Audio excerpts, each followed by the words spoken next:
A huge gorge separated two cliffs, a cliff 3,000 kilometers high. The man stood at the very edge of the abyss. It brought back memories of old times. His long dark hair fluttered in the wind, especially the days when he dreamed of becoming a martial arts god. The man's pupils were dark red, not the easiest, but so desirable to achieve his dream. He was wearing the same dark red, shabby clothes, and as soon as people found out about his ambitions, they immediately branded him crazy. Despite this, he trained day and night to make his dream come true, as if he were mad. The man looked into the distance tiredly, until he thought about becoming a martial arts god. He considered his training excessive, but now he realized that it was not enough. Another man appeared behind him, and he shouted that he was a mad demon. The man with red eyes turned his head, the left hand of the demonic cult of the guiding light. There were several warriors behind the newcomer. He galloped to make him stop their time, demanding the return of the heavenly pearl that he stole from the cult. Shining Light, officer of the demonic cult. The hero looked into his eyes. Didn't Shining Light understand what he was telling him just now? The officer looked at the man. What would the story he was telling change? His end had already come. He had been running from them all this time, but now there was nowhere else to run. The hero took a small red object out of his pocket and put his hand out over the abyss holding it. So this is the heavenly pearl. Holding it in his hand, he looked at everyone, asking if he could throw it to him. Shining Light apologized and asked him to continue the story. The man turned to face the cliff and squeezed the pearl in his hand. He is an expert in mind games, tricks, strategy, traps, and lies. Therefore, it is simply impossible for him to take the bait. His face looked tired. Shining Light stood behind him, saying that he could deceive himself as much as he wanted.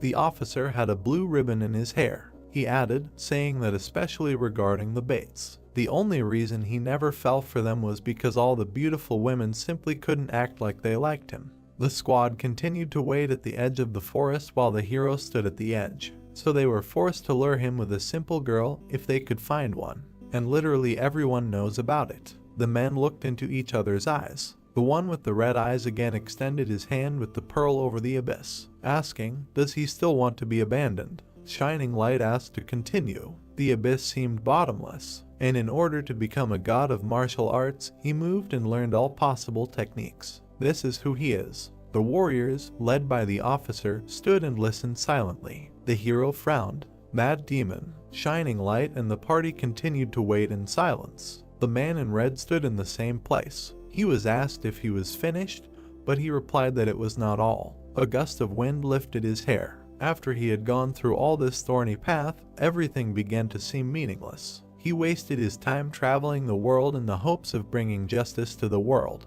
Shining Light frowned. Justice, so this is him, the most wanted enemy of the Muram Union. He is even higher than Shining Light on the wanted list, even though he is a member of a demonic cult. Wasn't this orthodox sect the first to call him Mad Demon? The hero silently raised his hand with the heavenly pearl, and frowned. Maybe he should abandon it after all. Shining Light sighed, apologizing if this angered him. Mad Demon only looked at him thoughtfully. He stood in front of the party with one hand behind his back. He said that he found it quite entertaining to see how he, as Shining Light, controlled his anger. The man with the blue ribbon in his hair bowed his head. Mad Demon said that he had killed hundreds of elite soldiers of the demon cult while they were chasing him, but he still controlled himself. Shining Light frowned, replying that just because he had a mouth, it didn't mean he could use it as he pleased. Silence fell between the men. Mad Demon seemed to smile slightly. This bloodlust. Of course he wanted to kill him. The man respected his decision and would finish it with a fight. He extended his hand over the cliff again, making the officer nervous. But first, he should throw the pearl off the cliff so that it wouldn't interfere with their fight. Shining Light spread his hands. He apologized for showing unnecessary emotions, suggesting that they could somehow negotiate. The man in red bowed his head, asking how to negotiate. He raised his head, looking very angry. They chased him for days, not giving him a chance to rest, using the heavenly net for this. Because of them, he could not eat or sleep. The warriors of the demonic cult watched his actions. He continued, saying that he did not even have time to go to the toilet. Do they even understand how terrible this feeling is? The officer replied that this was their goal. This is the power of the heavenly net. Mad Demon clenched his fist with a red pearl. Shining Light watched what he was doing, asking what he was trying to do. He once again showed the heavenly pearl in his hand. He replied that he was about to make them eat all his waste, and the next moment, he brought his hand to his mouth and swallowed the red pearl. A loud swallowing sound was heard. The officer and the squad could not believe what they saw. Confusion was written on Shining Light's face. He was still standing at the edge, clouds were floating in the sky. He noted that the taste was unexpected. He took his hand away from his face, saying that it tasted like a peach. The officer cursed at him. Mad Demon looked at him silently, then he just smiled slightly. Looking at his reaction, it seemed that this decision was correct. Shining Light frowned, veins appeared on his face. He screamed in anger, ordering to kill him without giving him a chance. The man put out his hand, the rest of the warriors rushed to attack. He would personally grind him into dust and present him to their leader. The warriors drew their swords and ran at Mad Demon. He spread his legs wider and took a fighting stance. The first warrior raised his blade and attacked, but the man in red dodged and counterattacked with force, hitting him in the stomach. From the blow, he flew back, but the other one attacked. Mad Demon was behind him and hit with his elbow. At that moment, the rest of the warriors surrounded him. The hero was able to dodge several attacks and was about to deliver his own. One of the attackers noticed this and became nervous. He spread his fingers wide and quickly struck several enemies. The attack was so strong that it threw them back, raising a column of dust. They fell to the ground with a crash. Mad Demon stood in front of them with his hands down. Raising his head, he looked at the new enemies in front of him and turned to Shining Light. Their gazes crossed. How long does he plan to let his subordinates die? He spent whole days trying to discredit the hero.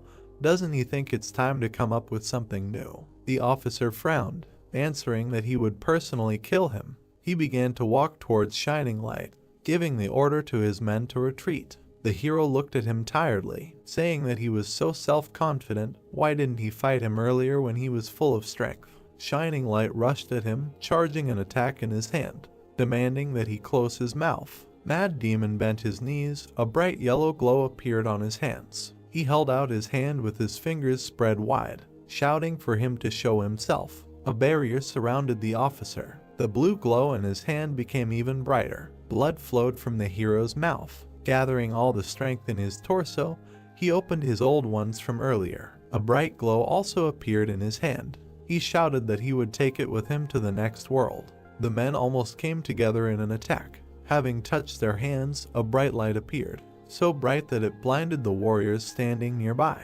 A cloud formed, the edge of the cliff crumbled. Mad Demon flew out of the cloud. As he flew, blood flowed from his mouth. Was the officer so strong that he was unable to deal with him in such a state? A lot of blood gathered under Shining Light's feet. He stood holding his mutilated hand, thinking that Mad Demon was much stronger than they thought. The cloud dispersed and he saw the enemy falling into the abyss. He screamed in horror. The man in red smiled, saying that it was not that bad. As he fell, he extended his hand and showed his fist, hoping that their leader would execute them all. Shining Light ran to the very edge and looked down. He shouted to his subordinates, ordered them to go down and find his body. Mad Demon fell in the darkness, thinking that he was forced to fight before he passed away. Killed many elite soldiers of the demon cult, and at the same time stole and ate a sacred item, so his life was quite exciting. If the Miram Council found out about this, would they pay the martial artists a reward for it? He continued to fall and thought about it for a while, decided that it was not that important now, and closed his eyes. His hair curled as he fell and suddenly he seemed to be standing in the middle of nowhere. What worried him more was why he still had no hot girlfriend. He looked around himself, trying to figure out where he is. Behind him stands an old man with a long white beard, saying that the hero ate something containing a soul without hesitation. He must be completely abnormal. His feet did not touch the floor. Mad Demon looked at him in amazement, saying that the old man was incredibly strong. He smiled. It was not that important now. The heavenly pearl he had just eaten contained countless souls of the greatest martial artists. They were standing opposite each other. Now, the souls that could not ascend would merge with his own soul. The old man looked at the hero. If he fell asleep, the souls would immediately wake him up, and if he ate, the souls would share the essence of the food with him. The old man frowned his thick eyebrows. They would also cling to everything he did not touch. Mad Demon looked into the old man's eyes. He said that his Kai would always be rampant. He happily raised his hand, saying that he liked it. The old man looked at him strangely, thinking that this guy was completely stupid. He really thought that Kai overload was a good thing. The white-haired man kept his hands behind his back, just asking him to ask. He tilted his head and glared at him. Why did he swallow the heavenly pearl? The guy was shocked. He felt like he could kill him with just one look. He looked at the old man with a confused look, who was glowing. His power was beyond his senses, and if he didn't give him the answer he wanted, he would be crushed into dust. The old man frowned, demanding an answer without any tricks or lies. Mad Demon looked into his eyes, saying that he didn't want to eat him, but only wanted to make sure that the head of the demonic cult wouldn't eat him. He looked carefully and asked again. The hero still tried to hold on confidently. He hated their leader. He didn't perceive other people as such. If someone like him were to gain such power, Mad Demon didn't even want to think about it. The gray-haired man raised his hand to his face, asking what? He didn't like that leader just because of his attitude towards other people, and he didn't want someone like him to become stronger. He ran his hand over his beard and smiled. So this is a method of creating good. An excellent reason. Mad Demon just exhaled. The old man raised his hand in a gesture. The life he would reward him with would be his last, and he wouldn't be able to help him until his punishment was carried out. The hero looked at his interlocutor tiredly. What did he mean by that? He replied that this was the best he could give. The gray-haired man folded his hands and a bright glow appeared in them. He still deserved some kind of gift. A red pearl appeared in his hands. The man looked in shock, and a bright light surrounded him. The sun began to rise in the mountains. He woke up on a bed and sat up abruptly. Looking around, he saw an ordinary room. Is this it? Next to the bed there was a cabinet with various things. The hero looked down and thought, the hotel where he lived as a child. The man put his feet on the floor and inhaled. The room looked completely ordinary. On top of the cabinets there were vases and scrolls. This was really his room and it didn't look like a dream. He put his hand to his face and thought, what happened? The hero raised his head. He was about 20 when he lived here. Suddenly he realized something. His eyes became bigger. He could start learning combat skills several years earlier than last time. The hero raised his trembling hands. And what's more, now he could become stronger in a shorter time. And he clenched his hand into a fist. The guy smiled. This time he would become much stronger. Suddenly he felt pain. The hero looked down and touched his face. Did he cut the cube? Was he beaten? When was that? Leaving the room, he found himself in a room with many scattered tables and broken dishes. The hero looked around the room. The entire inn is literally upside down. If this is what happened then, the guy went back in his memories. So that's when it was. There were two men sitting at the table. Hey, errand boy. One of them heard that he was actively saving money for something. What for? The guy smiled awkwardly, thinking that he couldn't say that he was completely desperate because of his parents' death. What should he tell him? It was just for the sake of conversation, so he should just laugh it off. He put his hand to the back of his head and laughed. In fact, he dreams of hearing Ki Young Sing live in the Plum Blossom brothel. This is just a humble dream of an errand boy. Later, people started spreading rumors among themselves. Someone said that the guy who works at the inn and saves money is going to sleep with Ki Young. Another person whispered to his friend, said that he was crazy. No wonder he's always looking for ways to make money. What a loser. Li Jia stood there, lost in thought. He'd just joked about Ki Young, which was popular in Ilian Prefecture at the time. And then rumors started spreading. Li Jia put his hand on the table next to him. Looking at the current state of the inn, he could definitely tell that he'd been transported to that time period. Everything was in pieces. The hero bowed his head. Just remembering this made him furious. They beat him up and looted the inn just because of this. The guy moved on, deciding that he'd first study his body thoroughly and then decide what to do next. Li Jia returned to the room and sat on the floor. He folded his hands at his stomach and closed his eyes. Well, he should study the art of the steel lands he used back when he was Mad Demon again. A yellow light lit up his face. A bright ball appeared in his hands. Kai, the guy frowned. Where did his body get the Kai from now? At that time, he had no Kai. Li Jia kept his eyes closed. and immediately a huge amount of Kai energy flowed from him. He did not know why, but he thought that he was very lucky with this. Still, he decided to hurry up and quickly learn the art of the steel lands. Sweat began to appear on his face. The sun was setting behind the mountain range until it was completely invisible. The guy opened his eyes and looked at his hands. He could not believe it. The hero placed his hands on his legs. Even though his mind was well acquainted with this art, he was able to comprehend the first stage of the art of the steel lands so quickly. Thoughts appeared in his head. This is the best he could give him, and he still deserved some kind of gift. The guy thought about these words. Is this what the old man was talking about? Lee Jaw put his hand to his face, and this is the energy that he feels in his body. He believes that all this is somehow related to the heavenly pearl that he swallowed. The guy looked at his hand. More than half of the energy in his body was still stagnant. It was a shame, but he still smiled. The satisfied hero leaned on the bed. He was in no hurry. He already had an impressive base. He could become much stronger in a shorter time than he expected. Some sensation caught his attention. He looked up again and smiled, thinking that it had been a long time since he had felt anything in his heart, and he decided that he should take a walk around the area. In front of him in the night there were several houses with lights on.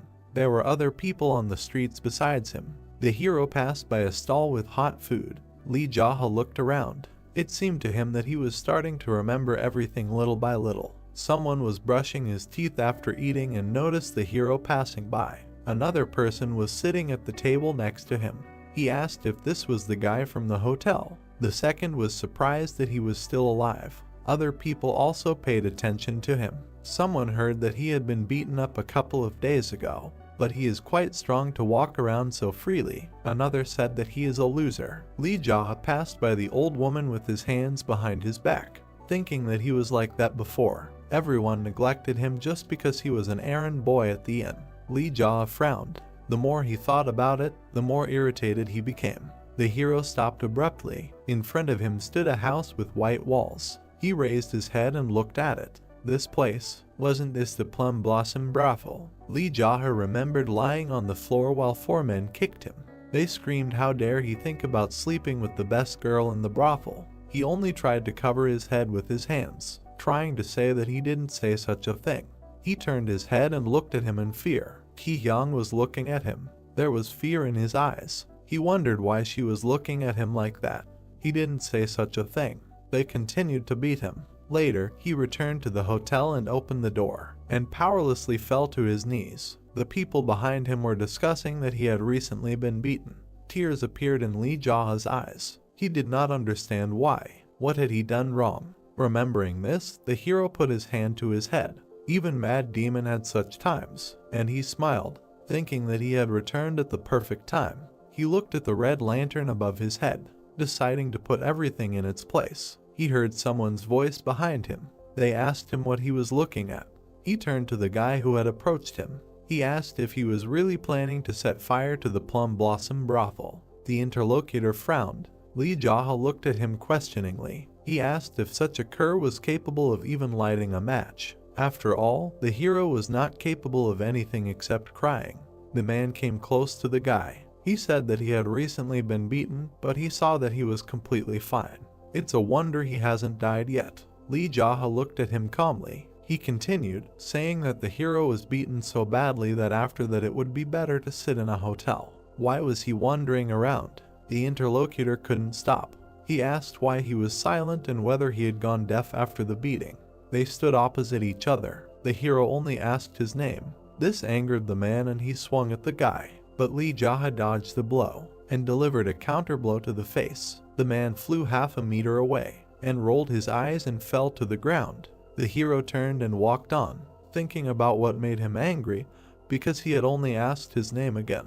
Trying to remember his name, he approached the entrance to the brothel, in front of which stood a guard. The man looked at the hero and recognized him. This is the guy who was there the other day. So what is he doing here? Lee Jaha came closer, asking if this is how they communicate with a guest. The guard got angry and wanted to grab him, shouting that he was just an errand boy. But the hero dodged his hand and grabbed him by the face. With the force, he threw him to the ground. The man lost consciousness. Lee Jaha brushed the dust off his clothes. He walked past the lying guard, saying that this is terrible guest service. Doesn't understand they're thinking about service. The hero grabbed the door handles. The guests were sitting at the table. They were being served food and drinks. He opened the doors wide and smiled. Everyone turned to face the entrance. He shouted what they were doing and demanded that the visitor be served. People looked at him in confusion. Someone with white hair was watching him from the stairs. The hero was pleased with himself. He stood at the entrance with his arms wide apart. Someone asked if he was the one from the hotel. The waiters were talking among themselves. Did he lose his temper after being beaten up a couple of days ago? Two guards approached Lee Jaha. One of them asked him if he knew where he was. The hero smiled, looking at him. He replied that he was in a place where he could afford to drink. Did they think he would come in here without realizing it? This answer angered the guard. He had already raised his hand, but someone's voice stopped him, telling them to let him in. The men turned around in surprise. The voice added that it remembered this guy. The man with white hair looked at the hero with a smile. Cha Sung-ti, the manager of the Plum Blossoms. Leaning on the railing, he pointed with his other hand towards the bar. He said that they couldn't throw out a customer who came to them for a drink. A guest is a guest. Lee Jaha raised his head and looked at him. He turned his head towards the guards. They moved away. The hero walked further down the corridor. Cha Sung-ti ordered that they bring him a good drink. He walked to the stairs and climbed the steps. When else would he have such an opportunity to visit such a place? Let him be well served. The waitress behind him bowed. The staff replied that they understood everything. On the top floor, a guy met him and gestured where to go. It was a private room with a table and a sofa a little further. The waiter folded his arms across his chest and asked what he would like to drink. Lee Jaha replied that he had never been to such a place and asked to bring the most expensive thing they had.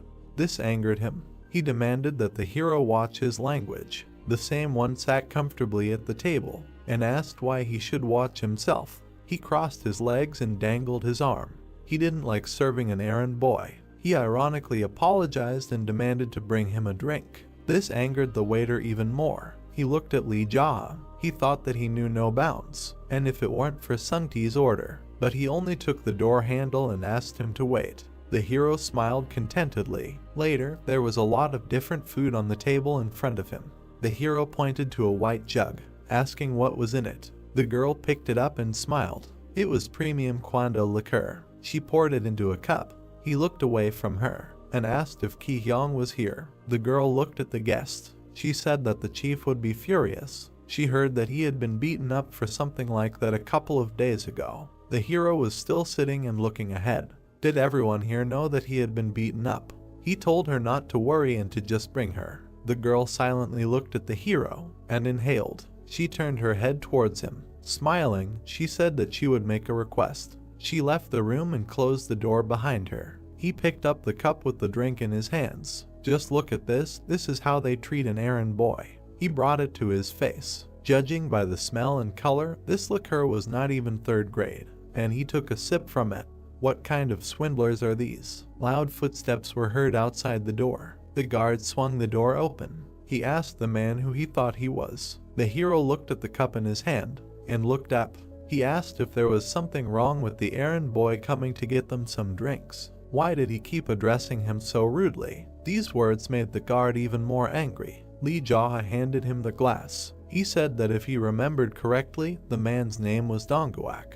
The guard was standing in front of the set table. The hero offered to pour him a drink and called him over. He only asked if he had eaten something wrong today. He sat down not far from Lee Jaha. He asked if there was something wrong with him. Had they overdone it that time? The guy poured the drink into the cup and placed it in front of Dongguak. He took it and brought it to his mouth. He told him to stop acting out and leave as soon as he finished drinking. Otherwise, everything would go according to a different scenario. The hero also picked up the cup and brought it to his mouth and called the guard's name. He slammed the cup down on the table. He stood up and leaned on the table to hit Lee Jaha, but a chopstick stuck into his hand. Dongguak screamed in pain.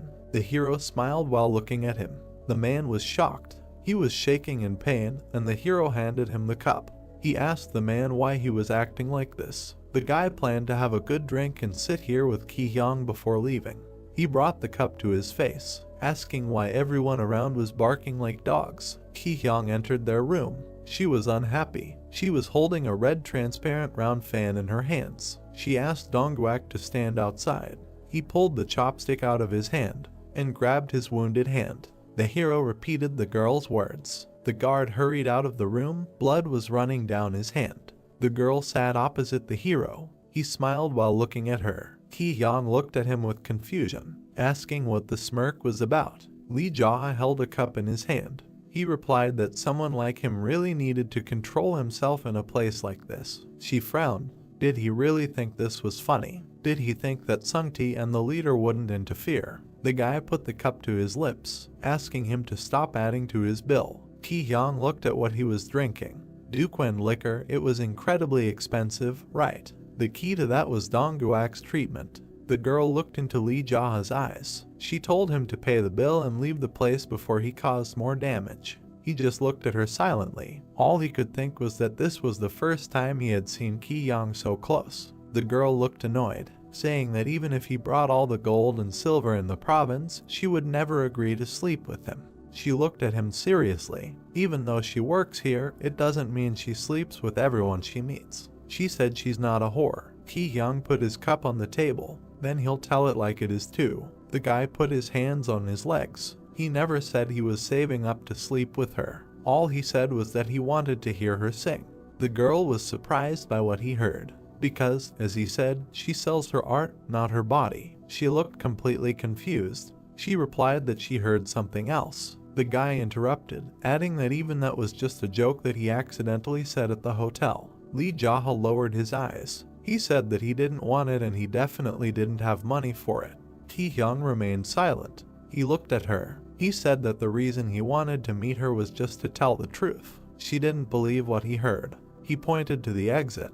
He picked up another cup and repeated for her to leave. Her eyes widened at these words. 3 guards rushed into the room. One of them looked at the hero and said his name. The girl stood up from the table and looked at the men. One of them said that he came here for his death. The other frowned and suggested taking him outside, so that later they wouldn't have to wash his blood off the walls. The liquor poured into the cup in a thin stream. Lee Jae held the jug over the table, asking to finish the drink before they started.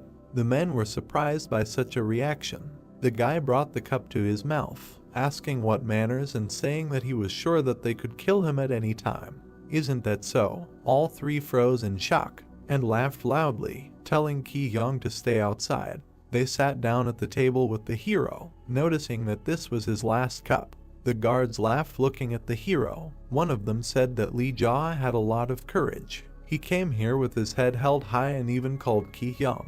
If he had known earlier, he would have been rude to him last time, and he regrets it. The 2 men sitting on either side leaned towards each other, but now that they know this, they can give him a good beating. He doesn't think Lee Jae will feel unfair if they are much stronger this time. He leaned towards the hero, asked if he minded. Lee Jae picked up the jug with a smile, offered the interlocutors a drink. The man closed his eyes. The guards changed their mood, said that if he was done, then they would all go outside. The hero calmly poured himself another cup and drank from it. After taking a sip, he looked at it, said that he would not buy something of such quality. The men watched him drink. One of them frowned with displeasure, thinking why he was so calm. Had he really gone crazy after they beat him up last time? Lee Jae once again wanted to pour himself some, but the vessel was empty, and he put it on the table. He said that he wanted to ask something. Keeping his hand on the vessel, he looked at the interlocutors. Was he really that funny? They smiled. One of them answered that who was he if not a clown? The 2 men took their weapons in their hands. He had taken a beating a couple of days ago, but he had brought the situation to this point. The hero lowered his head and laughed. They chuckled too, noticing that he was actually laughing. Everyone in the room laughed. Their laughter grew louder, but the men suddenly pulled their weapons out of their sheaths. The hero hit the table, knocking it over. Food flew off the plates. He hit the table again, knocking them off their feet. They fell to the floor, unable to remove it. Lee Jae put his foot on the table, which was lying on the men. They looked at the hero. He stood there looking down at them, asking them, is he still a clown? The employee of the establishment heard something. She looked at the open doors. She looked closely, not understanding what was happening. The guy looked up and looked at her. Calling her an old hag, he demanded that she bring him more of that bad third-rate liquor. The girl frowned, repeating his words in her head, replying that it was premium Duquin liquor. The guy looked at her sullenly, replying that he was restraining himself from hitting a woman who knew nothing about martial arts. She was angered by his words. He added that she should think before opening her mouth. The girl turned away. The guy looked after her, and also turned his head. In front of him lay 3 men writhing in pain. He sat down next to them. Why weren't they laughing? Weren't they saying that he was a jester to them? There was a sly smile on his face. Then why weren't they laughing at the sight of a clown? Several armed men were walking towards his room. Sungti was at the head. He was angry at what was happening. He turned and looked at them. So they were already here. They silently looked at what had happened. The manager turned his gaze. He noticed broken dishes and food on the floor, and unconscious workers. The hero rose from his knees. Sungti asked him, has he completely lost his mind? His gaze burned right through him. At this rate, he won't leave here alive. Li Jia frowned. Will he die? The blonde looked him in the eyes and answered positively. They stood looking at each other. The guy smiled. What angered the manager? Is he laughing? And he rushed at the guy. He tried to hit him with his palm, but he dodged the attack. Li Jia was holding a jug from his drink in his hand. Sungti managed to notice it, and it immediately smashed on his head. The shards flew apart, hitting other people. Blood flowed onto the floor. The blonde covered his face with his hand. The employees were worried about their boss. Li Jia stood and silently looked at them.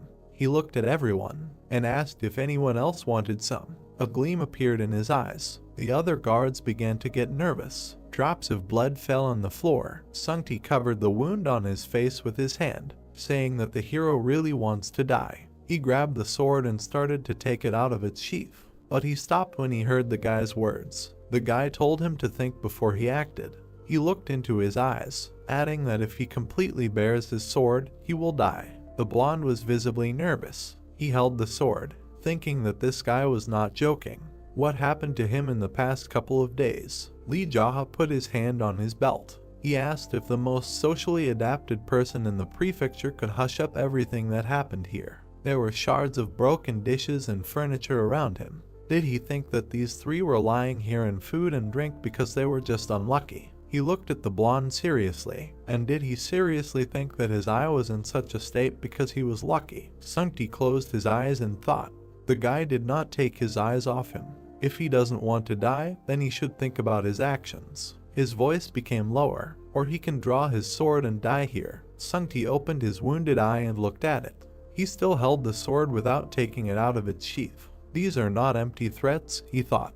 His movements were not even visible. Sungti sighed heavily. The staff stood behind him. He ordered them to go down and wait. The blonde put the blade back and put it in his belt, asking what Li Jia was up to. It didn't seem like he would leave after finishing his drink. Sungti adjusted his clothes. Does he want to get an apology from the owner for what happened a couple of days ago? The hero put his hand to his chin, saying that it sounds good. If he wants an apology, Joga, will the owner come himself? Sungti nodded and extended his hand. He will call him himself. The guy looked at the wound of the interlocutor, asking how his eye. He wiped the blood with his clothes. He replied that it looked like he could see with them. Really? But he thought he was going to die when they were beating him. Sungti looked at him silently. He went out into the hallway and ordered the employee to prepare a table in the next room. The blonde turned to the hero again, saying that if he was not going to kill these 3, then let them heal. The city people are ready to kill each other for the slightest movement, right?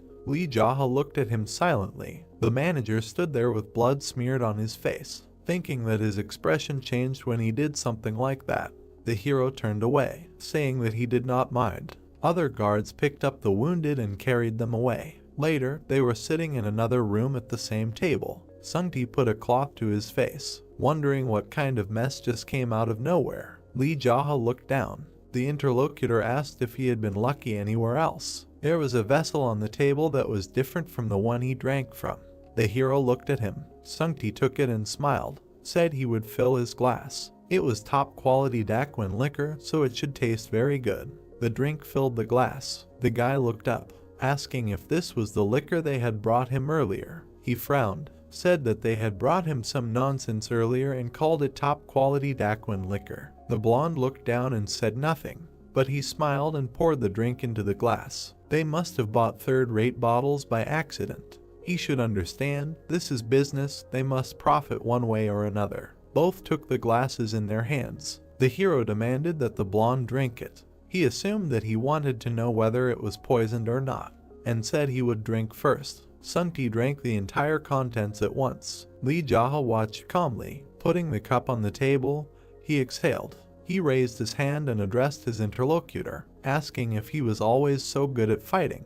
Never heard of his style. The hero silently brought the cup to his mouth and sipped the contents. He just always held himself back. His father told him never to fight. Sunti smiled slyly, thinking it was a lie. He smiled back and asked for forgiveness for everything that happened earlier. Since his subordinates were mocking him, the actions were understandable. The hero hid the cup under the table and looked into the eyes of the interlocutor, thanked for understanding. He bet on the blonde, who constantly smiled at him, said that he was starting to get annoyed by how arrogantly he apologized to him, and reached for the vessel with the drink. Maybe he should break a few of his bones to change his attitude. Sunti looked carefully and went down to the floor, resting his head on it, loudly saying that he sincerely apologized. His face almost seemed like the floor. He kneels in front of someone for the first time in his life. He is really sorry. Ki-hyung saw this as she entered the room. He stood up and turned around.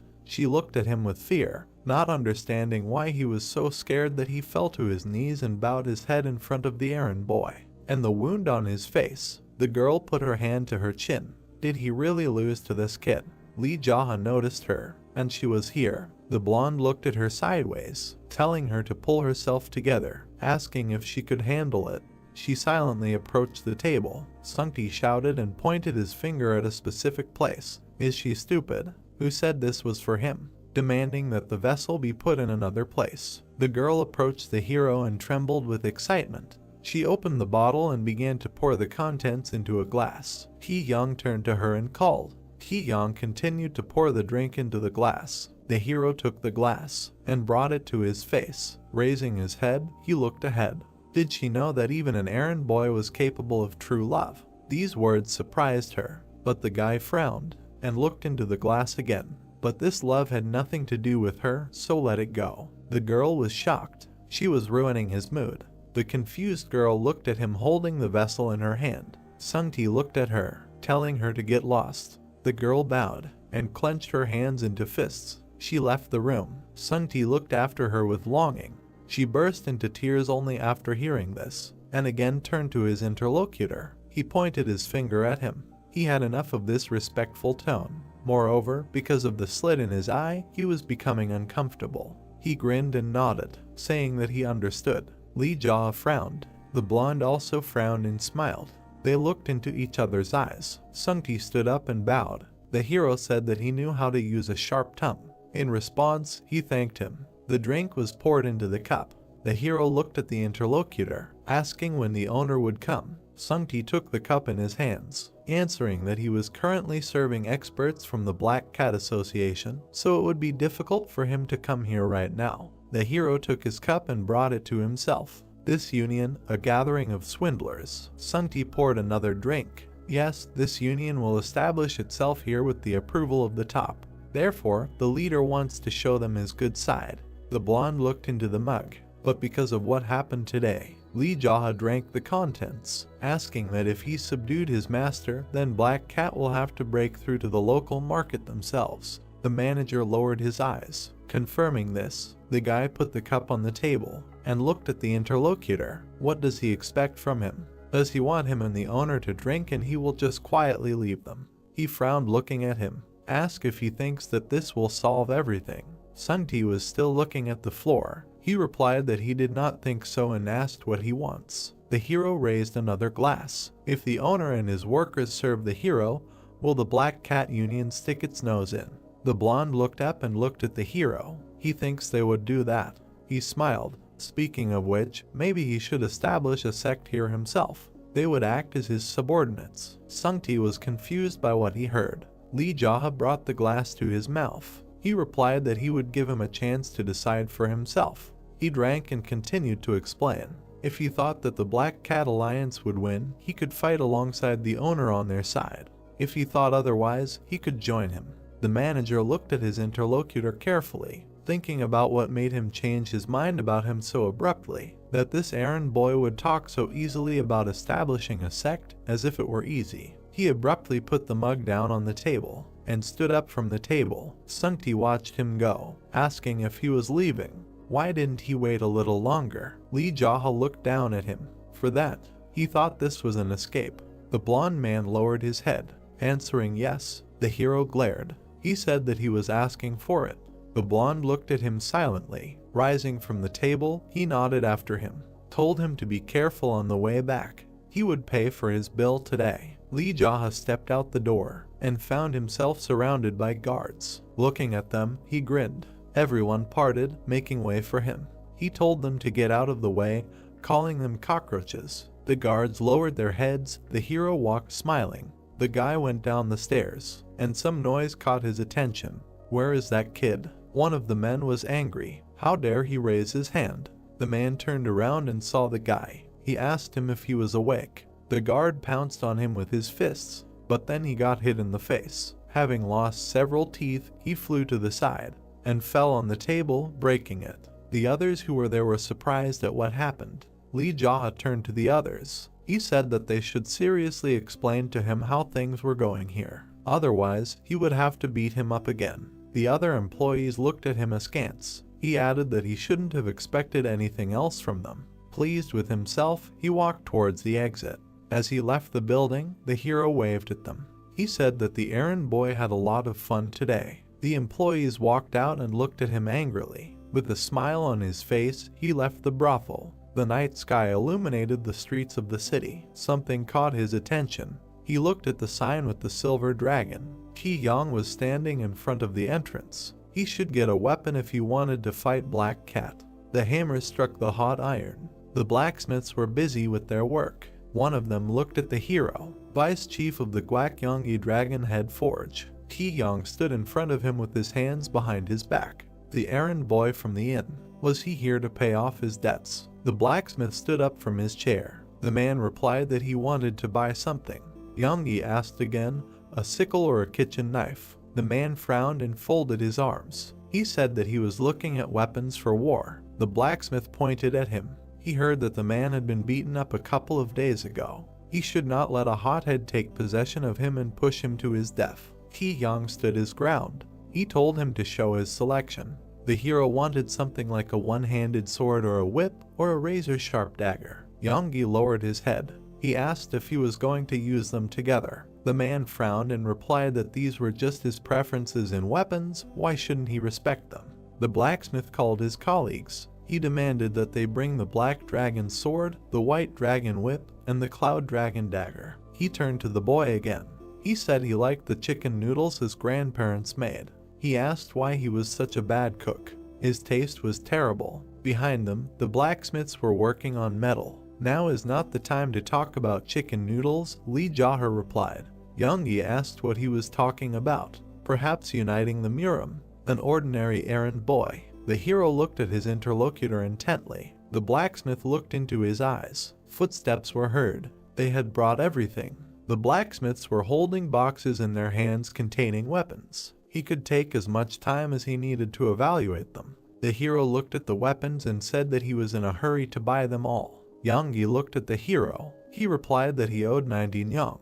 The hero asked again the price. The blacksmith said that since he was a local, he was giving him a huge discount. Li Jaha crossed his arms over his chest, offering to give him 50, and he would let him borrow them for a while. He would return them as soon as he was done with everything. This angered the blacksmiths. He replied that this was literally stealing.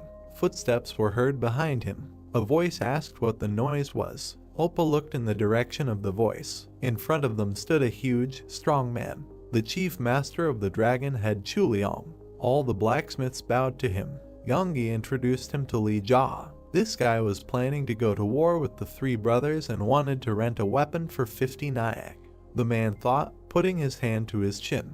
He was the eldest son of the family that owned the inn. He replied that it had been a long time ago. Chuliang looked at the guy with a smile. He loved the chicken noodles that his grandparents made, but what he cooked was just awful. Yang turned to the boss, saying that he had told him about it. The man put his hands on his waist, asking if he was serious about going to war. If it was because they were bothering him, he would ask them to stop. Chuliang looked at the hero. If they refused to listen to him, he could protect the boy. After all, he had a duty to his grandparents. The muscular man spread his hands, saying that there was no reason to attach such importance to it. It was no longer important now. The hero looked at Chuliang carefully. Looking at him, he thought, was he always like this? He didn't remember Chuliang saying such things to him in his past life. Or had the future already changed because of him? The hero bowed his head. Thanking him for his concern, he said that he would handle it himself. The man looked at him and asked what he was going to do. Li Jaha pointed with his hands. How about gathering all the blacksmiths in the area and founding the Steel Dragon clan? Chuliang was surprised to hear that. Found a clan? What was he talking about? The boy looked into his eyes. If the brothers formed an alliance in the prefecture, they would extract a huge amount of money from them. And that was why he planned to establish a federation of clans in their prefecture and make sure that the Black Cat Alliance would have no power here. The man crossed his arms and asked again. The man replied that the brothels were going to form a clan. Chuliang frowned, and they, in turn, would ice the blacksmiths into the Steel Dragon clan. The guy looked extremely serious. The newly formed alliance of architects planned to submit to the brothers' sect. In return, he would unite all the labor layers into a clan to create an even larger union. Everyone silently looked at Li Jaha. He clenched his fist. They would not have to pay him any tribute, and no clan would have to pay him or anyone else. Their goal would only be to ensure that no one stole from them. Chuliang scratched his beard. It sounded careless, but if you think about it, it makes sense. What did he plan to be called? The guy replied that it was possible to combine the place for the lower stratum and the dirty end. The guy frowned. It would be Hao sect. The tall man stood silently. He put his hand to his face and thought, Hao sect. He smiled after thinking. He was quite interested in seeing a simple errand boy trying to establish a clan. He is so loyal that he can take on his brothers on his own. The hero smiled. He replied that he would see. Chuliang turned to Yonggi. He said to give him the weapon for free. He looked at the boy with a smile. He smiled back. They would continue this conversation if he survived. Later, he was sitting in his room. There was a sound outside. The boy opened his eyes. He looked ahead. Shovels were lifting the earth. In the yard, several people were digging the earth. A man in red was sitting at a table holding a dagger. The second brother, Cho Eagle. He turned to the hero. He said that he was going to call him after they finished digging a hole for him. He stuck the dagger into the tabletop. He frowned and looked at Li Jaha. He ordered him to sit next to him. The boy frowned. The men were digging the earth behind the heroes sitting at the table. Eagle said that today was a good day for the Cho brothers. They had received approval from the Black Cat Union to settle here in Ouyang Prefecture. Jaha was silent, looking down. The man touched his forehead with his palm and continued that, however, a bad person who couldn't even cook chicken noodles properly had done something incomprehensible in their brothel, and what did he suggest he do about it? Eagle frowned and told the guy to give 3 reasons why he should stay alive before they finished digging the hole. Jaha closed his eyes, grinning. The brunette angrily asked, was he laughing? Looking at him, the hero calmly answered, why should he cry here? Eagle swung his sword, shouting curses, and then his expression became surprised. Jaha clutched the dagger with a slight smile. The man frowned, asked, what? The hero abruptly thrust the dagger into the man's palm. Squeezing the hilt of the blade, he asked to be allowed to ask something, to give at least one reason why he should leave him alive. Eagle sullenly pressed his lips together and thought that he was wondering what kind of guy had made a mess in the brothel. One of the men told the owner that they were almost done digging the hole.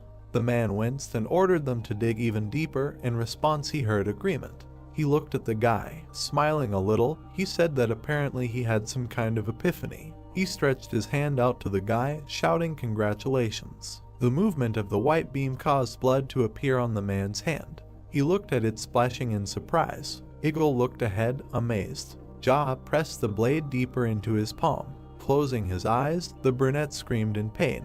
Trembling, he fell on the table, and the guy asked why he said he needed the hole. The opponent angrily exhaled and said that it was only to intimidate him. Looking at him, the hero said that he was lying. Ignoble gritted his teeth as he pulled the blade out of his hand. Holding the bloody dagger, the long-haired man told him to tell him why he should be left alive. The man touched the bloody hand. Pointing the blade, the hero said that he could not think of a single reason. He knew it. He asked him, did he think there was a real reason why someone like him should be left alive? Looking sternly, Jaha continued that not only did he participate in the sale of people, but he also mercilessly killed when things did not go according to his plan. Among those he killed were acquaintances of the hero. Frowning, Ignoble shouted that if he killed him, the brothers and the Black Cat Union would never forgive him. He coughed sharply in defeat. He looked down in defeat. A dagger was sticking out of the man's chest. The long-haired man who had thrown the dagger reminded him that he had asked for a reason to let him live, not to threaten him. Ignoble fell face down on the table. Jaha looked at him. Then he turned away. The workers continued digging the hole. The hero said that they were still doing so. The man with the bandage on his face turned when the hero told them to stop digging. They looked at him in shock. Jaha pointed at the dead man and asked what they were so surprised about. He had been walking around here with a knife himself, and then he just went and died for no reason. The men looked at each other in shock. The one in front asked who he was. Jaha frowned at him and asked what he was talking about. He was the errand boy from the Zaha Hotel, of course. The man in front of him said what he thought. He knew that was not what he was talking about. The hero stood up, telling him to stop arguing, let them take off their masks. He wanted to see if he knew any of them. The men pulled their masks off their faces. With his hands behind his back, Jaha said that this was his first time meeting them in the prefecture. Were they from the Black Cat Union? The brown-haired man said no, they had only recently arrived in Ilyang Prefecture and had been working at the Plum Blossom brothel all this time. The hero frowned at them and told them to choose, either the three of them would die here and now. Pointing his finger downwards, he continued that either they would bury this corpse and return to their hometowns. The brown-haired man touched his chest and said that if he allowed them to live, they would simply return to their homeland. The bald man stepped forward and said that he could not return to his homeland due to personal circumstances, but he would never go near that brothel again. The brunette standing next to him said that he would too if he was allowed to live. Jaha waved his hand and told him to take care of the body and leave. The man looked at him and asked if he needed help in the kitchen. He fell to his knees, saying that he would have nowhere to make a living except at the Plum Blossom brothel. Jaha looked at the man and asked if he was a good cook, and when he heard that he was, he continued, could he make chicken noodles? Clenching his fist, the man said that it was easy. He was sure that he could make divine chicken noodles. Turning away, the hero said that it was okay, but for now, let him take care of something else. The brunette bowed, telling the departing hero that he understood and asked him to have a good rest. Jaha entered the room. He looked away. Standing at the door, he asked the man what he was doing here. Sungti smiled and said that he really was able to defeat Ignoble. Crossing his arms, the brunette asked, did he seriously think he would die from someone like him? Did he hear that his eyes are okay now? The blonde pointed his fan at the bandage and replied that it was just a way to hide his face from the public. Waving his hand, he continued that he said that he hurt his eye, and after that, he ran away and immediately went to look for a doctor. Looking down, Sungti said that if he hadn't done that, he would have been buried next to Ignoble, as he saw that he was quite useful and smart. Covering his eye, he asked, does he understand that? Jaha crossed his arms, exhaled, and said yes, good job. The blonde smiled and thanked him, saying that he had no other choice to survive. Then he became serious and asked how he planned to deal with the two remaining Cho brothers. Looking at him, the hero replied that he would kill them. He stood at the door, telling that if he continued to exist, the suffering of the prefecture would continue to multiply. Sungti nodded, saying that he understood. The main thorn now was Ilsum. He had to be especially careful when going to it. Jaha, without turning around, called Sungti. The blonde looked at him, responding. He was surprised to hear a request to buy food. They had liquor, but nothing to eat with it, and asked what he was saying. They were just talking about Ilsum. The brunette turned to him silently. The blonde held a fan and asked excitedly, did the inn really not have snacks? He was surprised to hear the answer no. Sungti waved his hand, saying that this was a typical inn.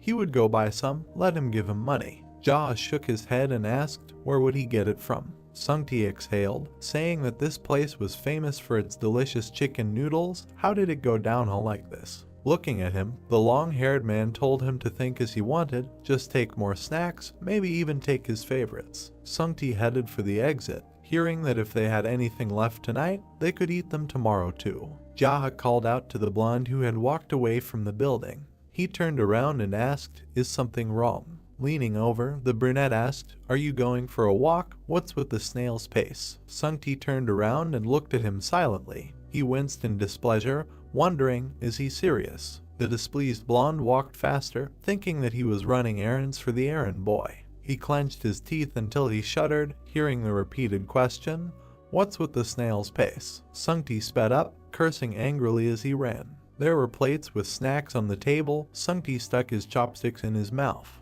Jaha, who was sitting opposite him, was holding a glass and looking at the blonde. He told him to eat and not to be shy, after all it was bought with his money. He chewed and replied that he was enjoying it as much as he could. The brunette took a sip and said that that was great then. Anyway, this money was earned by exploiting young girls and ripping off stupid people who couldn't tell the difference between expensive liquor and urine, so let him enjoy every crumb. His hand with chopsticks trembled. Jaha looked up at the manager and asked, "Is something wrong? Is the food not to his taste?" The blonde looked at him silently, then slammed his chopsticks on the table and took a sip of alcohol. Exhaling, he slammed the glass on the table. Looking at him, the brunette asked, "Is he angry?" Sungti, who was sitting at the table, replied that yes, he was angry because the food he bought was just awful. The hero looked at him indifferently. The blonde took a piece and said that in any case, if Ilsum follows Iggle to the next world, the Black Cat Union will not ignore it. Looking ahead gloomily, the name said that if he is so worried about this, let him train to become stronger. He trembles over every little thing and does nothing, repeats the same thing, as if he has anything to do with it. Sungti looked at him silently, and then closed his eyes, hearing the question, "What should they do?" The man winced, hearing the question, "No, what should he do? Stop talking nonsense." Angrily slamming his hand on the table, Sungti could not stand it and asked who he was. He did not believe that he was some kind of Jaha. This is all nonsense. He is definitely pretending to be a noodle maker. Looking at him gloomily, the brunette asked, "Did you want to die?" The blonde looked at him silently after hearing that maybe death would grant him enlightenment. Sungti stood leaning on the table. He looked ahead gloomily, and then gloomily said that it doesn't matter, they will just kill all the villains from the Black Cat Union. Jaha was silent and held the glass, and then exhaled, closing his eyes, and said that okay, they will forget, let him finish his meal, and he will deal with Ilsum since he does not have any information about Sampyeong's location. Sungti winced and asked what was with his tone. He said so, this is a walk to the bathroom after drinking. The brunette sitting at the table said that since he was going to get even with him, and so it will be, the real problem is Sampyeong, because he does not know where he is now. Taking a piece with his chopsticks, Sungti said that it is only a matter of time, sooner or later he will return home. Looking at him, the brunette asked if he thought that if Sampyeong returned to the brothel, would he be able to handle him himself. The blonde replied with a frown that he, Sungti, was confident that his strength would be enough to deal with someone like him. The brunette made a surprised sound. Pointing with his chopsticks, the man said that however, it would be a bit problematic because his eye was damaged. The hero frowned and told him to make up his mind and say whether he could handle it or not. Sungti smiled and replied that he would see if he could use the element of surprise to his advantage. Beaming, he turned away and asked if he hadn't heard of Sungti, the master of tricks. The brunette sighed in displeasure and said to stop. If they dealt with all the brothers, was he confident that he could lead the 3 brothels? Looking at him, the blonde repeated his name. Jaha answered with displeasure that he knew, he already understood who he was, and cursed. There were plates of food and a small glass on the table, and words were heard that as long as there were so many people living in these brothels, it would be impossible to deal with them all. Holding a container of alcohol, Jaha said that the most important thing for them was that all those who worked there were paid what they deserved, and that no one like him would sell urine for the price of top-notch liquor. Looking forward, the guy said that they would take care of the sick if necessary, and also would not prevent anyone from returning home if they wanted to. Looking at him, the blonde man said that it would not be easy. Sitting opposite Jaha said that they had to do everything despite the difficulties, and heard the question, why? With a serious look, he said that it was better than everything ending with Sungti dying at his hands. The blonde man remained silent. Pointing his finger, the brunette told him to take care of it, and if things went wrong, he would personally make sure he met Ignoble in the afterlife. The blonde tensed up in shock. He crossed his arms and told everything to go to hell. With a displeased look, he said that he was doing something wrong, and he immediately threatened him with death. Maybe he should just quit and go to the mountains. He heard the word forward. Sungti, amazed, heard that if they succeeded, he would be in charge of 3 brothels, but since he did not want to, the hero would find someone else. With a smile, the blonde said that he was Sungti and thought it was too early for him to quit.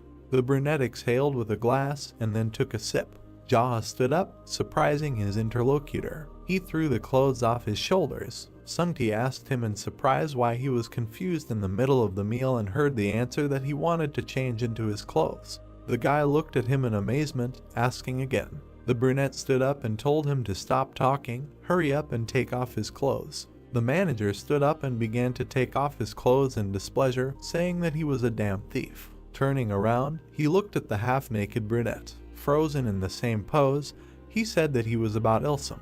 The brunette looked at Sungti, who clenched his teeth, who said that the damn thief should take his clothes and finish him off. Remaining in white clothes, he said that it seemed that Jaha was smarter than he thought. He turned away, raising his hand, and said that he did not expect that he would understand that he would not be allowed into the brothel in his rags, which attracted so much attention. In any case, he doesn't think they'll let him into the brothel even like this. They'll just stop at the entrance after seeing his face. The brunette's face was displeased. He silently glanced sideways at the undressing guy. Jaha tied his hair in a ponytail. Standing in his clothes, he asked how it was. Sungti clapped his hands and smiled, saying that he was amazing as always. Standing in front of him, he said that he looked almost like an errand boy. Looking at him, Jaha heard that it was better than he thought. The blonde ran around, examining him, and said that before that, he always wore old clothes and looked like a homeless person. If he were in his place, he would dress better. Jaha gave him a sharp slap on the back of the head, interrupting him, and then, standing next to him, told him to shut up. He replied that he understood.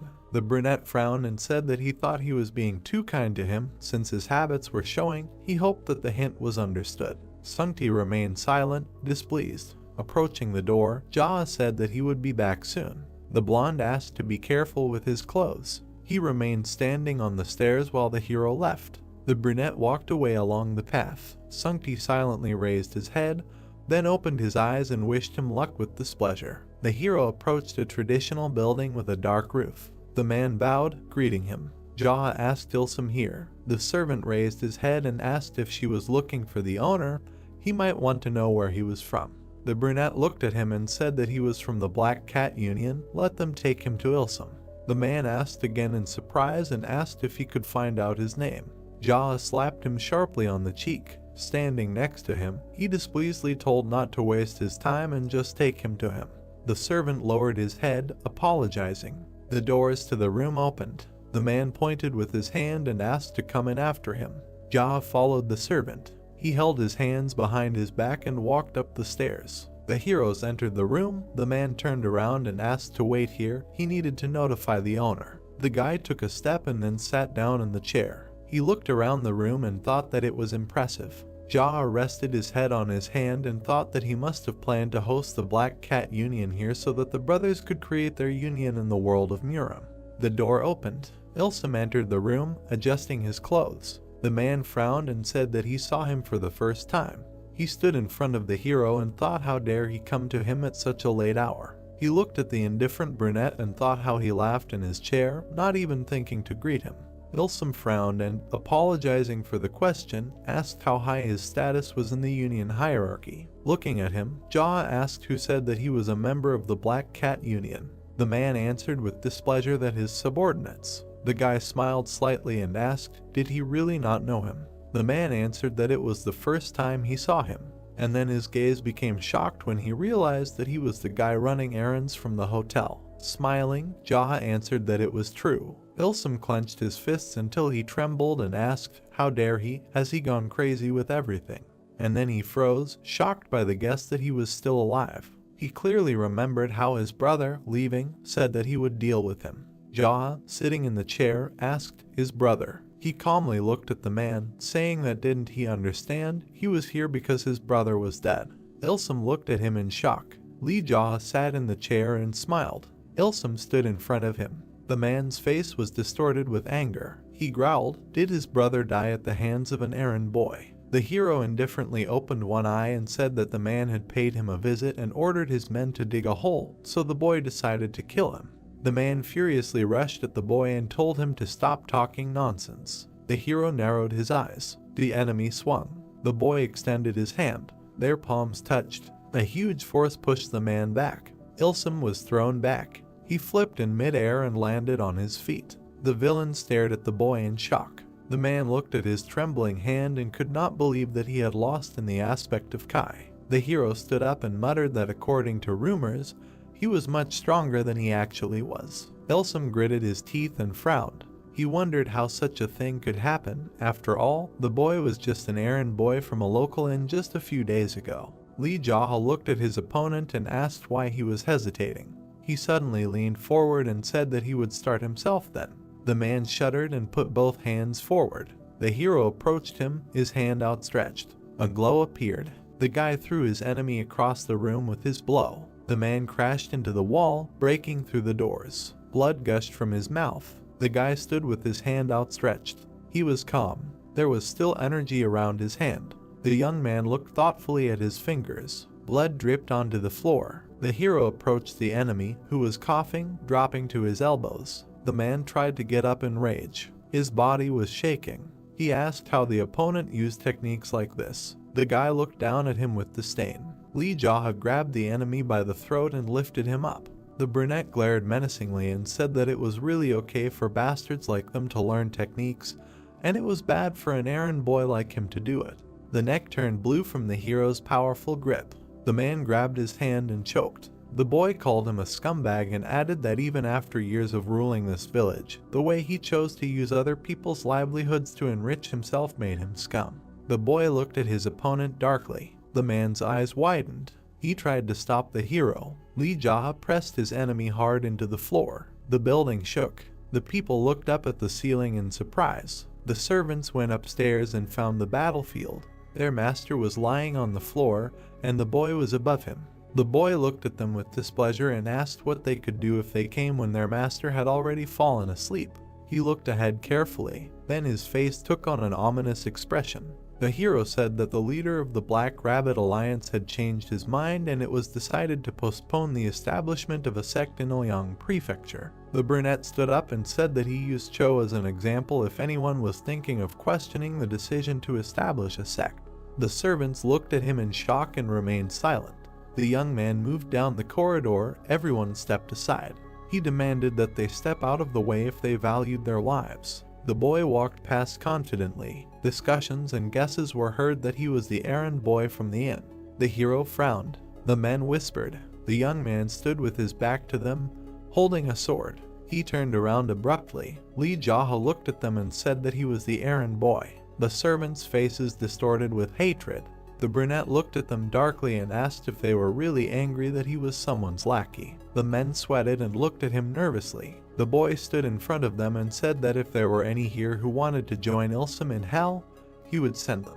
Everyone clenched their teeth and remained silent. The young man exhaled. They asked him why he killed the master. The hero turned and asked if he had a good reason to kill the people around him. He turned towards the exit.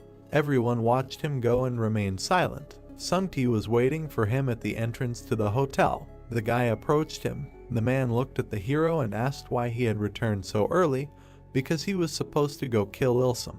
The young man passed by. The blonde turned around. Lee Jaha replied that the villain was in heaven. Apparently, you can get there even if you committed crimes. The interlocutor exclaimed that this was a lie. The brunette turned to him and offered to see for himself if he did not believe. Sungti frowned and thought that only a moment had passed since he left. He looked at the guy's back and noted that there was not a scratch on him even after the massacre of Ilsum. The man narrowed his eyes and wondered how this degenerate had become so strong in such a short period of time. The guy walked through the hall. The interlocutor shuddered. The hero needed to make sure that everything was cleaned up before leaving, and generally keep the hotel clean. The blonde watched him go silently. He grimaced in irritation and thought how dare he order him to clean up. The man looked around in displeasure, looking for a broom. The hero was sitting on the bed in the lotus position. The guy thought that after settling urgent matters, he could train in peace. He closed his eyes and remembered the moment of the fight with Ilsum. The young man was becoming stronger much faster than he expected. He could not miss this opportunity. The brunette folded his hands and exhaled. Flames appeared in his palms, and his whole body radiated energy. Evening turned to night, and then the next day came. The townspeople on the streets were animatedly discussing the death of Cho Ilsum. According to rumors, he was killed by a boy from the inn. Cha Sung-ti passed by with a smile, covering himself with a fan. He reached the inn. The hero inhaled. He opened his eyes and looked at the energy emanating from his body. Finally, the guy conquered the tree kingdom. Now the young man is getting closer to the kingdom of darkness. Li Jaha looked at his hand thoughtfully and thought that even if he had achieved this in his previous life, his comprehension was too quick and shallow. He clenched his fist and smiled. The brunette was sure that he could become stronger than he was then. His entire room was charred. Li Jaha looked around and thought that it could be because of all the impurities that came out of the body during the advancement from the Wood Kingdom to the Dark Kingdom. The smell was also disgusting. The guy chuckled and noted that this stench was a sign of his progress. His body had become much cleaner than before. The young man looked towards the door. Cha Sung-ti's cry came from the corridor. He was perplexed by the stench. The man covered his face with his sleeve and said that it smelled like something was rotting. He was perplexed by what had happened here. The hero walked out into the hall. A cloud of stench hovered around him. The guy noticed the newcomer. Sung-ti grimaced and asked if he had really shit himself. The brunette looked at his interlocutor with displeasure and asked again. The blonde abruptly rushed out into the street. He turned around in disgust and said that the young man should have left here to go to the toilet and not do it in his room. The hero frowned. The man threw up in the yard. The brunette looked at him irritably. Li Jaha was lying in the bathroom. He exhaled with satisfaction and smiled. The young man closed his eyes and remembered how Cha Sung-ti sent him to wash himself with shouts, holding a knife in front of him. The brunette frowned. The door opened. The guy looked inquiringly in that direction. Hee-young came up to him and bowed. The hero looked at her and asked why she came. The girl looked at the floor. Hee-young answered that she had to help with the bathroom. The guy looked at her from the bathroom and asked again. The brunette said that this was Sung-ti's will. She looked down at her feet in disappointment and said that if he didn't want her, she would at least wipe him off when the hero was done. She frowned. The girl looked at the young man in surprise. Li Jaha said that there was no need to come here. The brunette calmly looked at his interlocutor and explained that she no longer needed to do such things, and he would explain to Cha Sung-ti himself. They looked at each other. The young man explained that she was not a prostitute who sold her body, but a hostess who met visitors. She needed to behave accordingly. The brunette turned away. He leaned on his hand and frowned. The hero thought that the blonde continued to force her to do something that the guy had not even asked for. The girl looked at him silently. She bowed and thanked him, and also apologized for what happened earlier. The guy did not look back at her and replied that it was all in the past. Hee-young raised her head and asked why he had turned a blind eye to the beating that time if he was so strong. The young man turned to his interlocutor and replied that it was necessary in order to use it as a pretext for revenge later. The brunette frowned and said that when it came to a gentleman's revenge, 10 years was a tolerable period. But when it came to an errand boy's revenge, the countdown began from the moment of the beating. The girl looked at him in surprise and asked if there really was such a saying. Li Jaha smiled and replied that he had just made it up himself. Hee-young shuddered and became embarrassed. The hero turned away contentedly. He threw his head back and closed his eyes. The young man thought about how they dared to use beauty in such a way, especially since things like feminine charm did not work on him anyway. He remembered his last battle in his past life. Then the rival said that using women against the hero did not work because his tastes were too perverted. So they had to use other people, and the plan failed. The boy narrowed his eyes in irritation. Cha Sung-ti ran into the bathroom shouting, "Fire!" The brunette turned around and asked him why he was so scared of some fire. The blonde came closer and said that the source of the fire was his house. The boy sat up. The hotel was engulfed in flames. The crowd gathered around. The hero was standing among the people. A man with long black hair looked at the fire and declared that he would kill anyone who helped the errand boy. His face was distorted with hatred. From behind, someone said that his brother's grave was behind the hotel. Did he really think to burn it without returning the body? Cho Sampyeong turned around and asked who said that.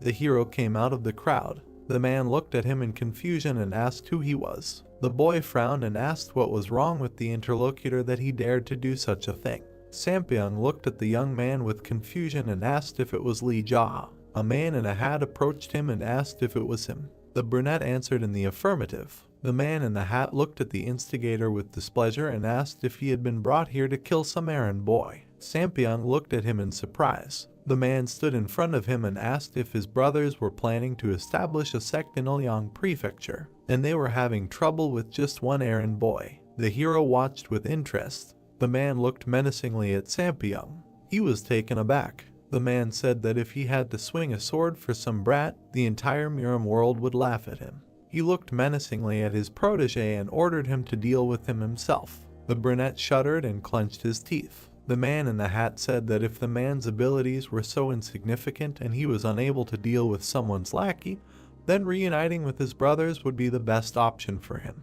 Cho Sampyeong sweated and tried to object. The hero came closer and confirmed the man's words that he should have at least a bit of common sense. The boy looked at the enemy and demanded to fight him instead of forcing others to do his job. The arsonist frowned and turned to the boy. Lee Jae suggested that the loser would be burned to death. The man in the hat chuckled and noted that the boy had an inflated ego. The rivals looked at him. He came closer and introduced himself as Noong Jae-sok of the Dark Storm Castle. The man said that he would witness the outcome of the battle. The rivals stood opposite each other. Cho Sampyeong frowned and squeezed the hilt of his sword. He was trying to understand how his brothers lost to this bastard. The hero looked at Jae-sok and noted that he was smart. It seemed like he was giving Sampyeong a chance to fight, but in reality he was trying to assess the boy's abilities. They stood near the burning house. The boy looked at the flames with displeasure. He turned to his opponent. His eyes flashed. He slowly moved forward.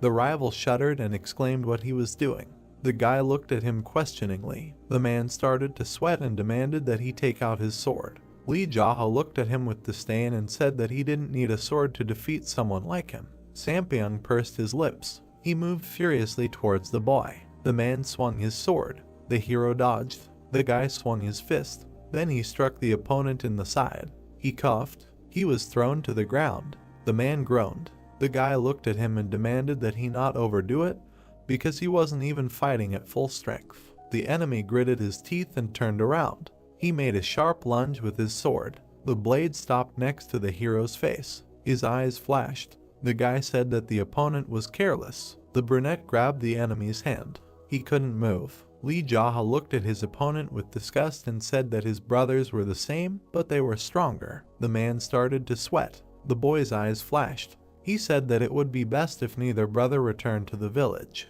The hero snatched his opponent's sword and quickly slashed. Blood spurted. The man turned pale and sank to the ground. There was a deep gash on his chest. The boy stood and watched as his defeated enemy fell to the side. His gaze was cold-blooded. The crowd chatted loudly as they watched the duel. The boy looked at the fire and muttered what the bastards didn't like about the inn. The voice said that it was a good show. The boy turned around. Noong Jae-sok crossed his arms and smiled. The man noted that the boy certainly had talent. He turned around and said that if anything happened, they would meet then. The hero frowned and rudely asked where he was going. The man in the hat froze. He looked menacingly at the boy and asked how he dared stop him. The boy stood behind him and demanded that he stop playing with him. The brunette pulled out his sword and looked at his interlocutor with determination. The man froze in surprise. Lee Jae's eyes flashed and said that if he knew and saw the one who tried to kill him and burn the inn, he would not be kind and would not let him go home. Jae-sok abruptly started to run. The guy looked at him in bewilderment. He pushed off with his foot. Several jumps. The young man landed in front of the fugitive. The man clenched his teeth and folded his arms to attack. Jae-sok lunged and exhaled, directing energy at the hero. The guy stood with his back, then turned around. His eyes reflected the approaching attack. He cut the air with his sword. A thin cut appeared on the opponent's face. The young man looked gloomily ahead. The man turned white and lowered his hand. A cut stretched across his entire body. Blood spurted from it. Noong Jae-sok fell to the ground. The hero stood above him and watched. Night. Flames rose to the sky. The inn was burning out. There were 2 corpses in front of the young man. The crowd was watching. People were terrified. Cha Sung-ti stood among them. He narrowed his eyes and pursed his lips. The blonde thought that Cho Sampyeong had now departed for the other world. The man looked at the body of Noong Jae-sok. Sung-ti frowned and tried to understand who it was. Cho's servants cowered in fear. The hero looked at them and asked who gave the order to burn down someone else's house. They stared at the young man. The boy was approaching. The servants began to apologize and beg for mercy. The brunette frowned and demanded to know on what grounds they had burned the house. The blonde man raised his hand and stepped forward. He assumed that their action was dictated by the desire to get rid of the hellish stench emanating from the house. Cha Sung-ti frowned and said that, having smelled this smell for the first time, he also wanted to burn it down. The hero's face darkened. People discussed why the inn stank of shit. Maybe someone took a shit there. The boy gritted his teeth in irritation and considered finishing off the idiot. He turned around and addressed the blonde. The boy frowned and ordered him to gather all the bastards and rebuild the Zaha Hotel with their help. Sung-ti looked at the gentleman and asked why he would do that. The boy grinned ominously and suggested that he had been too kind lately, and apparently the other man thought he would sit idly by. The blonde man froze silently. He narrowed his eyes determinedly and said that since they were going to do this, they should put in even more effort. The man looked at the ruins of the hotel and suggested building an impressive 2-story building, since there was much more space now. The boy approached him and ordered him to build a wall along the edge, so there would definitely be enough space. He also demanded that a training hall be built and a place for training. The blonde looked at the young man with a puzzled expression and asked if he really wanted him to build a dojo instead of a hotel. Lee Jaha narrowed his eyes and ordered to build both in the same place. The man thoughtfully touched his chin and replied that he would keep that in mind.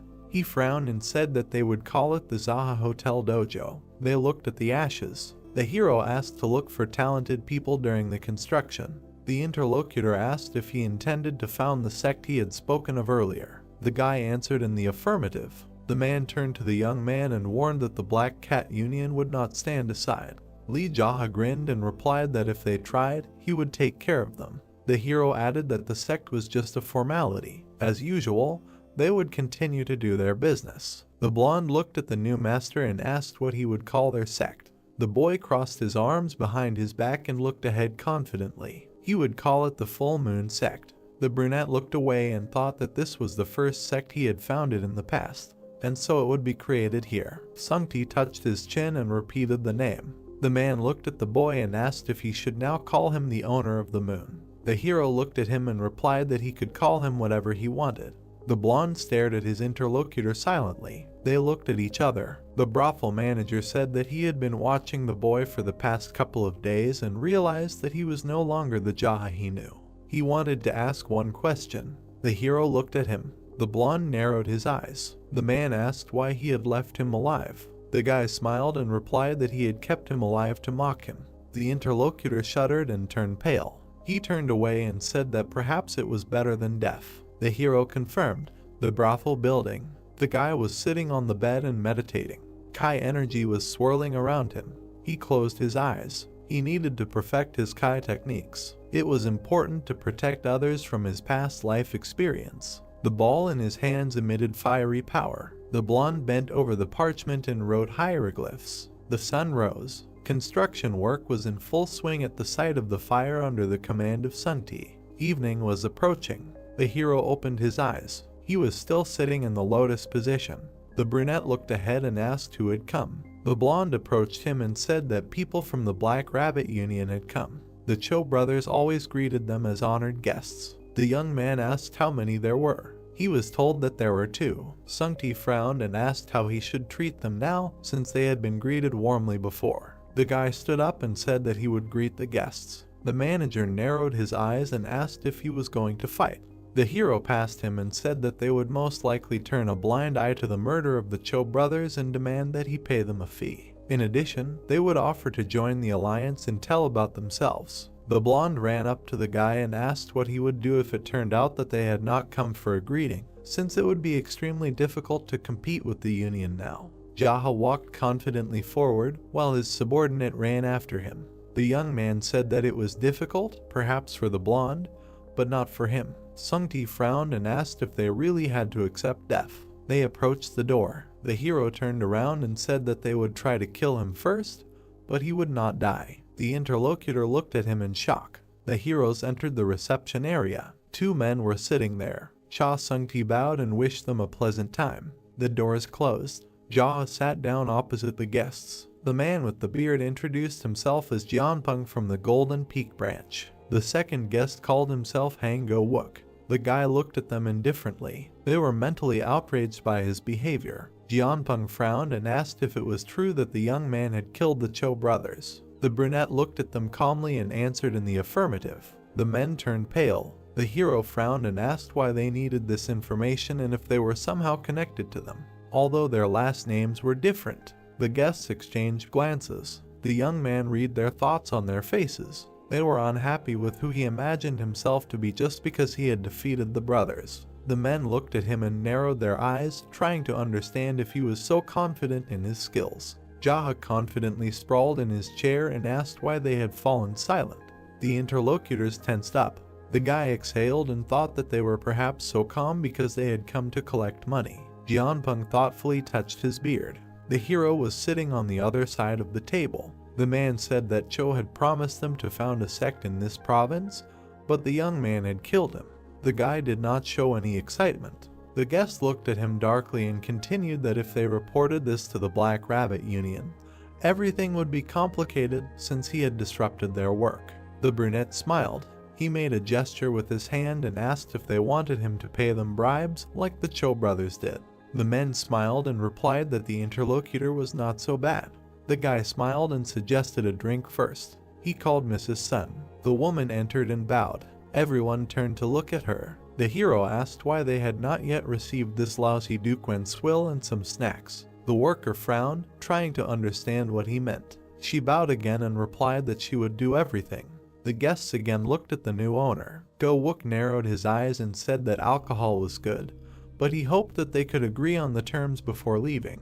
The young man smiled and suggested focusing on alcohol. The men jumped up. The fat man slammed his fist on the table and exclaimed that they had had enough. The brunette looked at him darkly. He frowned and asked if the other man wanted to try his hand in a fight with him. The guests turned pale and assumed that the boy had some kind of plan since he was so confident. The hero leaned back and said that he wanted to ask something. Jaha asked if they thought that the Black Rabbit Alliance could come here and rescue the 2 of them as if nothing had happened. He narrowed his eyes and advised them to think about it. After all, the young man would not have dealt with the Cho brothers if he was afraid of the Alliance. The guests were sweating. They stood before the host. He noted that their skills were much higher than the brothers. The 3 were incompetent. Hango Wook and Jianpeng looked at him silently. The young man sat in a chair. He said that if they hadn't made a decision by the time Ms. Sun came, he would fight to the death with the 2 of them. Footsteps were heard. The brunette noticed that the woman seemed to have returned. He looked at them coolly. The footsteps were approaching. Ms. Sun looked at him questioningly. When she entered, the guests were smiling tensely. They said that they would definitely put in a good word for him with the Black Rabbit Alliance, so the hero had nothing to worry about. The guy grinned and said that he would take their word for it. Everyone laughed. The men said that they were happy that the Cho brothers were dead. Quick steps. The men flew out of the brothel. Sungti leaned against the doorway and asked if everything was okay that the hero let them go like that.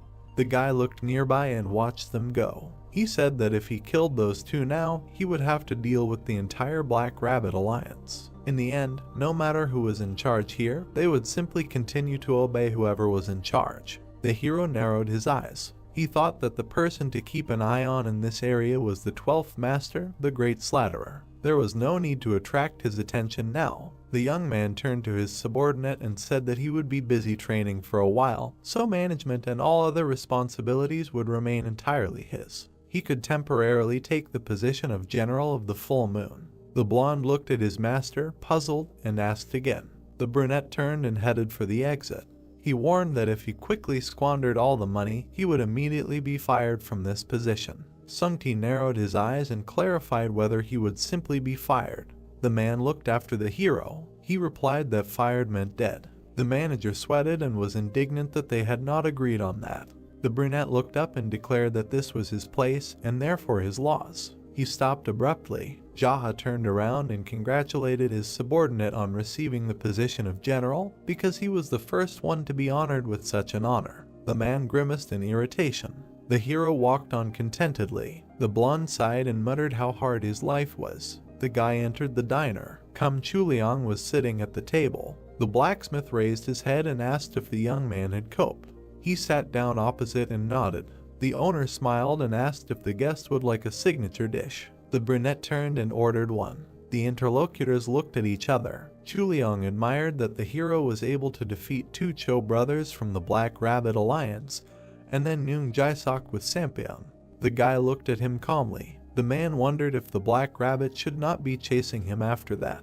If that's really the case, then wherever the hero goes, many people could die. The young man frowned and wondered if he had always been like this. Even in his previous life, he had had problems with the Cho brothers. He regretted not having returned the favor back then. The men sat opposite each other. Jaha said that although they were probably not in any danger now, one way or another, the conflict would surface in the near future. Moreover, he was going to attack them himself, so everything was fine, others should not be harmed. The blacksmith frowned and asked if the boy was really going to defeat the Black Rabbit alone. He answered in the affirmative, although he knew that it was hard to believe. The red-haired man tugged at his beard and said that he still couldn't get it, that the hero had defeated 3 brothers alone. He laughed and told the boy to remember the taste of today's kuxi so that he could definitely treat him to it later. The brunette looked at his interlocutor with displeasure and was indignant that he was forcing the poor man to treat him. The man crossed his arms and noted that the young man was the owner of the Zaha Inn. The cook put a plate of noodles on the table and asked if they were employees of that place. The hero nodded and added that he thought Dukesu's brother was too. The man looked at the young man in surprise and said that he did not remember being among their employees. The brunette crossed his arms and said that everyone he knew had long been there. He took his chopsticks and said that if the cook were there, he could afford to treat the hero to noodles. Dukesu banged the plate and looked at the guest with disdain. He asked who he thought he was. A voice was heard demanding that Jaha leave. All 3 turned around. A man was standing on the street. He narrowed his eyes. The diner worker smiled and said that they had come to see the main character. Then he frowned and advised him to be careful. The blacksmith coughed and told the boy not to catch a cold because it smelled like rain. The boy exhaled and headed for the exit. He said that nothing was impossible for their master. It was raining. The 2 stood opposite each other. The man looked at the youth from under his hat and said that he heard that he had the nerve to kill Noong Jae-sok from the Black Rabbit Alliance. The brunette looked at his interlocutor indifferently and replied that he had heard that name somewhere. He remembered the man he had struck down. The man revealed his scarred face and said that he had been sent by the Black Rabbit. The boy frowned. It was the 2-eared phantom Wai Seonwoo, who had attacked and killed him in his past life. The hero stood opposite the man and thought that he was so young, but already had a serious nickname. They looked at each other. The man asked why the boy had killed Noong Jae-sok. The brunette replied that the reason was that he had burned down his house. The interlocutor smiled and said that he understood his motive, but he had buried himself with it. The guy was holding a sword in his hands. He asked if the guest thought that by killing the young man, everything would be in his hands. His eyes flashed. Jaha said that the opponent had been deprived not only of hair, but also of brains. The man's face was distorted with hatred. He said that before grinding the guy into dust, he needed to teach him a proper lesson. Lightning flashed. The bald man drew 2 swords and rushed to attack. He cut the air with his blade. The hero dodged. He swiped his foot across the ground and sent a splash of water towards the enemy. The man covered himself from the mud and frowned. The boy was attentive. He thought that the 2-eared phantom was actually 2 people, not 1. Surely, if he was in danger, someone would immediately come running to save him. The brunette parried the attack with 2 swords with their sheaths. The bald man made another lunge. The boy jumped back. The hero took a few precise steps. He stopped and narrowed his eyes. Du Yongsu, who had been hiding all this time to deliver a crushing attack, was somewhere nearby. The boy would not let him hide any longer. Cha Sung-ti ran up to the boy. The hero asked him not to interfere and advised him to listen carefully. The blonde took off the bandage from his eye and threw it on the ground. Swing. Jaha dodged another attack. He frowned and warned his subordinate that there was another one hiding somewhere. The man shuddered and began to actively look around. There was a movement on the roof. A man with 2 swords and a scar on his face jumped down from there. He landed next to the bald man. The blonde frowned and noted that this was an unpleasant surprise. The hero smiled and thought that he had finally lured him out. Xianwu looked closely at his opponent and said that he had known from the very beginning that there were 2 of them. The young man grinned. The bald man turned to his partner and warned that Jaha was not as simple as he seemed. They rushed to attack at the same time. Everyone carefully watched the enemy's movements. The bald man was called out. The villains froze. Sung-ti swung his sword and declared that he would be his opponent. The blonde frowned and asked if the enemy knew what his nickname was. The man gripped the hilt of his sword and added that there was no need for the one who was about to be cut into pieces to know that. He narrowed his eyes and exclaimed that it was time for him to get ready. The 3 of them looked at him silently. Sung-ti gritted his teeth and said that he might be sad, but after the blonde cut off his head, he would no longer have to worry about being bald. Xianwu was furious. He cut the air with his sword. The brothel manager raised his sword to defend himself. An attack fell on him. The man was thrown back. The blonde was lying on the ground. The hero looked at him, dumbfounded. The subordinate did not move. The boy narrowed his eyes and demanded that the idiot get up. Sung-ti stood up in displeasure. The youth exhaled. The subordinate brushed the dirt off his kimono. Jaha looked at him and asked if he really thought that would work. The man was embarrassed and said that if it weren't for the rain, they would have definitely fallen for it. The blonde wiped away the dirt and muttered that the moment they let their guard down, he would cut off their heads with a precise move of the blade. The brunette silently condemned him. The villains grimaced with anger. The bald man hissed that they were fooling around right in front of them. The manager pointed at the enemy and noted that due to the lack of hair, it seemed as if raindrops were dancing on his bald head. Xianwu was shaking with hatred. He cursed and swung his weapon. The blonde man flinched. The master parried the attack, shielding his subject. The enemies looked at each other. The bald man swung his other hand. The youth parried the attack again. The man bared his teeth. The hero turned and stood firmly. The killers watched carefully. The blonde man narrowed his eyes. Everyone stood in the rain. The guy was serious. Since he returned to the past, this was the first time he felt something like this. The young man smiled and thought that fighting was so fun. Yangsu frowned and noticed that his opponent was grinning.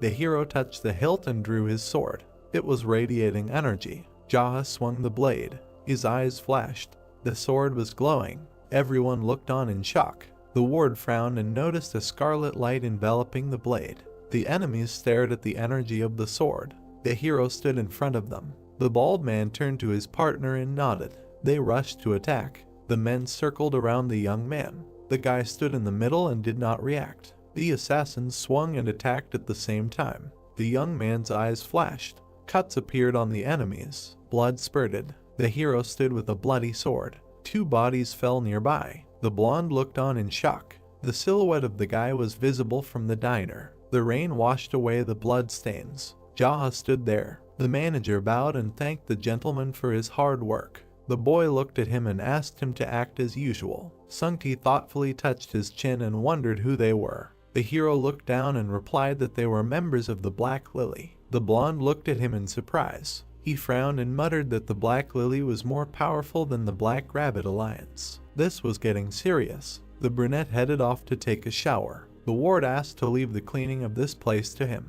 He watched the master leave. The blacksmith crossed his arms and looked in that direction. The man realized that the boy killing the brothers was not a fantasy. The rain did not stop. The boy was lying in the bathtub. His growth of power had definitely accelerated significantly. He was worried that the people who were supposed to die by his hand in the distant future were dead now. The boy closed his eyes. Now the list of groups to deal with also includes the Black Lily and the Black Rabbit Alliance. The boy lowered his head. Silence. The boy opened his eyes and thought that the sounds from the street suddenly died down. Someone was running down the hallway. 2 men appeared in the doorway. The hero turned to them. They were the owner of the Lee brothel, Song Wijiem, and the owner of the Shi brothel, Yoon Junggu. The brunette narrowed his eyes and asked if it was Cha Sung-ti who had prompted them to do this. They rushed at the boy. The wooden bathtub cracked. Water splashed everywhere. The men closed their eyes. The hero jumped up and grabbed them. The men were thrown across the room. They crashed into the wall and collapsed. The boy looked down at them and thought that they had attacked him, knowing that he would not have a weapon with him while taking a bath. The brunette frowned and wondered if this was Sung-ti's doing. Quick steps. The guy approached the servant. He bowed tremblingly. Jaha asked where the manager was. The man replied that he was not here. The hero looked at him menacingly and said that he had better be completely honest with him. The servant was shaking. He muttered that he really hadn't seen the blonde since he left a little earlier. The young man frowned and turned around. The guy went outside into the rain. He didn't know if Cha Sung-ti was involved in this attack, but anyone who bared their fangs at him would die. His eyes flashed. The brunette turned towards the voice. Jaha narrowed his eyes. It was the voice of his manager. He quickly ran towards the sound. There were bodies on the ground. The guy didn't understand where they came from. The young man ran further. He turned the corner. There was a crowd. In the center stood a bloody Sung-ti. They were shouting that he was barely breathing. The blonde frowned and clutched his sword. The hero looked there in shock. He came closer. The men turned around. The subordinate noticed the master. He smiled and noted that he was still alive. The blonde looked at him and asked for help. Sung-ti clenched his teeth and trembled. There were tears in his eyes. The man cursed. Sung-ti watched as the villains looked back. He furiously pulled out his blade and shouted at the protagonist why he was just standing there when he was supposed to save him. The brunette frowned from under his brows and thought that this was such a ridiculous way Sung-ti asked him for help. The bandits immediately pointed their swords at Jaha. He looked at the enemies with disdain and did not understand why they were standing there and ordered them to take their swords in their hands and attack. The crowd of bandits grinned furiously and understood that there was no need to be afraid of him because he was just an errand boy. They ran at him in a crowd, wanting to attack him all at once. The protagonist watched what was happening with cold blood. Then he thrust his fist into his stomach with a sharp blow. Then he powerfully hit another bandit in the face. Then he hit his body with his palm. He punched another guy in the stomach with his fist. The enemies ran at him from all sides. Then they all began to fall to the ground. The protagonist looked at the bloody bodies. Then he looked back at Sung-ti, who was screaming. His assistant leaned on his knee and tried to catch his breath, saying that the villains dared to attack him. The brunette looked at the blonde cautiously. The bloody Sung-ti looked at Jaha from under his brows and asked if he really came personally to save him. Jaha looked at him with disdain and refused, because he was going to kill him with his own hands if he found him. Sung-ti started screaming in anger, not understanding why he deserved such a fate. The blonde looked at the demon with anger, who said that he himself thought that Sung-ti was somehow involved in this matter. His assistant wondered if these bandits really came to him. The brunette looked at the assistant and said that he was enjoying the bath procedures when Junggu and Wijiem came for him. Sung-ti held his wounded shoulder and was indignant, noticing that these guys still did not understand, because even masters of the Cho brothers level died at the hands of Jaha as soon as they looked down on him. The bloodied blonde frowned slightly and wondered if the protagonist had seen the state he was in, hinting if they had cleared up the misunderstanding by saying he hadn't been hanging out with those bandits. The protagonist looked away and said that seemed to be true. Sung-ti at this time thought of him as a scoundrel after he was about to kill him. Jaha looked away and turned to his assistant.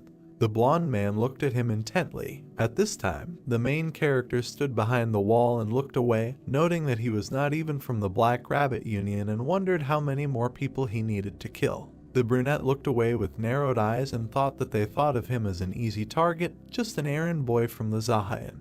He then asked the question, how many more men of Ilyang County did he need to kill so that such useless things would not happen again? Sung-ti looked at him with narrowed eyes. The blonde man was about to lower his head in front of the brunette and stated that he would take care of it so that no one would even dare to think about such nonsense. Sung-ti stood with his head lowered in front of Jaha, who asked him to try his best in this matter. Sung-ti continued to stand with his head down as the protagonist repeated his words about his efforts. The brunette began to walk away across the square with bloody bodies, ironically saying that he just wanted to soak in the bath. Rays of bright sun illuminated the trees. Sungti walked towards the workers in the field. At this time, the protagonist was meditating with fire. Sungti, in the company of men, watched the workers in their construction. A month later, there was already a building in an empty field. Sungti walked behind the protagonist, who looked angry because he knew that a whole month had already passed, and this was supposedly all they had managed to do. His assistant objected that due to the scale of the project, it would take at least a year. Jaha asked if it was possible to do it faster. The blonde raised his hand in front of himself and answered with displeasure that it would not work, although he himself would like to speed up this process, but things will not go faster if you just throw a bunch of random people into production. The protagonist frowned and looked up. The two of them were standing on the field and looking at the construction. Sungti looked at Jaha and said that he had recently found a skilled leader, so he wanted to somehow speed things up. A guy in a blue cape was walking towards them from behind. Sungti pointed at him with his hand and drew Jaha's attention, saying that this guy would be in charge of the construction. It was a brunette named Yeon Ya-sung, who was smiling at them. The protagonist looked at him sarcastically and realized that this was a craftsman who was famous for when he was the head of the Ignoble clan, and was surprised at such a meeting. Sungti pointed out Jaha to the craftsman and noticed that the guy had arrived on time and asked him to greet the demon, the head of their clan.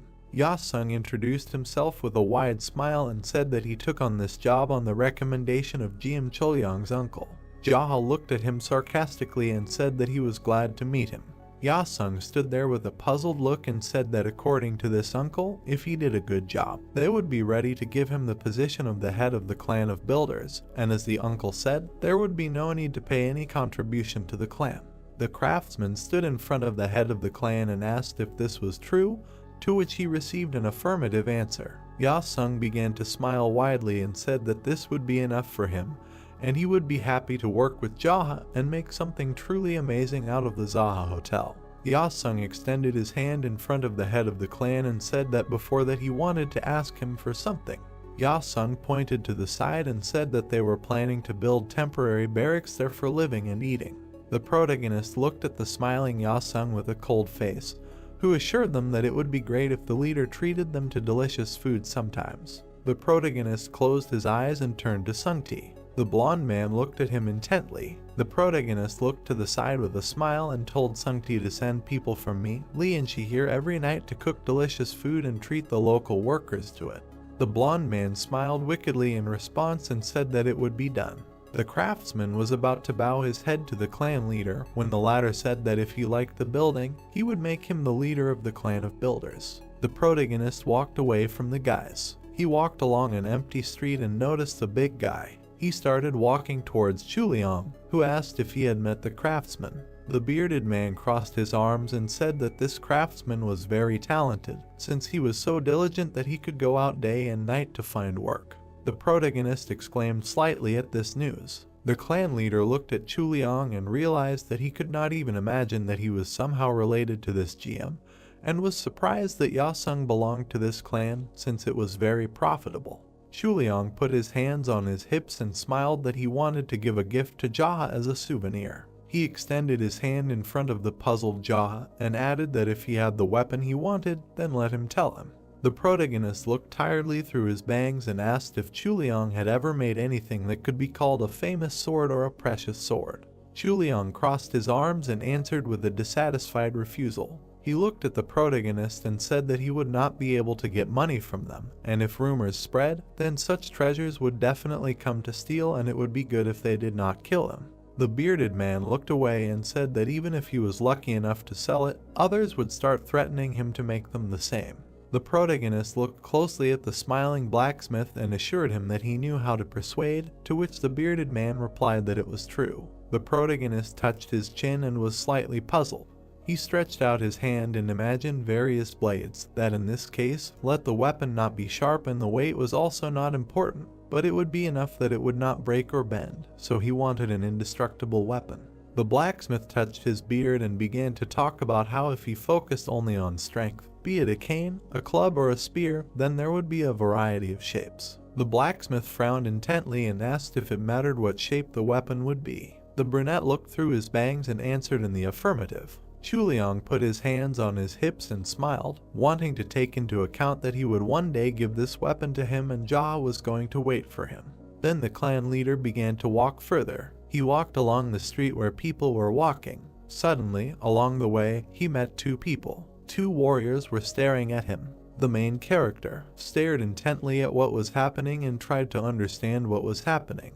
The brown-haired man tilted his head and asked Jaha if he was the owner of the Izaha Inns. The brunette looked at the guy with narrowed eyes. The protagonist broke through the guys and said that he was just an errand boy. The brown-haired man looked back and started shouting for the clan leader to stop. The protagonist looked back at him. The brown-haired man sighed heavily. He pressed his hand to his chest and lowered his head and said that he was an envoy from the Black Rabbit Union Hayek Ryon Hong, and he came here to convey words from his superior. The protagonist peered through his bangs and asked again about the Black Rabbit Union. The brown-haired man looked ahead and said that the master of the Golden Phoenix Pavilion wanted to see him.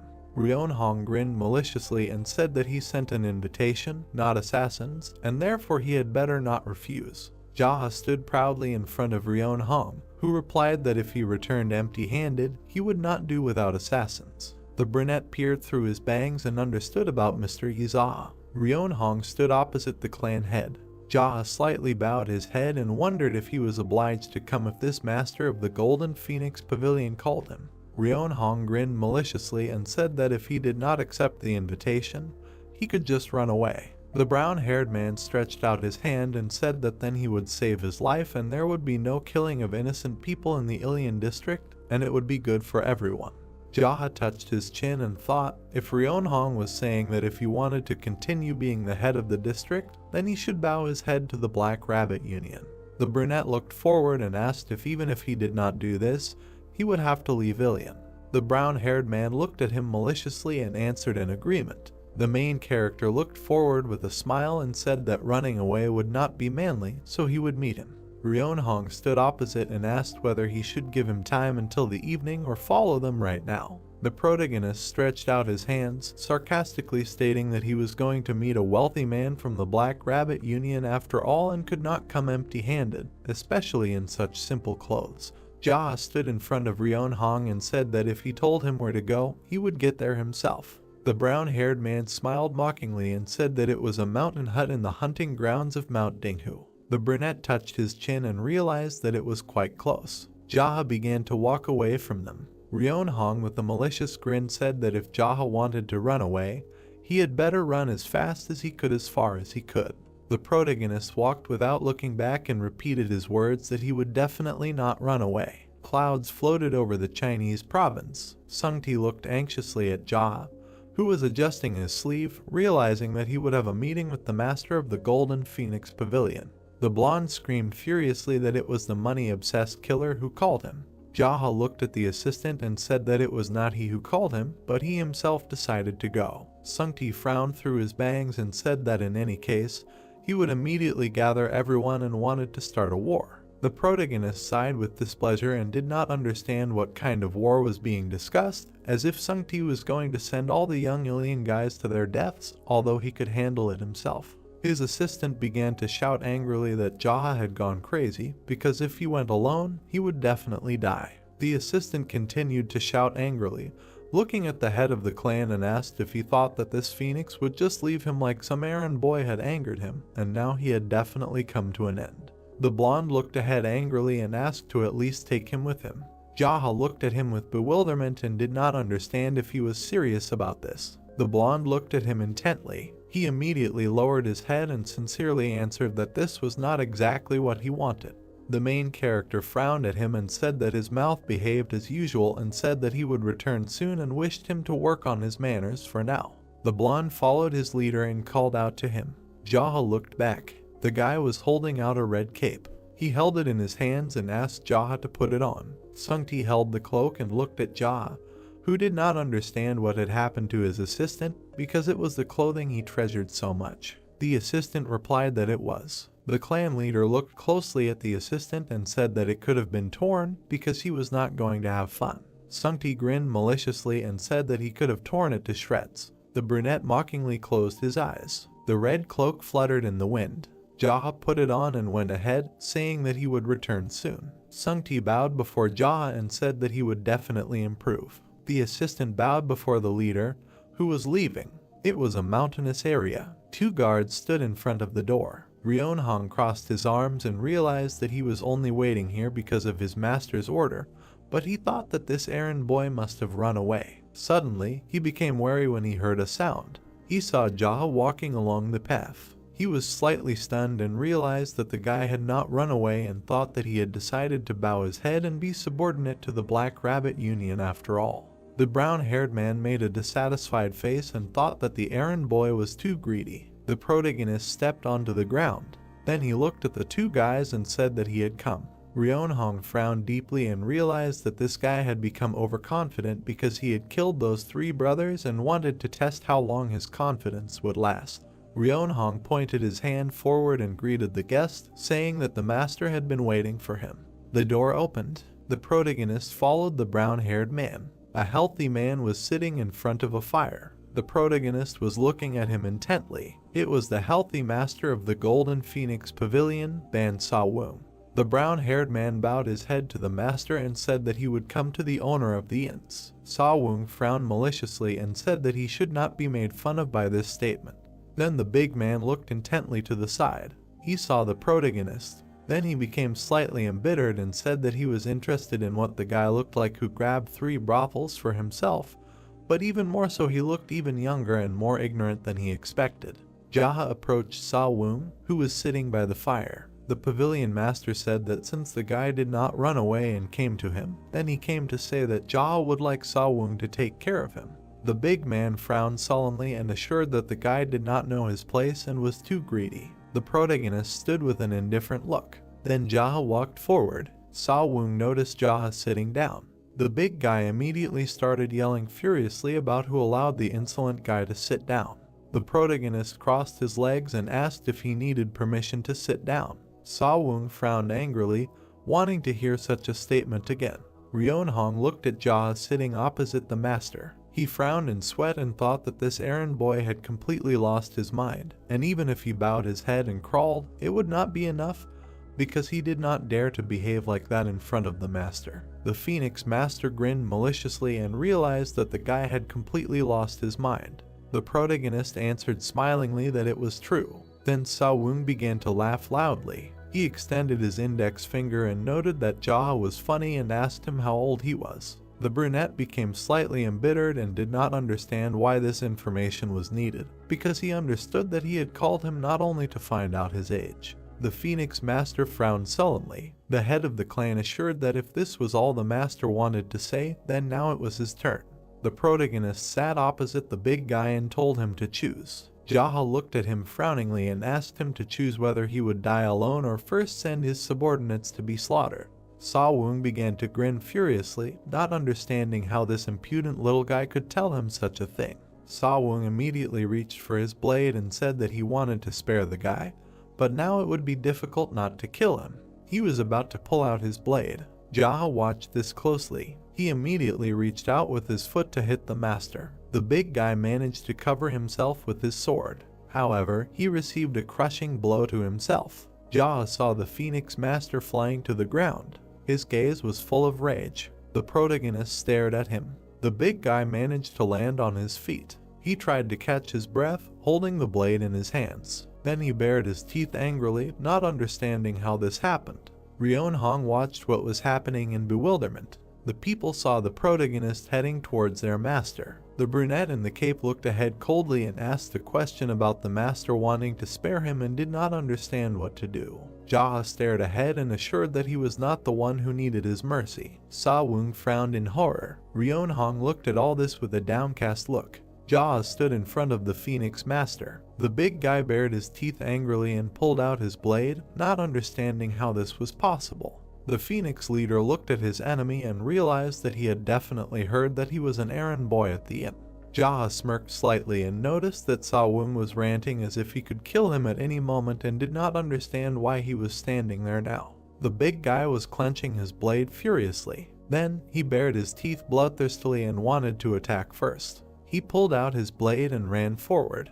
He swung his blade, but Jaha managed to turn back. The Phoenix leader bared his teeth furiously. He slashed his blade repeatedly, but Jaha managed to dodge. The protagonist coolly dodged the blows, thinking that he should try to fight him since he was a master from the Black Rabbit Union, but as expected, he was only a third-rate opponent. Then, the protagonist swung his hand. He dealt a crushing blow to the big guy's body. The Phoenix master wheezed, spitting out blood. He flew back slightly from such a blow. The protagonist's foot left the ground. The main character flew with his blade towards the head of the Phoenix. Sawung frowned furiously, realizing that a sword was coming at him. The red color of the blade cut through the air. The main character struck with the blade, cutting off the enemy's head. The main character looked through his bangs with cold blood. He saw how blood splashed through the air. All the warriors drooped and were stunned by the death of their leader. Ryeonhong was stunned and drooped. Jaha lowered his bloody blade to the ground. The brunette looked back at the warriors and asked them if they saw what would happen if they touched the errand boy from Million. The brown-haired man stood there with a sullen expression and realized that the master couldn't even fight back properly and was defeated so easily. Jaha looked away and asked about who wanted to die after their Phoenix master. All the warriors immediately became wary and wilted. One of the warriors began to step forward and said that right now the guy attacked the Black Rabbit Alliance. The blonde guy frowned slightly and asked Jaha about how he was going to deal with this. The brunette looked at him arrogantly and wondered why he should care, because they could die right here at this very moment. All the warriors immediately became horrified and angry. A whole crowd of soldiers stood in front of Jaha, who was about to count, and ordered everyone to kneel down and those who did not bend their knees. He wanted to send first straight to their leader, so he ordered them to decide what they wanted themselves. He extended one finger and said the count. The blonde guy stood there dumbfounded. Then he immediately fell to his knees. All the soldiers began to kneel after him. A whole crowd of warriors were kneeling before Jaha. He remembered how he meditated and saw various painful moments from his life. He realized that the reason he endured becoming a demon was to practice martial arts, because he had not eaten normally for 2 days, and so all this suffering was for such a moment. The wind was blowing the protagonist's hair. He watched as a whole crowd of warriors bowed before him. The blonde guy looked askance and asked if Jaha would spare them. The brunette was slightly perplexed, not understanding why he should suddenly do this. The blonde guy with a dejected look assured that Jaha himself said that if they kneeled, he would spare them. He looked at the frightened soldiers and repeated that he would send first those who did not kneel, and there was no talk of mercy. The blonde guy began to angrily shout that they be allowed to survive. Jaha looked at them with confusion and asked why he needed to do that. The blonde guy was holding his knees and said that if the brunette was going to kill them all, then did they have a choice but to fight to the death. The protagonist looked down and understood that the guy was trying to negotiate, so he said that they should introduce themselves first and then offer a deal. The blonde guy looked at the brunette and introduced himself as Sima Bai, like a secret inspector. The protagonist looked at the guy, saying his name. He looked at him with disdain and realized that he did not remember this guy, thinking about whether he could have died along with Sawung when the Black Rabbit Alliance dealt with his bad deeds. Sima carefully looked at Jaha and was going to honestly say that if his skills were similar to the master, then together they could win and turn the tide of the game. The protagonist looked at the guy with trepidation and wanted to hear his addition. The inspector looked through his bangs and said that he thought the boy hadn't demonstrated all of his skills, and Sima was holding back some hot-tempered guys. The main character looked at him sarcastically and was impressed because the errand boy was hiding his martial arts skills and learning techniques. He looked at the whole crowd of bowed warriors. Then he approached the inspector and said that he was accepted, and if he was quick-witted, then let him try to survive because it would be natural. He immediately clenched his fist enthusiastically. Then he suddenly froze, trying to understand what concerned the others. The main character narrowed his eyes and said that he needed to get rid of everyone who knew, because suddenly one of them would inform the Black Rabbit Union, and if a full-scale war with the union of this black clan began now, it would be harder for him to move towards his goal. Jaha pulled out his blade and told the others to attack him, and he didn't mind, even if it was all of them. All the warriors immediately drooped in the sweat of their brows. One of them was convulsively about to pull out his blade. The inspector immediately threw his hand to the side, telling them to stop, asking a question. Wouldn't all this be resolved if they simply did not report to the union under any circumstances? The brunette looked at Sima arrogantly and said why would he believe that? The fair-haired guy angrily shouted that he personally could be trusted. The brunette looked at the worried crowd and said that he could not do that. He looked down on the guy and said, be it his facial features or his eloquence, but no matter how you judge, the fair-haired Sima seemed to him to be the one who was responsible for everything after the master. The inspector looked up with disdain and said that Jaha was right. The protagonist looked at the inspector with disdain and said that his boss, the master of the Golden Phoenix Pavilion, was dead, and if he came to the authorities with such news without a single scratch, then he would hardly be left alive. The blonde guy was angry with sweat. He stretched out his hand and said that these bastards, too, like the master of the Golden Phoenix Pavilion, died, and no one even rushed to his aid, and everyone just watched his death. All the warriors in black cloaks were horrified. The protagonist added that perhaps they would be able to survive, but the brand of a half-traitor would not go away, and then it would be obvious what kind of life awaits them in the Union of the Black Rabbit. The inspector immediately lowered his gaze. He held the blade in front of his face and wanted to begin. Suddenly, the inspector cried out, looking at Jaha, and said that he had come up with a plan and asked to listen to his words and then make a decision. The protagonist crossed his arms with a smile and realized that the guys were as smart as if they had been reborn as Zhuge Liang or Sima to come up with this method. The inspector enthusiastically stated that all they had to do was go and steal the money from the hut and basically commit an open crime together. The protagonist stood in front of a crowd of warriors. The blonde guy spread his arms and said that in fact, this hut was full of money that the master had embezzled. And if the higher-ups found out about this, everyone in the Golden Phoenix Pavilion would have to die because they kept their mouths shut and cooperated. The protagonist stared at the inspector, who stated that this money was obtained from Ilian County. Since they themselves openly carried the stolen money, they would inevitably become accomplices. Jaha looked at the guy sitting and noted that he said so because they were accomplices. He would not report to the Black Rabbit Union, so he asked not to kill them. The inspector added that he did not know what would happen, but it was better than dying right now in this place. The protagonist was in thought, his head down, and realized that in theory this only concerned him now, and it did not matter if a little later the Black Rabbit Union still found out about it. All the warriors bowed their heads before him when he accepted such an offer. Jaha looked at the guy with a smile and said that he was assigning all this work to him. Sima looked with bewilderment, hearing about the soldier. The protagonist held a sword behind his back, looking at the blonde guy, mentioning that he himself said about his last name Sima. The guy agreed with this statement and Jaha noted that he was a soldier. The brunette extended his index finger and stated that since ancient times, people with the surname Sima and Zhuge were the best when it came to recruiting soldiers into a strong organization. The warriors continued to look at the brunette as the inspector wondered why, although Jaha himself did not know. It was a surrounded camp in the mountainous area. The carriage was parked near a provincial house. The protagonist looked away and noticed that the theft had been successful. Sima stood next to Jaha at the window and said that now that they had moved the stolen money together, there was no reason to return. The brunette looked away and said that there was no point in causing trouble while they were in Ilian, and he did not intend to spare anyone who bothered him like that. The inspector was slightly surprised and said that he would settle things and keep an eye on everything. The main character looked at his new assistant and told him to gather all the useless bastards who usually do nothing and to come up with activities for them. The inspector frowned and asked if Jaha's organization had a name. The hero looked through his bangs and said that it was the incomparable Ignoble clan. The blonde guy was slightly taken aback by such a name. The two of them were standing by the open window when the inspector said that he had never heard of such a thing. Jaha looked at him intently and asked again if he had never heard of it.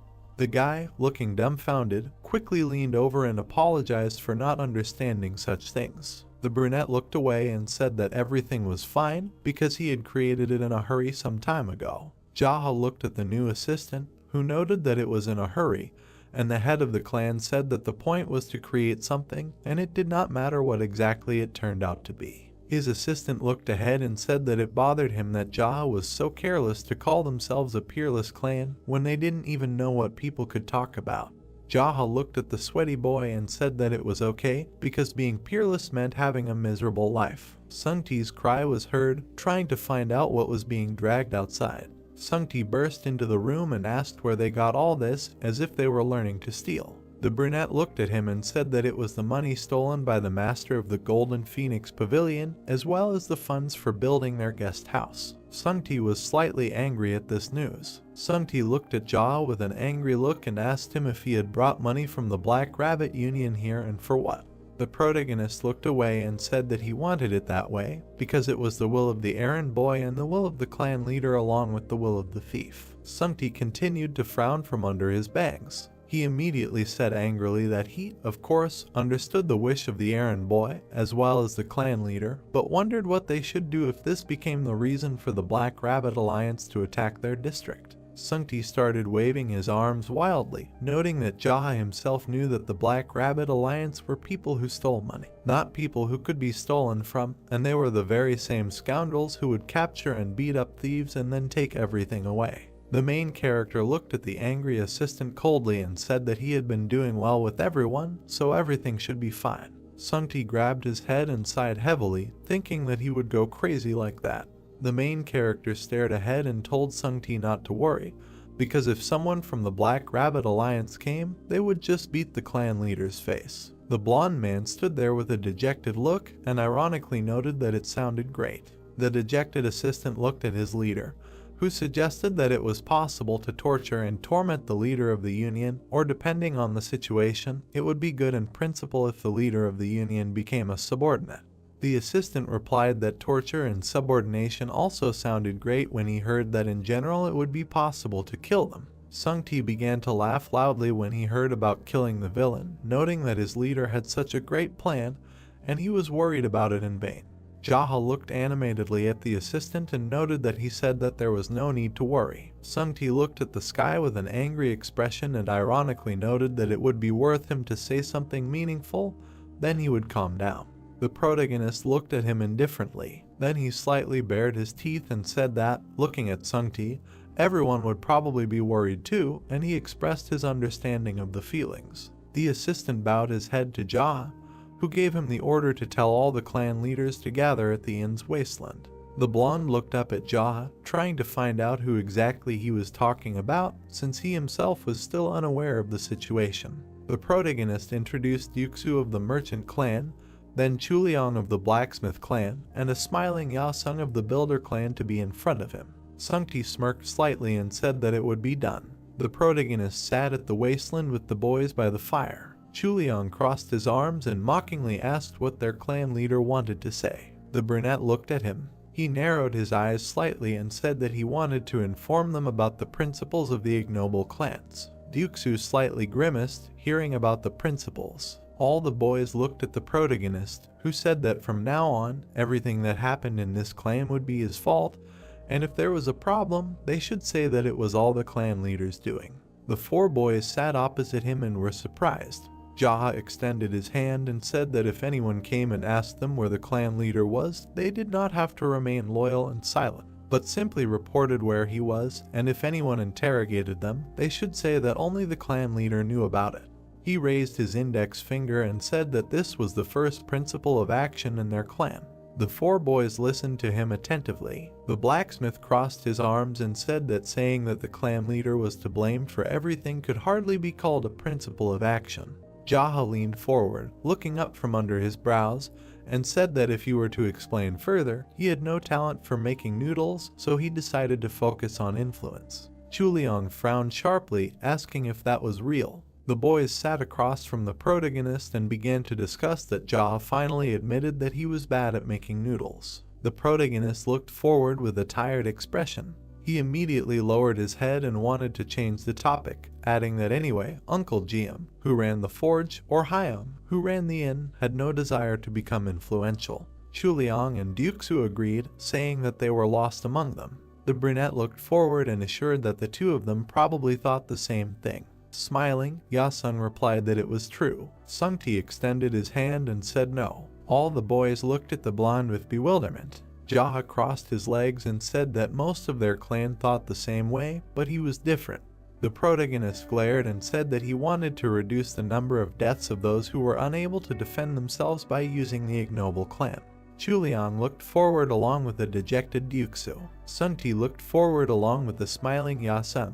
Jia raised his hand and said that the errand boys at the inns were entertainers or coachmen, people who made weapons, food, and necessities. The blacksmith along with Duxu listened attentively to the leader. Yasung continued to look at Jia with a smile, who added that there were still many merchants who were killed by influential people countless times, and this injustice did not stop, and perhaps it will be like this in the future. Sunti looked forward with a dissatisfied smirk. The protagonist looked ahead and said that if there were people who died unjustly, then as the clan leader, he planned to find out whoever his opponent was. Chuliang leaned forward, holding out his hand as Duxu repeated his words. The blacksmith wondered what the leader meant, that he was going to face not only the Black Rabbit Alliance alone, but also the existing established forces. The protagonist looked confidently through his bangs and said that it was so, because if someone died at the hands of someone from the White faction, he would kill them in return. If someone from another alliance killed, he would go to the Muram Alliance and kill them before the trial.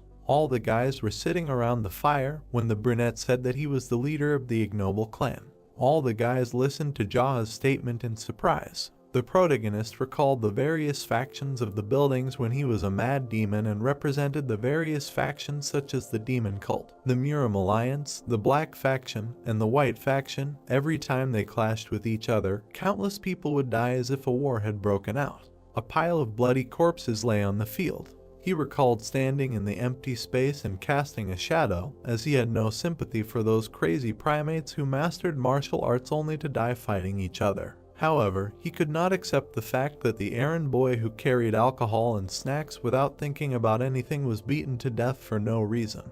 He recalled his bloody sword, and as a result, he killed those crazy monkeys and easily earned the nickname Mad Demon. The corpses were piled on top of each other, and he said that he was being frivolously pointed at and criticized. His hair was blowing in the wind. Back then, no matter what he did, he was called crazy, and there were even cases where he took on crimes that he did not commit. He thought about how, in truth, there were many cases where he did not explain anything, simply because he was bored. He remembered how he looked arrogantly through his hair, and he realized that on top of all this, given his temperament, he became a martial artist in no time. His black demon form stood above the black moon. He thought about what it was like to run away from the Muram Alliance during training to kill the leader of the demon cult, although now everything was different, and no matter who he fought, he was the first to find a reason to fight. Jia stared ahead and understood that therefore he would become a protector of the weak. Sungti extended his hand, trying to ask a question. The blonde held his hand in front of him and said that he was unable to understand something, because all these principles of action did not make sense only if he had incredibly strong abilities. The protagonist looked at his assistant, who resigned himself to the fact that it was the Black Rabbit clan, and asked how he was going to cope with a huge number of clans and masters in the future. The brunette looked at Sungti with bewilderment. He slightly narrowed his eyes and said that if he became the best in the whole world in the future, then that would be the solution. The four guys listened to him attentively, hearing about the best in the whole world. They were all sitting around a fire in the wasteland. Sungti crossed his arms and sighed in displeasure, realizing that their leader was talking nonsense again, and he could not remain calm. Charles crossed his arms and said that he would support their leader, because as a man, he should have more leadership ambitions. Yasung continued to smile and said that he would also support Jia and become the assistant of the Ignoble clan and the leader at the same time. Duxu slightly furrowed his brows and tried to find out if it was possible. The blacksmith looked at the blonde man in confusion, who began to say that there were countless clans and masters, as well as geniuses with outstanding martial arts skills. He noted that it was said that most of them began practicing martial arts before they could even walk. The protagonist looked up from under his brows and said that they were like that. Duxu tilted his head and assured that it was also quite difficult for them to become peerless, because it was said that a peerless one came from the sky once in a generation. The protagonist looked at Duxu with displeasure, assuring him that it was someone from the sky. The protagonist suddenly froze, realizing that it was him. All four boys stared at him. Jia sat in the distance opposite Chuliang and said that it really didn't matter whether he became peerless or not. What mattered was how much effort he put in for it. Ryuksu and the blacksmith listened to how the errand boy and Izaha had chosen to be the best in the world, and everyone here should seriously think about what they would live for in the future. Yasung smiled, sitting next to the dejected Sungti. Everyone was sitting together by the night fire. The protagonist walked along an empty street. He walked along the sidewalk, thinking that the difference between the crazy demon in his past life and his current life was that in his past life, he didn't have a plan, but now he does. Jaha walked forward in his thoughts and realized that only if he took good care of his clan, he would be able to fight other alliances in the future, and if he was a representative of the weak, there would be no reason to curse like before. Jaha walked under the rays of the night light and understood that it was necessary to have a reason to be able to fight the Black faction for justice and other villains from the other alliance, because they could be beaten to death or left as minions. The protagonist's hair covered his face, and he realized that this was the power of reason. He walked forward, looking at the shadow, and tried to realize that when someone imposes a different opinion on the world from the majority of people, then if he succeeds, he becomes a revolutionary, and if he fails, he simply becomes a crazy scoundrel. He peered intently from under his bags. The bright moon illuminated the silhouette of the protagonist, who realized that unlike his past life, he would become a successful crazy villain. A group of people in black sat in front of their leader. It was the masked leader of the Black Rabbit Union. His henchmen sat on chairs with their arms folded.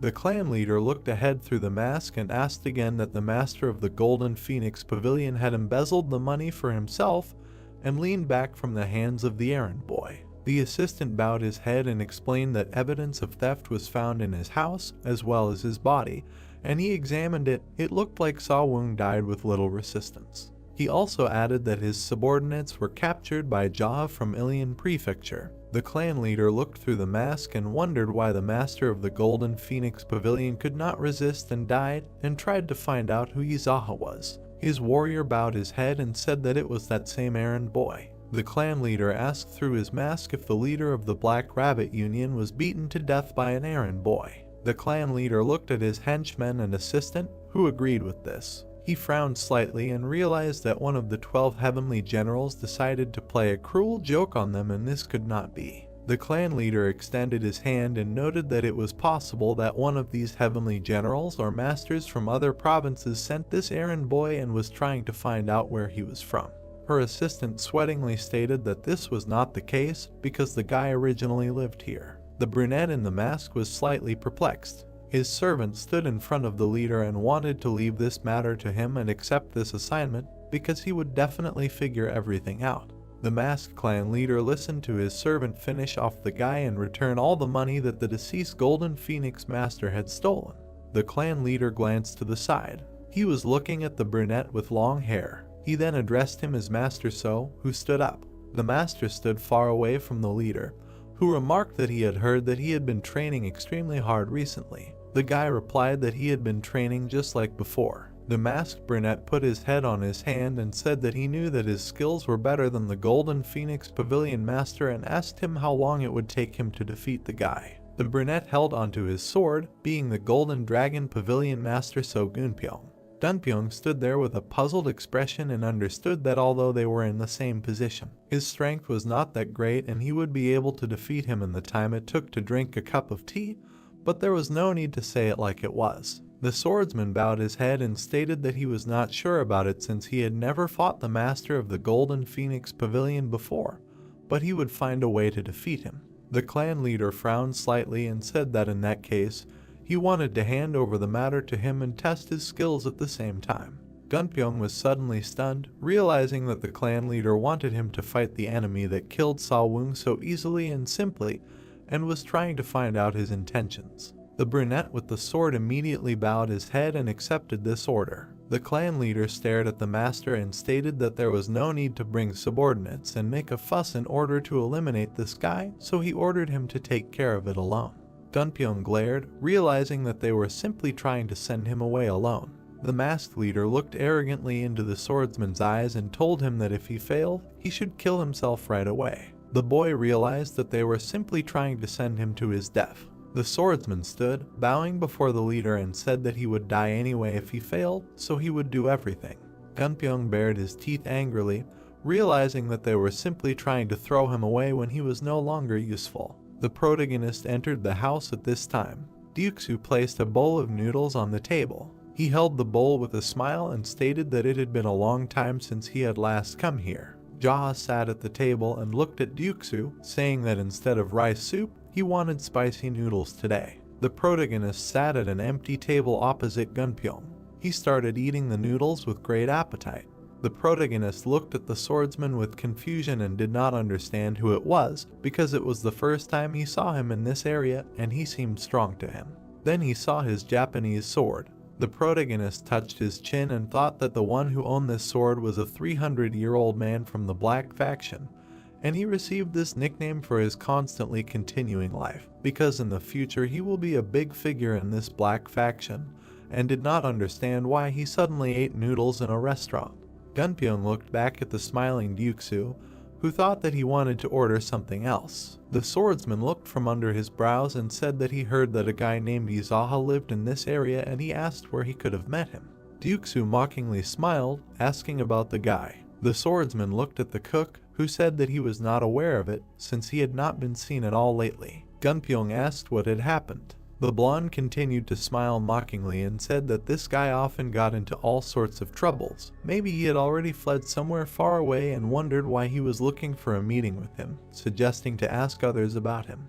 The protagonist leaned back and realized that this was a very dignified moment for the head of the merchant clan.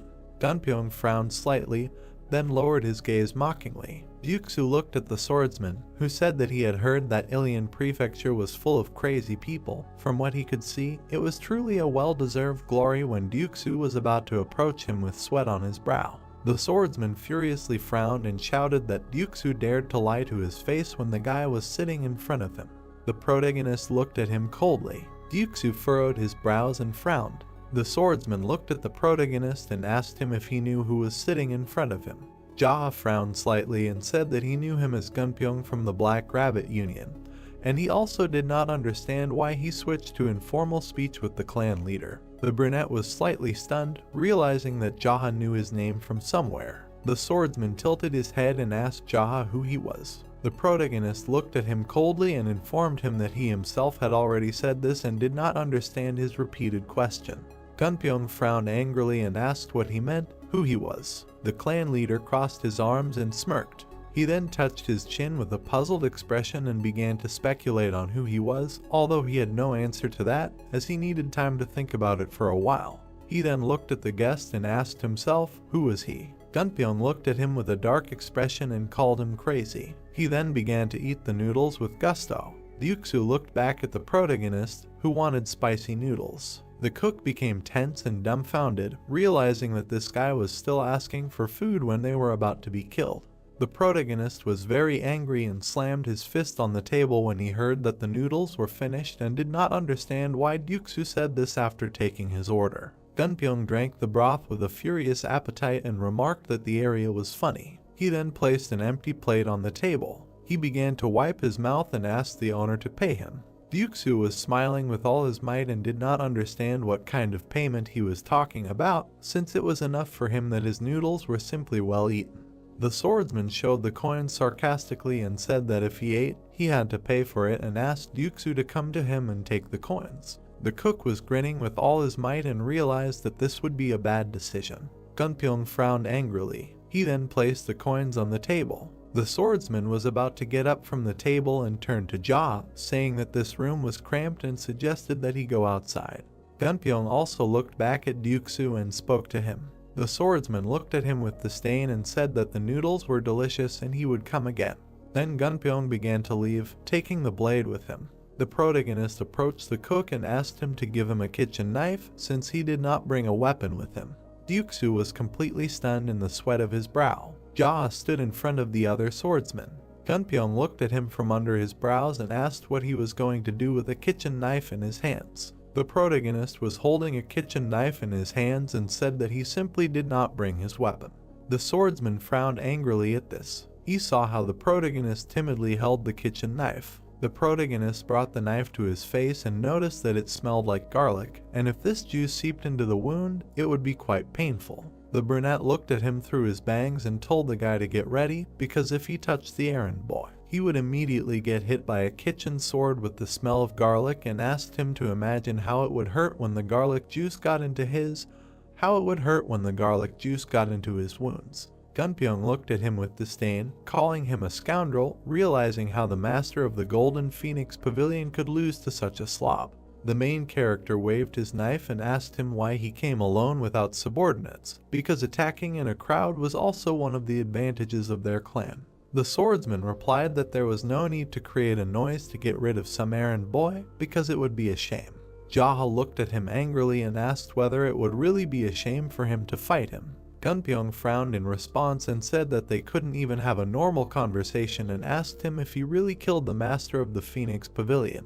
The protagonist stared at him and asked why he had such a puzzled expression, as if he had just been disposed of.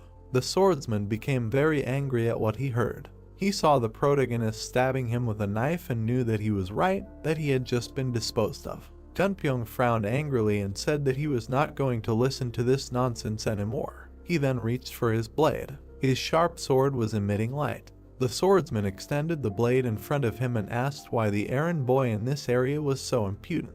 The protagonist calmly crossed his arms and replied ironically that he did not understand why some unknown guy was so self-confident. Gunpyeong became furiously angry at this irony. The swordsman immediately rushed to attack. The swordsman flew to attack the protagonist, who managed to jump back. Jaha looked at him intently and realized that his sword was quite sharp and strong, but if he tried to reflect it with a kitchen knife, then the blade would be finished. Gunpyeong tried to cut the air with his blade, trying to hit Jaha. The protagonist looked down and realized that introducing internal energy into the kitchen knife would be completely ineffective. Gunpyeong bared his teeth furiously. He swung his sword. The protagonist deftly dodged his attacks. He bounced off the ground with his foot. The protagonist managed to run away from the enemy's back. The swordsman grinned angrily, looking back. He continued to try to cut the main character with his blade, who dodged. Their legs stepped over each other. Jaha dodged the enemy's attacks. Then he jumped back, dodging another attack. Gunpyeong flew at him with a sharp blade. The swordsman almost managed to plunge the sword into Jaha's body. However, he suddenly tensed up with his gaze. He slammed his sword down as Jaha dodged. The protagonist looked at him and understood that his skills were quite good, but he still had a lot to learn. He pulled his fingers towards the enemy's blade. The swordsman tensed up and was angry. The protagonist threw the enemy away with his hand. Gunpyeong flew back, raising a cloud of dust. The brunette looked at him with trepidation and understood that the guy had finally realized that he was the only one here who had lost his mind and his stupid attacks would not work on him. Gunpyeong frowned furiously and did not understand who was in front of them and how he managed to predict his every move. They stood opposite each other and Jaha stated that he came to him knowing that he was underestimated, and therefore continued to talk nonsense about him. The swordsman began to shout furiously for his enemy to shut up, because he knew perfectly well that he was asking about something else entirely, or whether he had some kind of status, like the head of the union, or whether he was one of the 12 heavenly generals. The brunette peered through his bangs and noted with irony that the guy first asked a question, and then told him to shut up. He added that what else could he do if his movements were so sloppy that he could easily follow them. Gunpyeong held the blade with his legs wide apart. The protagonist stood in front of him and did not understand why the guy was sharing, because Gunpyeong had mastered the useless martial arts that their clan's slaves were taught. The swordsman continued to grin and did not understand why he was suddenly calling his swordsmanship like a slave's. The protagonist sighed and said that all 12 heavenly generals were actually slaves of the great slaughterers. The swordsman tensed up in bewilderment. The protagonist stared at him and said that even calling them slaves was too much because they were not just the black faction, but pawns of the great slaughterer's slaves. The protagonist looked at him with disdain. The swordsman was perplexed by such news, frowning. The brunette continued to look at him with disgust and called them slaves, because they were an ordinary cleanup crew. The swordsman continued to frown even more. The brunette looked through his bangs and said that it was an organization that provided all possible means to women, and he only existed to lick his ass. Gunpyeong furiously shouted for the guy to shut up. The protagonist spread his arms and said, "How should I look at this situation? Even these 12 heavenly generals, they were also disciples of a slave. The guy crossed his arms and said that they were told to wear an ugly mask, and they wore it. They were told to kill, and they followed all their orders. The protagonist waved his hand. He said that to take over any organization, then immediately take for the entertainment of the great slaughterers, they organized everything, determining the ranks. The protagonist looked at the fighter arrogantly. He said that these are scum who pay tribute and give women to the great slaughterers just to suck up. Gunpyong angrily goggled his eyes. He bared his teeth, thinking that he wanted to say that he was wrong. The brown-haired man's hand was shaking. He did not understand why he could not object to a single word of that boy. The head of the clan looked intently at the fighter, asking why he was so surprised, and that he thought that he was at least a little cool. The brunette grinned slightly, saying that there was no need to consider himself some kind of loser, and that the great slaughterers was just an old pervert who would later also die at his hands. Gunpyong looked at the clan leader with displeasure, asking what else he would say. The brunette looked at the guy with a serious look. He smiled slightly, thinking that he could only take a look at him. The brunette slightly raised the kitchen knife. He stated that if he managed to take first place in the leader battle of the 12 heavenly generals, he would learn more martial arts from the great slaughterers' slaves, asking what he would do with this knowledge and that he would become the best in the dark faction. The brunette raised his gaze upward. He noted that without a doubt, but given the bad character of the great slaughterers' slaves, he would simply waste his time using this lure. He enslaves slaves for fun as much as his heart desires. Gunpyong looked at the protagonist with annoyance, asking if he had finished his tirade. The fighter held out his weapon in front of him, saying that since he was so outstanding, he would no longer just dodge. The protagonist smiled contentedly, noting that as he thought, he would come to his senses immediately if he was given a little beating. The brunette moved his hand with the kitchen knife to the side. He ran his fingers along the knife. Flames engulfed the protagonist's weapon.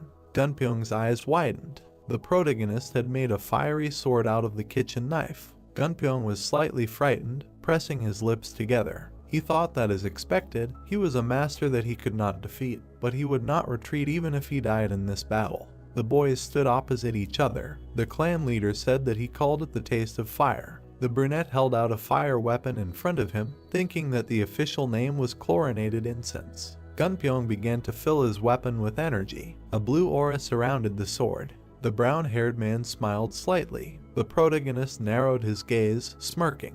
Gunpyong opened his mouth wide, rushing to attack. He directed a blue slash towards the protagonist. The protagonist looked at the approaching attack. He clutched a kitchen knife in his hand.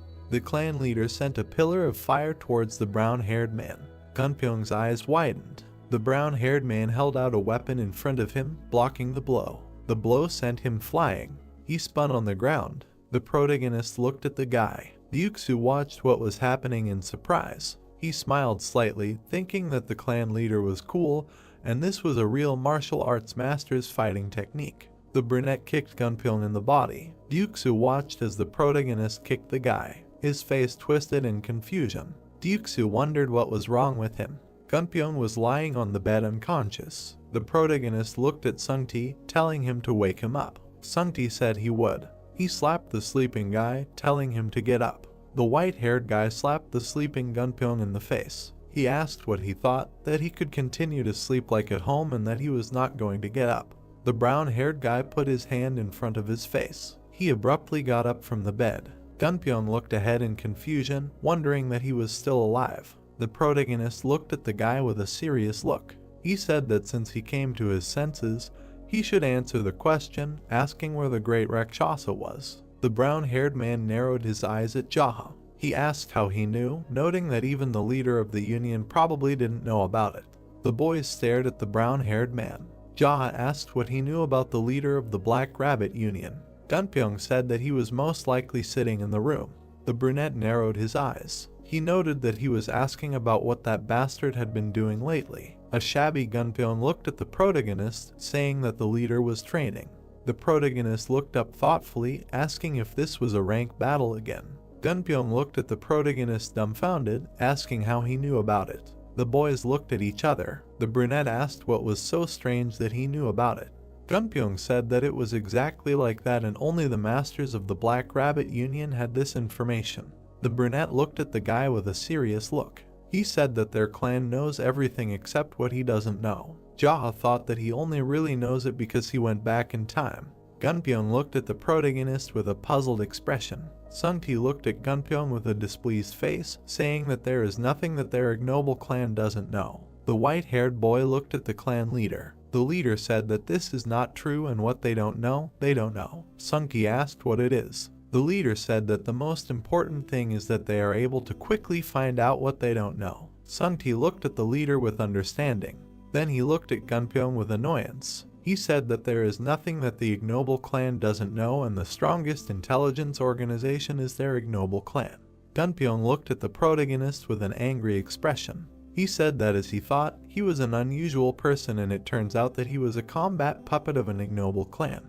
The leader looked at the brown-haired guy in bewilderment, asking why he was a puppet. Gunpyeong noted that he was an errand boy. Sungti punched the guy. He showered the brown-haired guy with blows, asking why he had completely lost his mind and how dare he call the clan leader an errand boy. The protagonist watched the situation in surprise, thinking that this was strange. Sungti asked if he had completely lost his mind. The protagonist frowned. He thought that Gunpyeong's skills were not so bad that he could be beaten by Sungti. The white-haired guy continued to beat the brown-haired guy. The brunette thought that this idiot was picking on him just because he was there. The white-haired guy told him to just die, asking how he dared to call the leader an errand boy.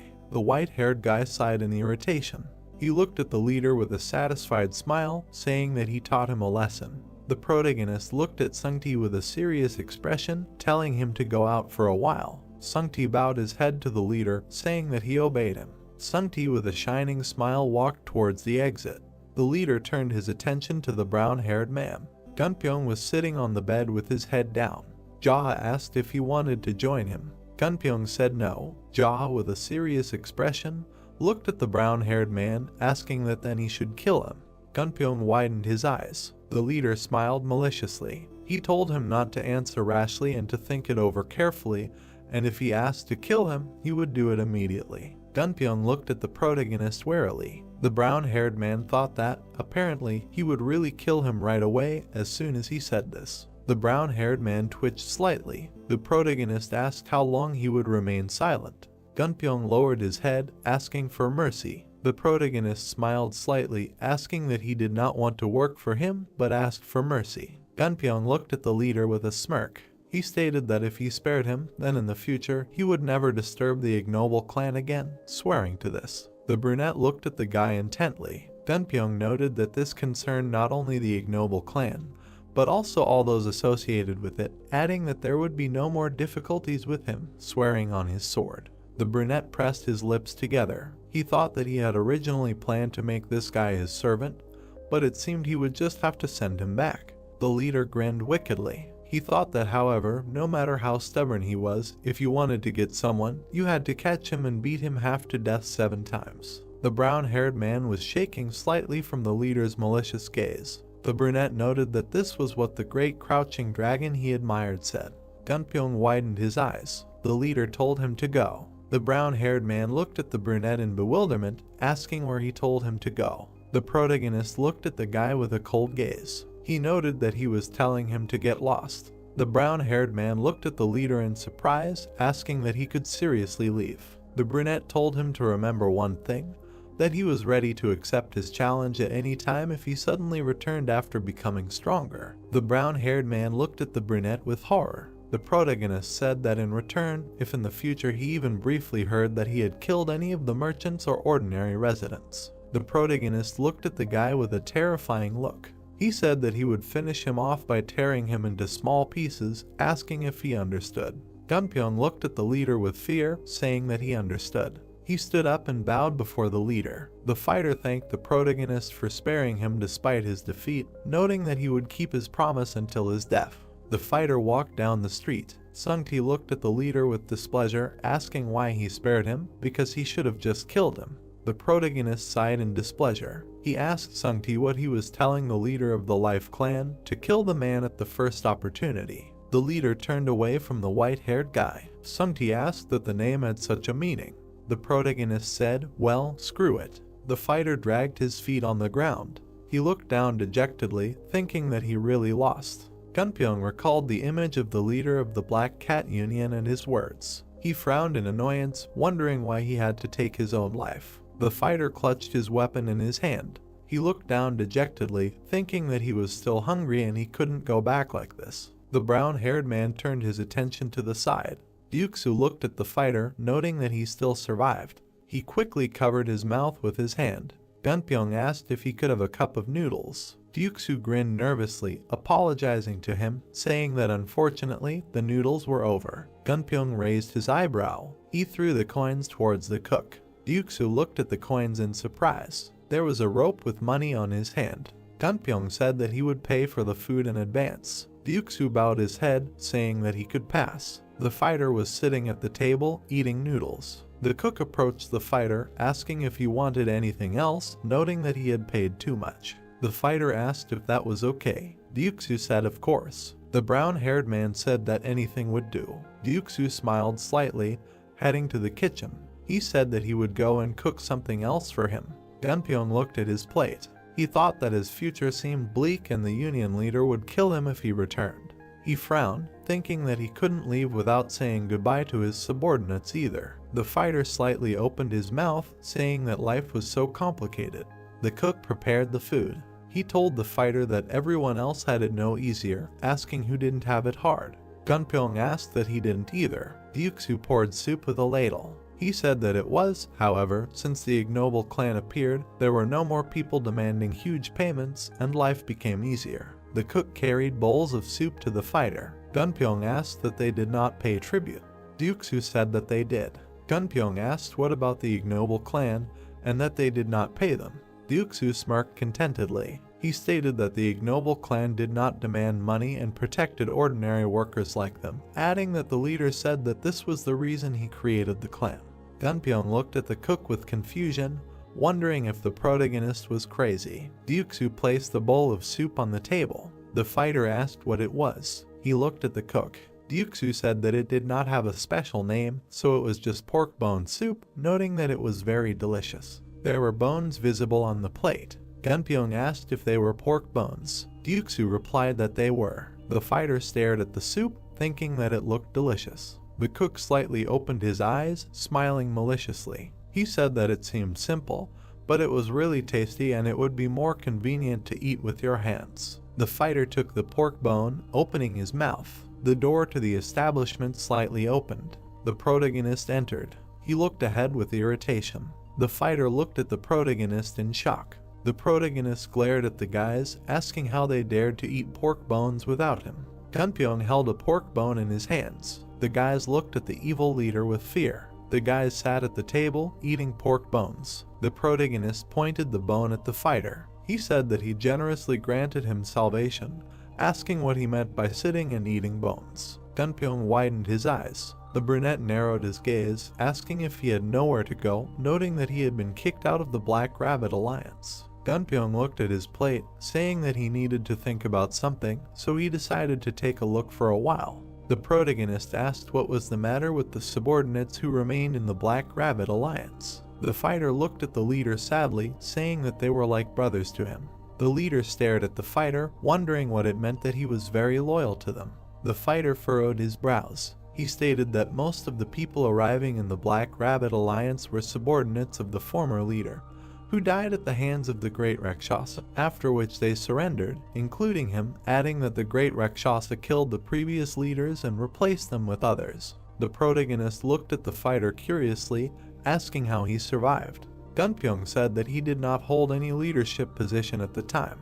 The protagonist pursed his lips. He thought that if Gunpyong did not return, then other idiots would show up, and maybe even the leader of the union himself would show up, and this would only cause him unnecessary trouble. The protagonist looked at the fighter, calling out to him. Gunpyong asked what he wanted. The brunette narrowed his eyes, telling him to take him to the Black Rabbit Union a little later. The fighter looked at the leader in bewilderment, asking what had come over him so suddenly and whether he was going to attack the union alone. The protagonist looked at the guy with a confident look, saying that this is exactly what he wanted to do. Gunpyong frowned, wondering if he was really crazy and was going to attack the union alone. The brunette held a pork bone in his hand. He stated that after he led him there, he must make sure that his subordinates did not die, adding that if he went there alone, he would definitely get rid of the leader, but it may happen that he would kill not only him, but also the ordinary soldiers of the Black Rabbit Union. Gunpyeong looked at the protagonist in confusion, asking how soon this little while would be. The chair suddenly moved to the side. The brunette stood up, saying that at this moment, Yuksu looked at the leader in confusion. He asked if he was in too much of a hurry going there without any preparation. The leader looked at the guys menacingly, saying that a surprise attack is always done in a hurry. The guys looked at the leader in bewilderment. The brunette smirked slightly. He thought that he should attack first, and then Ilyang County would be safe, adding that even more so if Gunpyeong's subordinates were killed, he would definitely not obey him. The night sky was visible above the estate.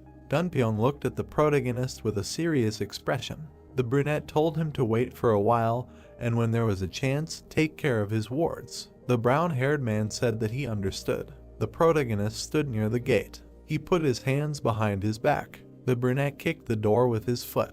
A small window opened in the door. Eyes appeared from the window, asking who he was. The protagonist looked at the eyes, saying that he was Jaha from Ilyang County. The guard asked who Jaha was. The brunette sighed in displeasure, telling him to stop asking questions and just open the door before he himself could break it down. The guard told him to stop talking and he would let him get away with it this time, so he should go and have a drunken rampage somewhere else. The protagonist looked at the window where the eyes had disappeared. He immediately jumped onto the wall. He touched the wall with his foot. The protagonist grinned contentedly. The guards noticed the shadow. The leader jumped off the wall. The leader walked towards the estate. The guard opened his mouth wide, shouting that they had an intruder. The fighters began to run along the ground. They surrounded the protagonist, asking who he was. The leader noted that he had already said that he was Jaha from the Ilyang district. The leader of the union asked that he was Jaha. A man came out of the estate. The leader of the union looked at the protagonist with a menacing look, asking that he was the same errand boy. The protagonist grinned slyly. He thought that during a verbal duel, answering a question with a question was a worthy decision of a strong man. The brunette narrowed his gaze. He asked that he was the same rabbit slave of the great Rakshasa, famous as an old scoundrel. The head of the union pressed his lips together. The head of the clan looked at the man thoughtfully. He asked if he was mistaken, and the correct one would be not a rabbit slave, but a slave rabbit. The fighters looked at the main character in confusion. The head of the clan looked at the man with a serious look. He asked that in any case, how dare the head of some backwater gang, whose duty it is to be a slave, send a killer to him. The head of the clan narrowed his gaze, asking if he had his brains with him. The fighters goggled. Jaha flashed his gaze. He asked why he was silent, and maybe the rabbit, who does not know his place, will finally open his mouth. The fighter opened his mouth, saying that he was a crazy bastard. The leader of the union narrowed his gaze, saying that since he had already come, it meant that Master Gunpyeong, who went to deal with him, had lost. The protagonist smiled maliciously, telling the rabbit that this was enough of this useless talk, offering to fight. The leader of the union looked at the protagonist menacingly, asking why he would do this. The protagonist stood in front of the leader of the union. He addressed the fighters, saying that if their leader were to stand against him alone, he would be a good leader regardless of his skills. The fighters looked at the protagonist carefully. Jaha said that nevertheless, he was sure that he had some guesses about his skills if he ordered them to attack him first. The brunette pointed his finger at the leader of the union. He narrowed his gaze, noting that he was not worthy of them serving such a degenerate. The fighters gaped. Jaha stared ahead with a menacing gaze. He stated that this was not all, and that he was a worthless scum and a cowardly worm of the black faction, adding that he was incapable of anything, and that he was a rat hiding behind a mask. The fighters looked at the protagonist in shock, wondering why he had not finished his tirade yet. The clan leader stared ahead with a cold gaze. He stated that the alliance leader was a useless idiot who controlled them by relying on the insignificant influence of the great Rakshasa. The protagonist stood with his back turned, looking at the alliance leader. The fighters turned their gaze to the side.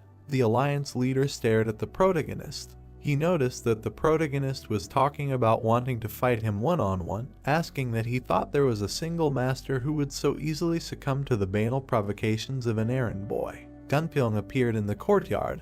He asked the Union leader if he was going to send his subordinates to their deaths this time too. The Union leader looked at Gunpyeong with disdain. He noted that he had made it clear to him that he would kill himself if he failed, asking why he was still alive and that he had begged for mercy, which was unbecoming of a master. Gunpyeong chuckled in displeasure. He asked who cared, since his life was his own, so he would decide what to do with it. Or did he really think that they were so close that he could decide whether to live or die? The man looked at the brown-haired man with displeasure, asking what he said. The protagonist looked at the man with a cold gaze, noting that Gunpyeong was right. The man looked at the brunette, asking why he spared his life. Jaha bared his teeth, noting that he was not a fool like him. Gunpyeong furrowed his brows, turning to the Golden Dragon Pavilion, telling them to come over to his side, and that he would bet his life on the victory of the Ignoble clan chief from Ilyang. The fighters stared at Gunpyeong. The fighters moved from their place. They stood next to the brown-haired man. The Union chief glared at the fighters, asking how dare they. The brown-haired man looked at the Union chief with displeasure. He stated that if he was so confident in his strength, then he should not get involved in this fight of subordinates, asking how about fighting that man one-on-one. The man's eyes widened. The fighters looked at the Union chief in fear. A terrifying aura emanated from the man. He thought that after he dealt with this, he would not leave so easily. The man bared his teeth, saying that he accepted Jaha's challenge. The protagonist looked at the leader of the Union with an arrogant look. He told him to stop shaking the air, trying to seem like he was not the one who was forced to do something he did not want. The leader of the Union bared his teeth angrily. Jaha turned towards the fighters. He told everyone that this was a one-on-one fight between him and that rabbit, and if they interfered. The fighter threw his axe towards Jaha, telling him to shut his mouth. The protagonist looked at the axe. He grabbed the weapon.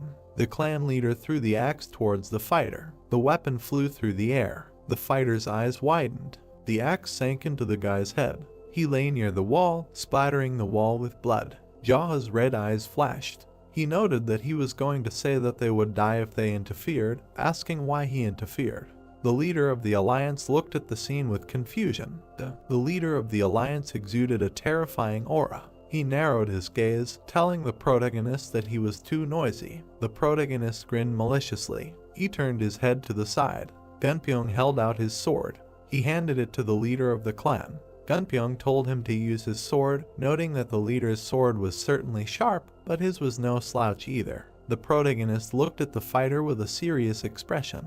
He thought that for a warrior, handing over his sword to someone was the same as entrusting his life, and besides, it was said that this sword was a weapon that Gunpyeong treasured very much. Gunpyeong held his sword in his hands. The protagonist closed his eyes and smiled. Jaha took the fighter's weapon, saying that he would use it and return it. Jaha drew his blade. He held the sword out in front of him, emitting a blue aura. Jaha told the rabbit that it was time to begin. The leader of the Union flashed his eyes. He headed towards the brunette. The leader of the Union began to draw his sword, after which he pulled it aside. The protagonist swung his weapon with a grin. He pulled the sword back, holding his fingers out in front of him. The leader of the Union looked closely at the brunette. He swung his sword. The protagonist smirked contentedly. He dodged the blow, appearing in front of the rabbit. The blades of the leaders met in battle. The swords touched each other. The brunette began to emit a red aura. The guys swung their weapons. The protagonist relentlessly attacked the rabbit. The leader of the clan narrowed his eyes. The rabbit closely watched Jaha's movements. The rabbit blocked the protagonist's blow. He dodged the protagonist's attack. Jaha skillfully dodged the rabbit's attacks. They continued to fight tirelessly. The protagonist persistently emitted a powerful aura. The fighters looked on in shock, not understanding what the hell was going on. The fighter asked that the errand boy was fighting the clan leader on equal terms. Gunpyeong watched the fight in horror, wondering what kind of fight they were fighting on equal terms. Gunpyeong pursed his lips, thinking that the clan leader was not even putting in much effort.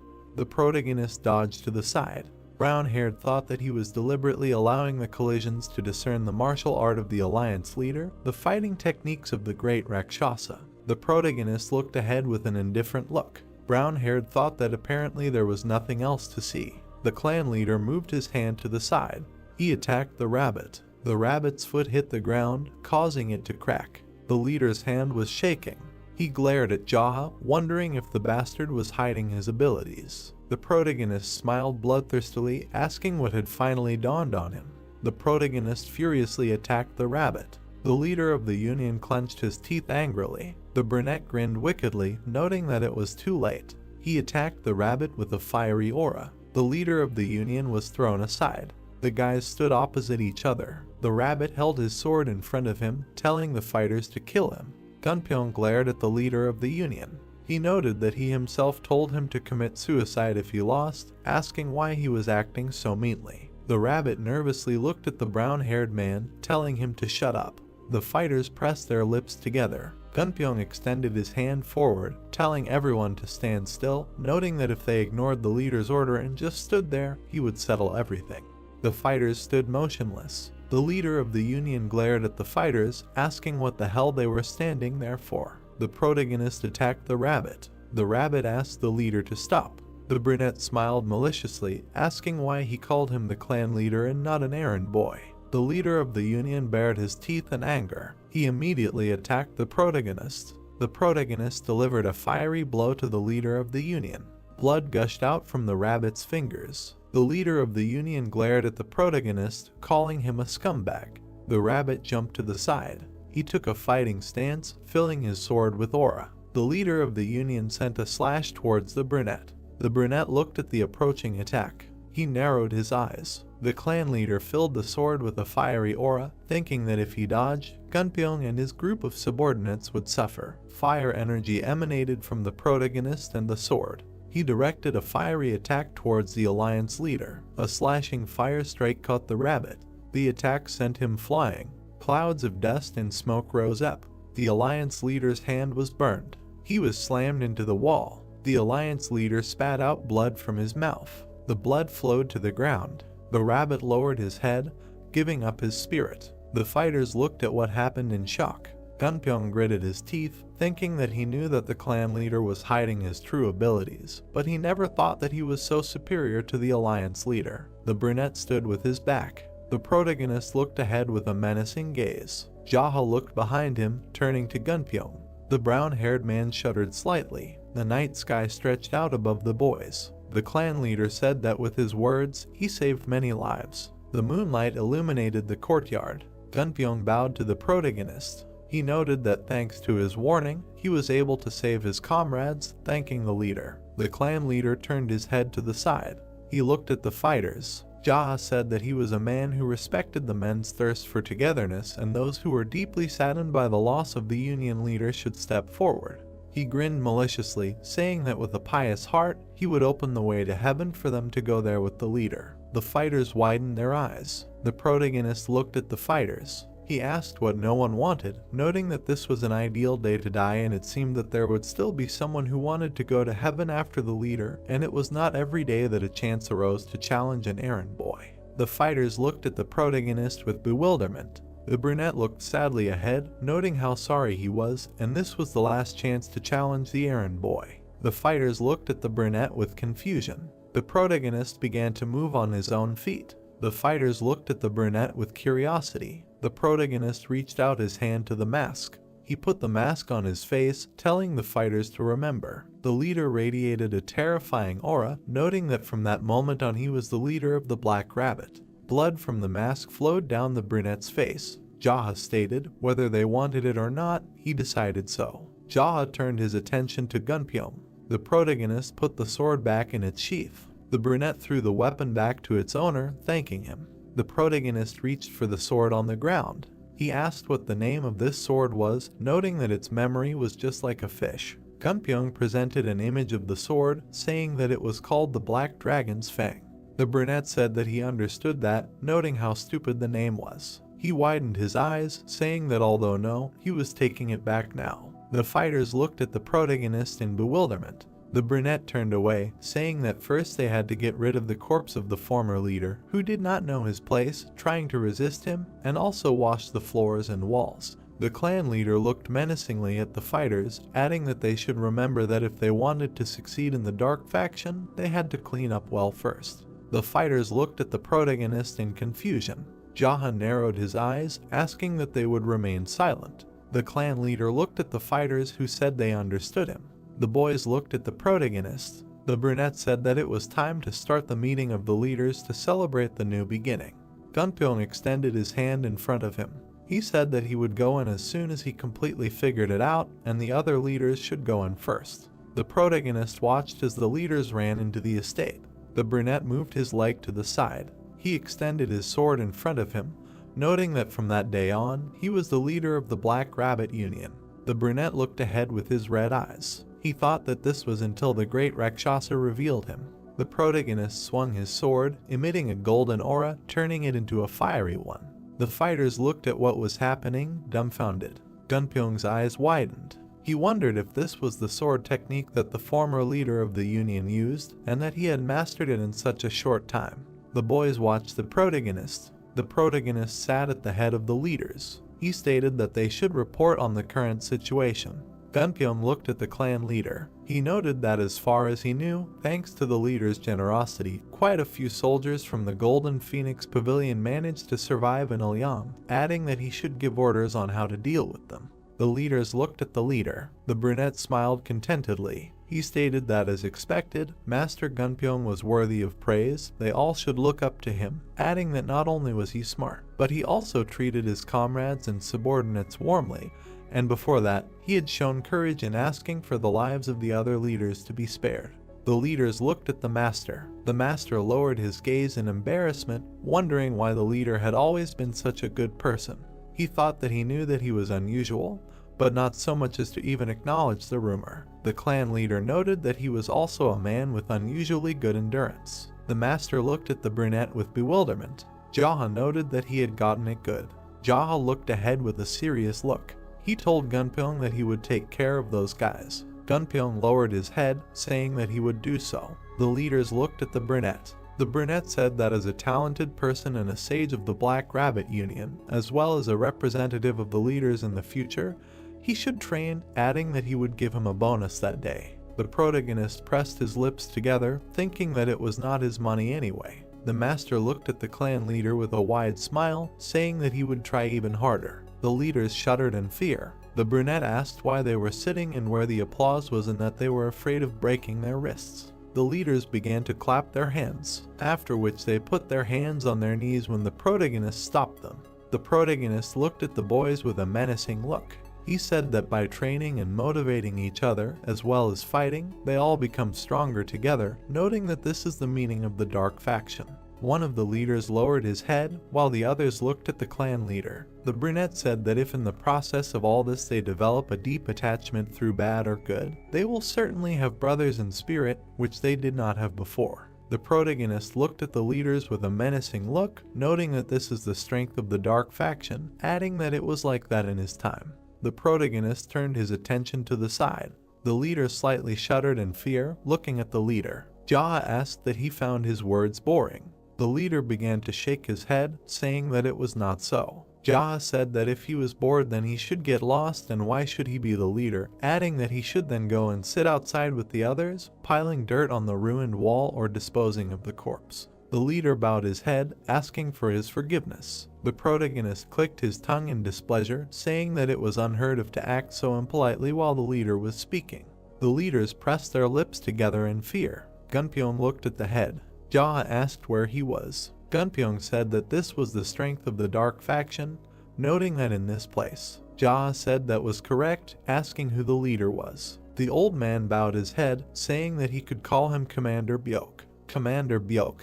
The protagonist looked at the commander. He told Byok to give their Dragon Pavilion master his bonus, adding that he had already understood how things were now, so he should put everything in order and report the current state of affairs.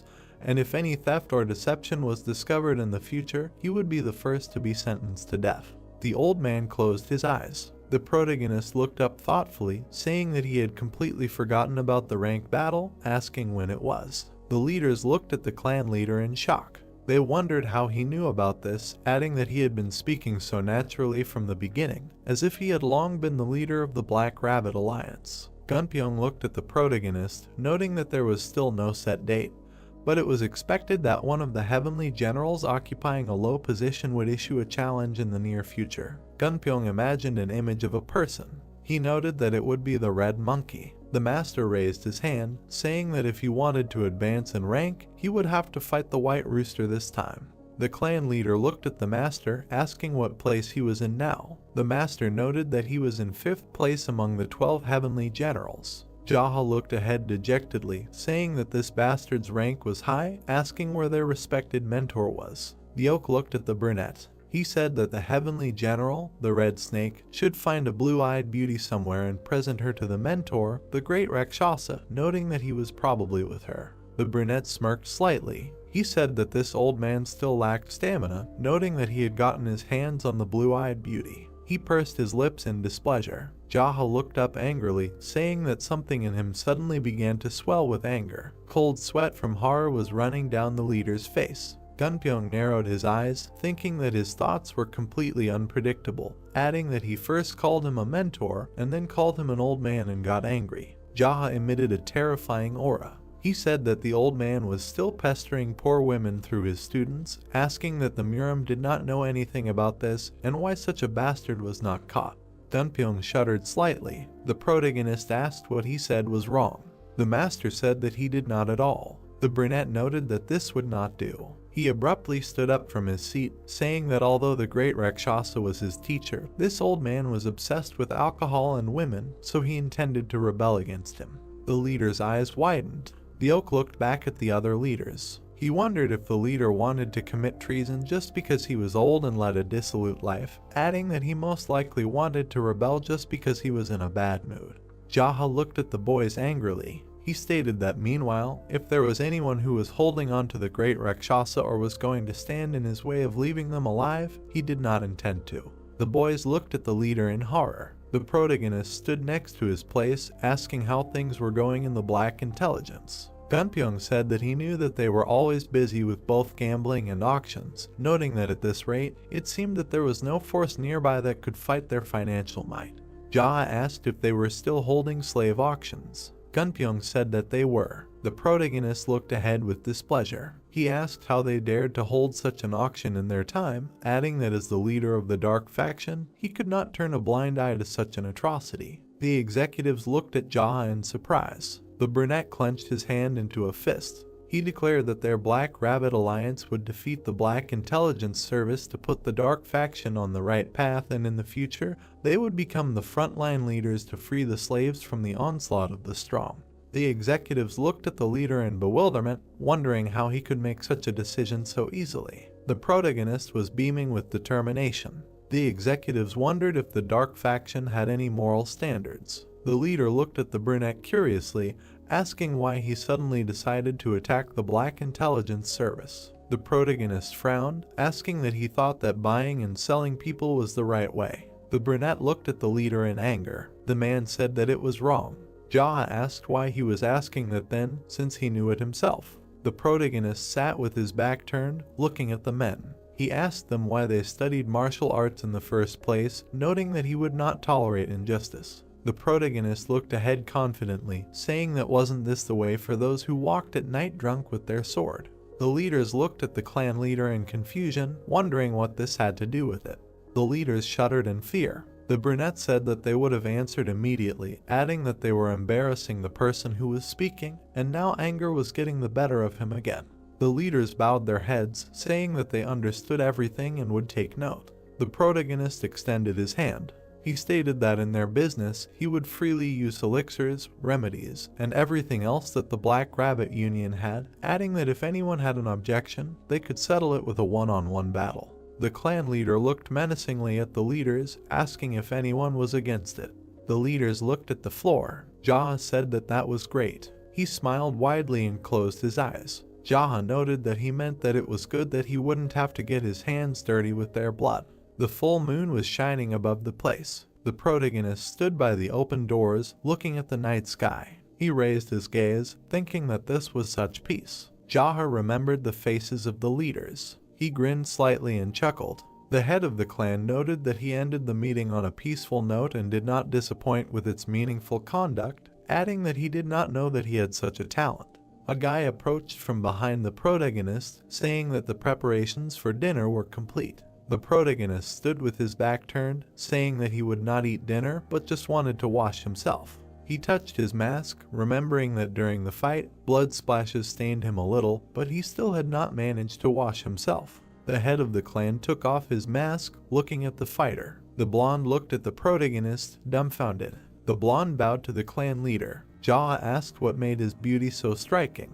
The blonde apologized to the protagonist. He was shaking in fear, while cold sweat was running down his face. The brunette lowered his gaze. He noted that he would not harm him, and from now on, he was the new leader of the Black Rabbit Union, adding that he did not need to be so nervous. The fighter closed his eyes, saying that he was glad to meet him.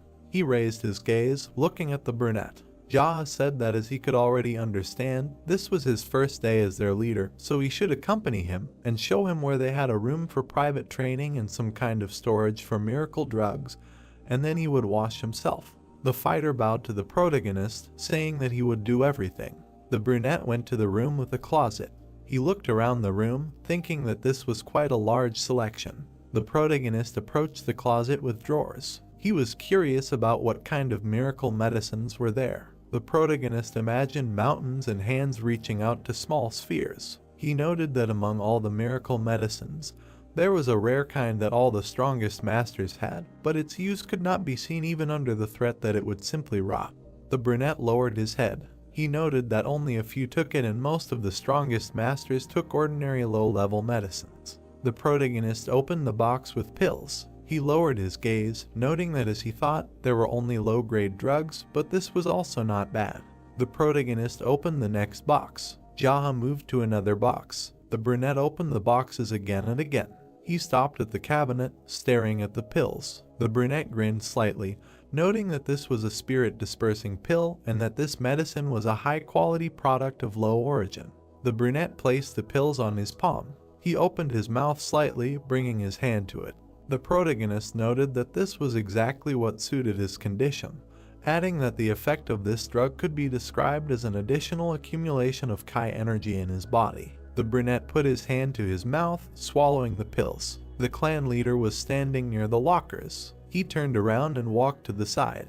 The brunette sat on the floor, crossing his legs. He closed his eyes and exhaled lightly. A red aura began to emanate from the clan leader. He thought that he would gradually suppress the heat from the spirit-dispersing pill first. A golden aura began to emanate from the protagonist. He used the invulnerable golden turtle technique. Threads of aura emanated from the protagonist. Flames engulfed the pills inside the protagonist, gathering together. Jaha did not understand what was happening. The protagonist continued to sit with his eyes closed. He noted that the heavenly pearl was absorbing the heat of this pill before he could properly practice the spiritual technique. The pills came together. The protagonist sat with his eyes closed. He opened them slightly. Jaha looked ahead thoughtfully, not understanding how this happened. He thought that even before the circular flow began, the energy of the miracle medicine was instantly absorbed by the pearl. Jaha put his palms in front of him. An aura began to gather between his palms. A green sphere appeared inside the palm. The brunette used the Wood Kingdom technique, after which the sphere turned into flame. Jaha used the Flame Kingdom technique. A strong aura began to emanate from the flame. It filled the space around the protagonist. Jaha moved his palms away from each other. He put them on his knees, thinking that something was wrong that day. The brunette imagined the image of a snake against the background of people. The clan leader noted that usually heavenly pearls absorb things like spirit, life force, and martial determination, accumulating them, but it absorbed even the energy of the drug he took some time ago.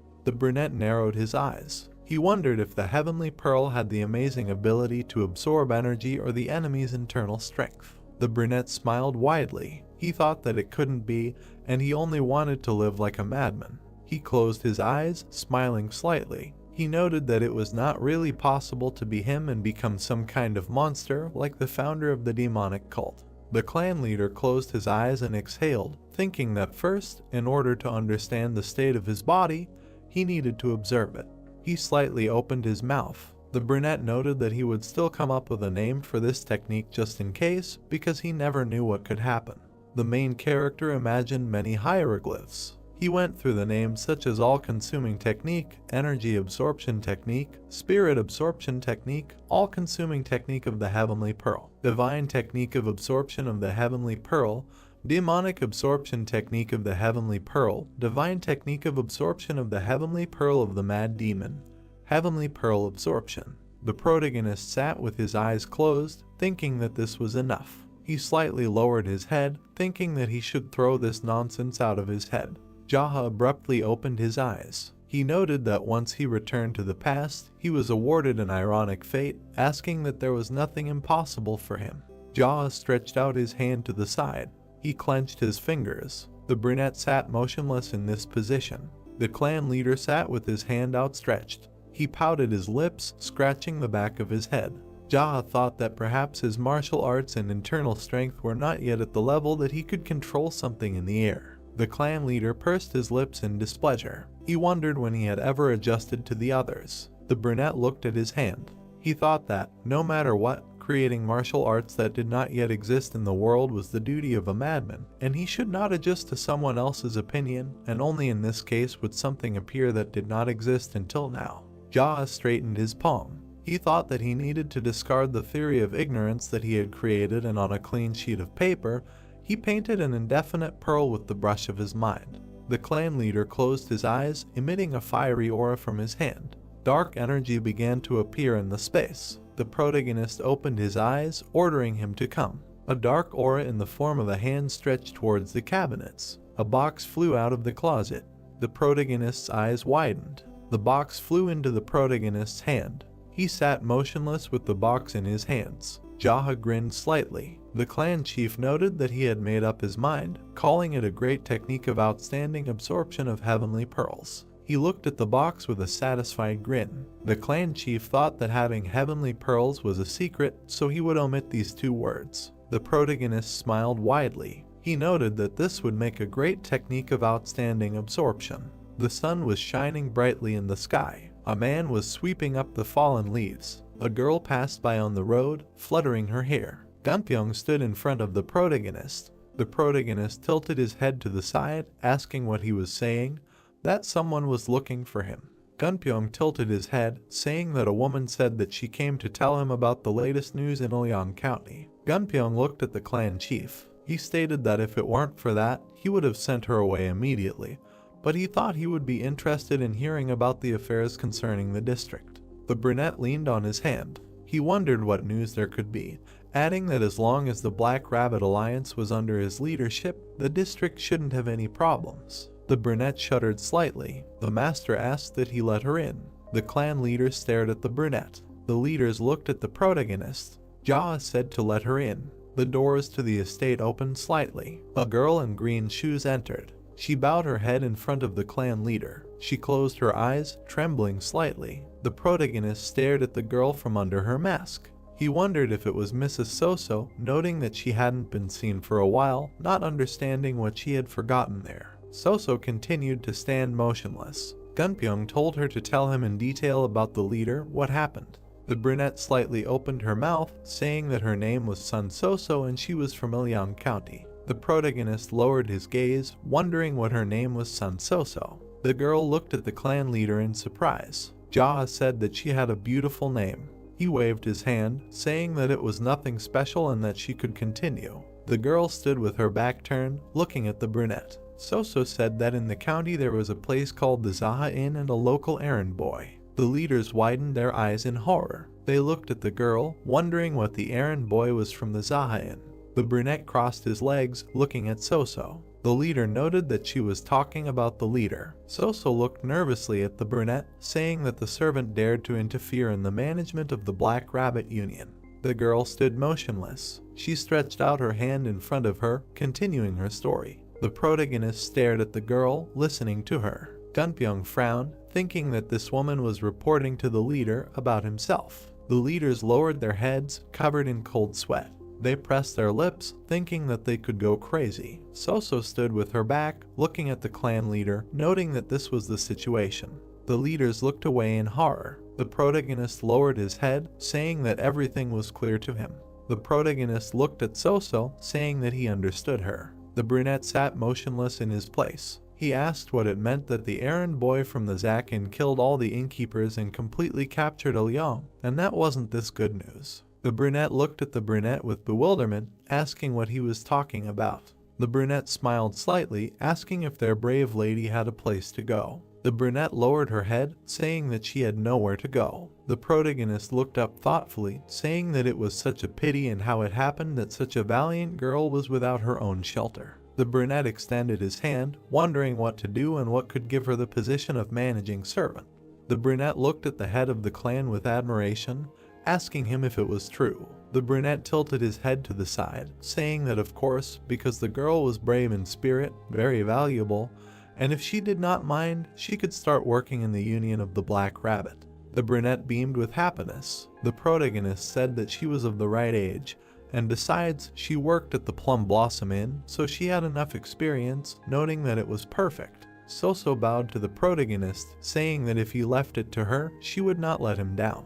The brunette leaned forward slightly, saying that in return, she would promise him 2 things. The protagonist raised his index finger, saying that if she betrayed him, she would die. Soso smiled slightly, tilting her head, noting that she would not dare. The protagonist lowered his finger. Soso looked at the brunette in surprise. Jaha said that she should especially watch her mouth well. Soso narrowed her eyes, thinking that she seemed to have heard this somewhere before. Soso bowed to the brunette. Jaha asked if it was really that difficult for her. Soso said that of course not, and she would always follow his will. The protagonist said that it was okay then.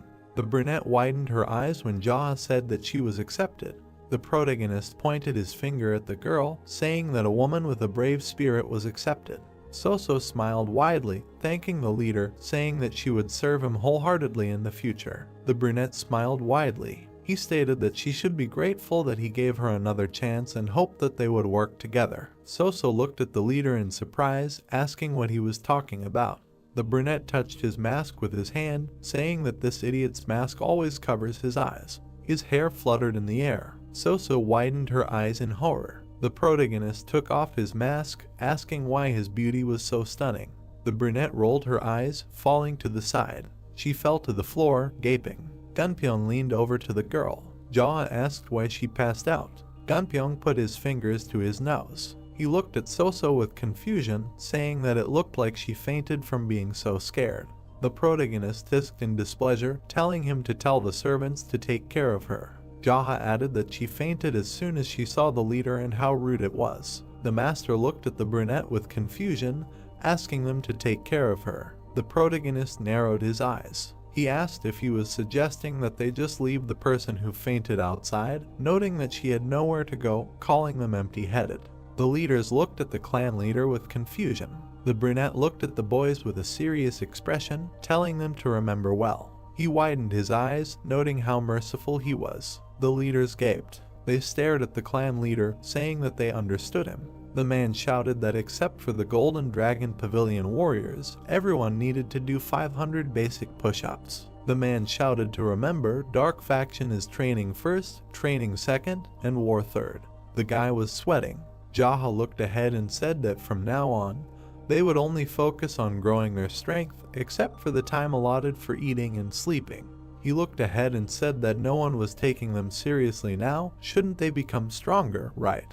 The man walked forward and told the Golden Dragon Pavilion warriors to go to the backyard, prepare sandbags and bring them here, and then place them on the backs of their comrades doing push-ups. He looked at So Gunpyeong and told him to step in with the guys from Golden Dragon Pavilion and watch over them. He told the leaders to do 100 push-ups. The man looked ahead and said that those who had finished would take wooden swords and beat those who tried to cheat. The men's eyes widened when he said that they would not beat them to death, but that broken bones were acceptable. The sweaty warriors ran forward. They ran toward the wooden swords. The hero exhaled and wondered, had they really used Kigong just to go get the wooden swords? The warriors were doing push-ups when he said that they had better finish their push-ups quickly. They gritted their teeth when he said that soon the Golden Dragon Pavilion would bring sandbags, and then they would have to do the rest of the reps with the sandbag on their backs. Jaha looked ahead and asked which they thought was more comfortable. He looked ahead and told them to speed up. The warriors shouted. The hero looked ahead. He nodded and said, "Great." He looked down and said he had just expressed the increasing pain well with sound. The man was hitting the other man with a stick when he said that he allowed such screams, so let them scream as much as they wanted. The hitting with the stick continued. The hero smiled and said that the 5 people who could do 500 push-ups the fastest would be rewarded with a day's wages, so they should work even harder. He walked forward. Jaha was holding a book in his hands. His face darkened and asked if this was a collection of characteristics of the 12 heavenly generals. Deok smiled and said that he thought it would be useful for him to know about the masks, physiques, martial arts, and weapons of the 12 heavenly generals. He looked to the side and said that he wrote down everything he knew along with the illustrations. The hero looked at the book and said that the illustrations were especially impressive. He frowned. The man thought that there was a lot of information about the 12 heavenly generals in it that he didn't know. He looked at the book and asked if the red monkey was a woman. The manager looked down and said that she was a special disciple who stole items for the great Rakshasa, a woman who asked him to teach her martial arts as payment for the theft. He raised his head and said that she was far below him in rank. Because of her outstanding Qigong skills, there was no general who could easily see her. The hero looked at him and asked, "Is she really that good at Qigong?" Deok looked at him and said that every now and then a genius is born in some field. It seems she has a natural talent. He asked if he had by chance also organized the information about the great Rakshasa. The manager's eyes sparkled and he said that she was at the very end. The boss was always left for last. The man smiled. He looked at him and said that their commander was really worthy of praise. He would give him gold. He bowed and thanked him, said that he did not do this to get money. He looked up and said that he would use it for his own life. They laughed. The woman came and bowed. Jaha smiled and asked if something had happened. She closed her eyes and said that a man in a mask had come and was looking for him outside. The hero looked at her and asked what kind of mask he was wearing. She replied that it was a monkey mask. Deok frowned and said that by all appearances it was a red monkey. The man looked at the book. The red monkey has incredible Qigong skills, has strong kleptomania, has the audacity to demand a draw, runs away when at a disadvantage. He closed the book. Jaha smiled and said that he was done with the characteristics. He walked forward. The red monkey sat in front of him. The hero looked at her. He sat down on the chair. The girl clasped her hands and asked how he was doing. He looked at her and said that they had not seen each other for a long time and called her a thief. The red monkey looked at him and said that she was extremely unpleasant to be treated like that. If you think about it, his voice and manner of speech are also strange. Jaha looked at her and thought, apparently they do not have such an atmosphere in communication. He said that recently, it seems that due to fatigue from training, he often says something strange. In addition, recently, while studying one of the complex martial arts, he was unable to control the Kai energy in his body. His throat suffered, and his temperature was quite high. That is why his voice became like that. She looked up and thought that it was perfect since he had internal injuries. The girl looked at him and said that she had come to greet him. If he just gave her some extra money like last time, she would just leave without challenging him. Jaha looked at her and thought that she knew that he shouldn't overexert himself before the decisive battle with the White Rooster and was specifically asking for money. He exhaled and thought that extorting it like this was, as expected, a complete mess. The red monkey crossed her arms and said that he would have to fight the White Rooster soon, but if he got hurt fighting her, his efforts would be in vain again. Jaha frowned and asked if she also went around extorting money from others like this. Was she really a beggar? The girl frowned and said that his words were harsher than ever today. She clenched her fists and said that it looked like she would have to give him a proper fight today. The hero asked if she had done any research before coming here. The red monkey smiled and said that she would just take 30 silver bars and not go near that place for a while, otherwise he would fight her. The girl smiled and thought that he said that he had suffered internal injuries while training in martial arts.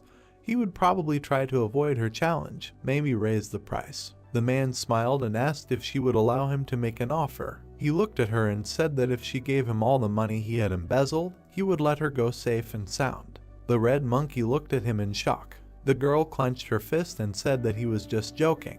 She frowned. Jaha raised his hand and said that he would not accept her challenges anymore until she brought him money. He frowned and said that if she managed to defeat him even once, he would return all the money he had taken earlier. The girl widened her eyes and asked what he said. Jaha smiled and suggested that they duel for money. He looked at her and thought that the desire for easy money is essentially the root of theft. She simply cannot refuse his offer. The red monkey crossed her arms and asked what the conditions of this duel were. He replied that it was up to her to decide. The girl smiled and thought, why is he so confident? Is he also mentally ill? She raised her finger and said that if he can remove her mask within 450 seconds, then she loses. The girl spread her hands and said that he can resort to any methods and anything that comes to his mind. And as for the place, again, they can meet on the territory of the Black Rabbit Alliance. He replied that this is fair. The girl smiled and thought, is he serious about defeating her in Qigong mastery? He is definitely not all right in the head today. The heavenly generals stood opposite each other. The red monkey waved his hand and told the rabbit to come over. Jaha looked at her. Black energy emanated from him. The girl said that he was very collected, but he clearly did not have enough time. The man looked at her and told her to shut her mouth. How dare she lecture him? He looked away and said that he would teach her a lesson today, so get ready. He said that he had told her without a doubt that after the battle she would leave here safe and sound, but it seemed that someone forgot their place. The girl spread her hands and said that these were her words. The hero rushed forward. He grabbed her mask and pulled it off. The red monkey looked at him and asked what they were doing here. The man turned around. He lunged, and the girl jumped back. She was looking at him. The guy frowned and said that the red monkey's Qigong skills were good. The commander replied that even the leader of the alliance with his skills would have a hard time catching her. The hero pushed off and ran forward. The girl closed her eyes and thought about what she could buy with her winnings. Jaha approached her. She jumped back. The red monkey frowned and thought about what was going on. Suddenly he became even faster. Jaha appeared behind her. She jumped back. Smoke was coming out of the man's hand. It filled the entire space. The girl landed on the ground. The hero appeared out of nowhere. He extended his hand. The red monkey jumped. He extended his hand, but he couldn't reach it. The girl turned around. The hero was looking at her. She looked down as he called out the great technique of outstanding absorption. He caught her leg. The girl clenched her fist. The man squeezed her leg. She fell. There was an explosion. The smoke cleared. The red monkey stood on the ground. They looked at each other. The girl jumped back. She swung. She approached the hero. He extended his hand and used the absorption technique. The girl looked at him in shock. Jaha grabbed her mask. He pulled off her mask, and he hit her. The red monkey flew far away and fell. Smoke was coming out of it. Everyone was watching their fight. Jaha smiled and said that he won so easily and without any effort. Everyone was looking at him and congratulating him. He asked them to stop. The man held a mask in his hands and asked what they thought. Was the monkey still unconscious? The oak leaned over. The girl was unconscious. Everyone was looking at her and asked wouldn't it be strange if she was conscious. Jaha frowned and said that she might come to in the middle of the night after they carried her away from here. The guys looked at him and asked again. He said that she would then clean out the elixir storage or steal funds from the Black Rabbit Union Fund and slowly run away with the loot, but it wouldn't work on him. He looked ahead and told them to be careful, especially about her sweet traps. The guys darkened and confirmed. The red monkey disappeared and said that she had learned a lot from him today. The girl stood up. She smiled. The boys looked at her and said that she was very beautiful. They turned away. Byeok also turned away. They looked at Jaha and said that he had overdone it. The hero exhaled and thought that she was literally a sweet trap. The red monkey bowed her head, being tied up. She sat in the middle of the dark room, thinking about how she couldn't move a finger and that she was tied up with pressure on her kai points. She squinted, looking ahead. The girl remembered fighting with the boy and thought that he was definitely not the brother she knew. She remembered looking into his eyes and thought that his abilities, the way he spoke, and even the aura around him all belonged to me, her brother. Frowning, she decided that she should have realized this sooner. Byeok walked inside. He stood in front of her, saying that he had come on the orders of the head of the union, and then asked her to forgive the rudeness shown.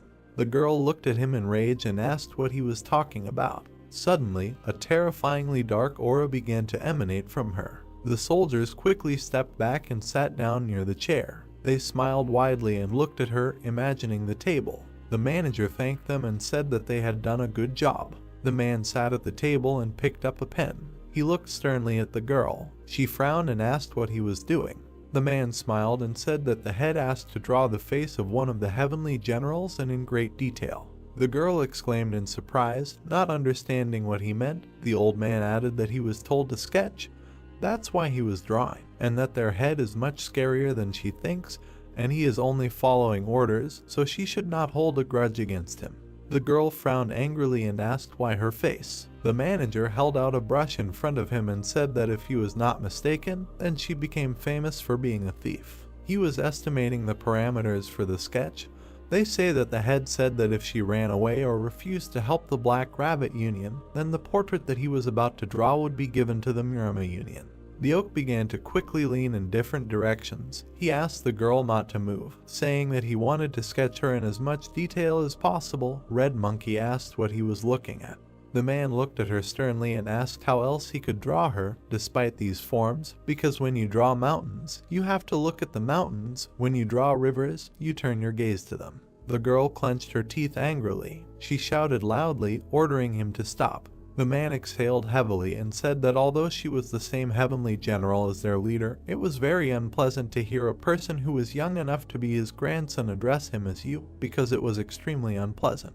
The girl grinned and asked what he would do with her. She frowned in anger when he asked her if he should draw her naked. The manager smiled and said that of course he was joking and that he would try to do everything as quickly as possible, so she should not be angry with him. He began to use the brush, saying that he had no choice, otherwise he would die. The girl thought that something told her that he was not drawing because he had no choice. On paper, they said that, as she could already understand, the head, the manager in this place before, was already dead. The girl frowned tensely. The old man sadly lowered his gaze and said that without giving a worthy rebuff, he flew over the fence and lost his limbs, after which he died. She looked at him in surprise. Sitting opposite her, the man added that he thought that she would also be torn to pieces and she would follow him.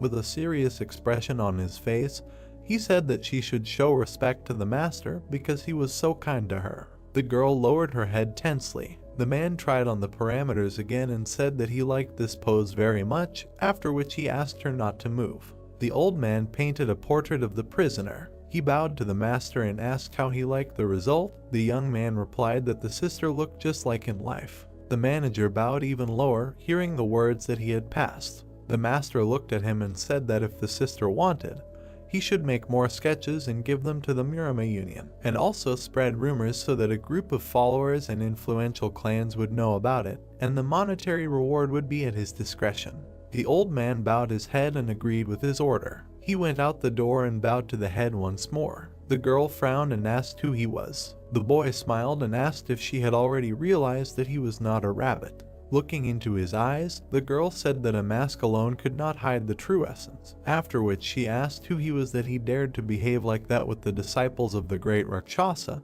and whether he was so self-confident as to withstand the wrath of the teacher. The boy smiled and said that if he had been afraid of him, he would not have started all this in the first place. She looked at him irritated and asked him not to call her sister. The girl bowed her head when she heard him say that he would call her a thief, after which she agreed to let him call her sister. She looked up at him and asked if he had spared her so that he could take advantage of her later. The girl smiled kindly and said that the most important thing in her life was money, and as long as he paid her well, she would do whatever he wanted without a single objection. Jaha looked at her and said that he planned to kill the great Rakshasa. The girl looked at him sternly and thought that he had gone mad. Frowning, she said that her teacher was much stronger than people could imagine, and she believed that the young man was not strong enough to achieve this. The hero looked her in the eyes and said that he would take her words into account and that he needed to make sure whether she could betray him or not.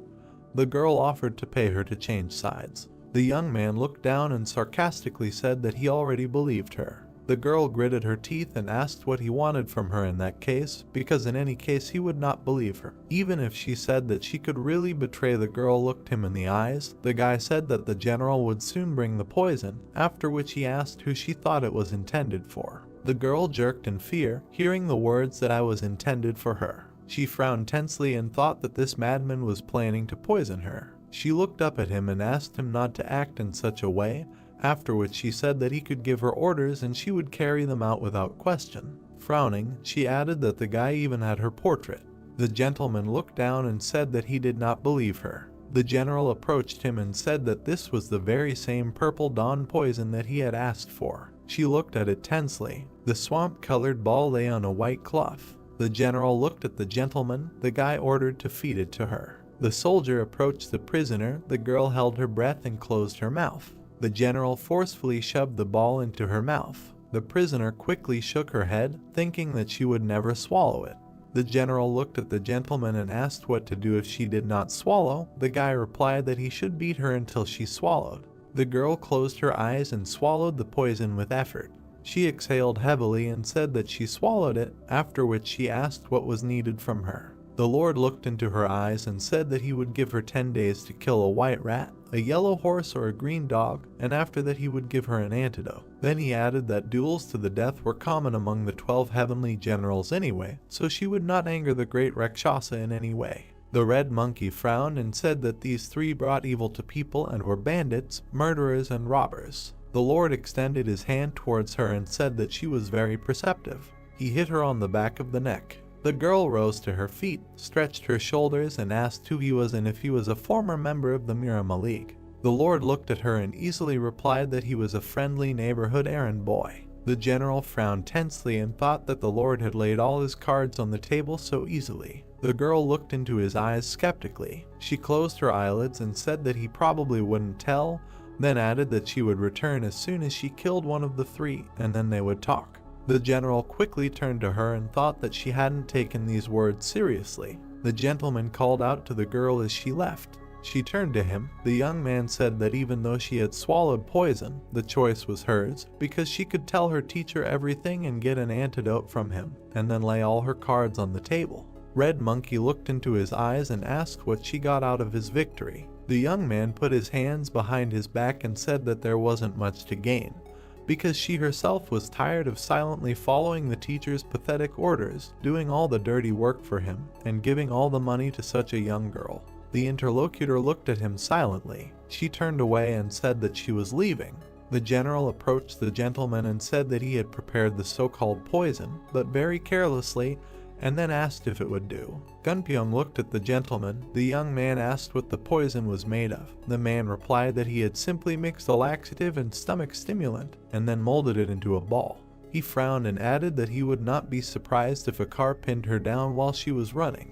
The gentleman narrowed his eyes and said that this was what he expected from the general, because he had approached the matter carefully. The girl ran along the forest road with a smile. She pressed her foot hard against the paving stones. The girl made a powerful jerk forward. Suddenly her body was pierced by need and pain. She grabbed her stomach and thought that her stomach was not feeling well, and then wondered if this was because of the poison. She frowned tensely and decided that this was why he had made her swallow it all. The girl looked straight ahead with a serious expression. She remembered how the gentleman had said that there was no particular benefit, and she herself was fed up with all of this. She imagined the image of his face in a mask and remembered his words about how she should give away all the money she had earned herself. The girl frowned and mentally addressed the gentleman, asking him if he thought she would risk her life and betray the teacher because of such nonsense. She exhaled with a smile and decided that the guy was crazy. Suddenly the girl turned pale, feeling a new urge. She looked down at her stomach and thought that she felt too sick.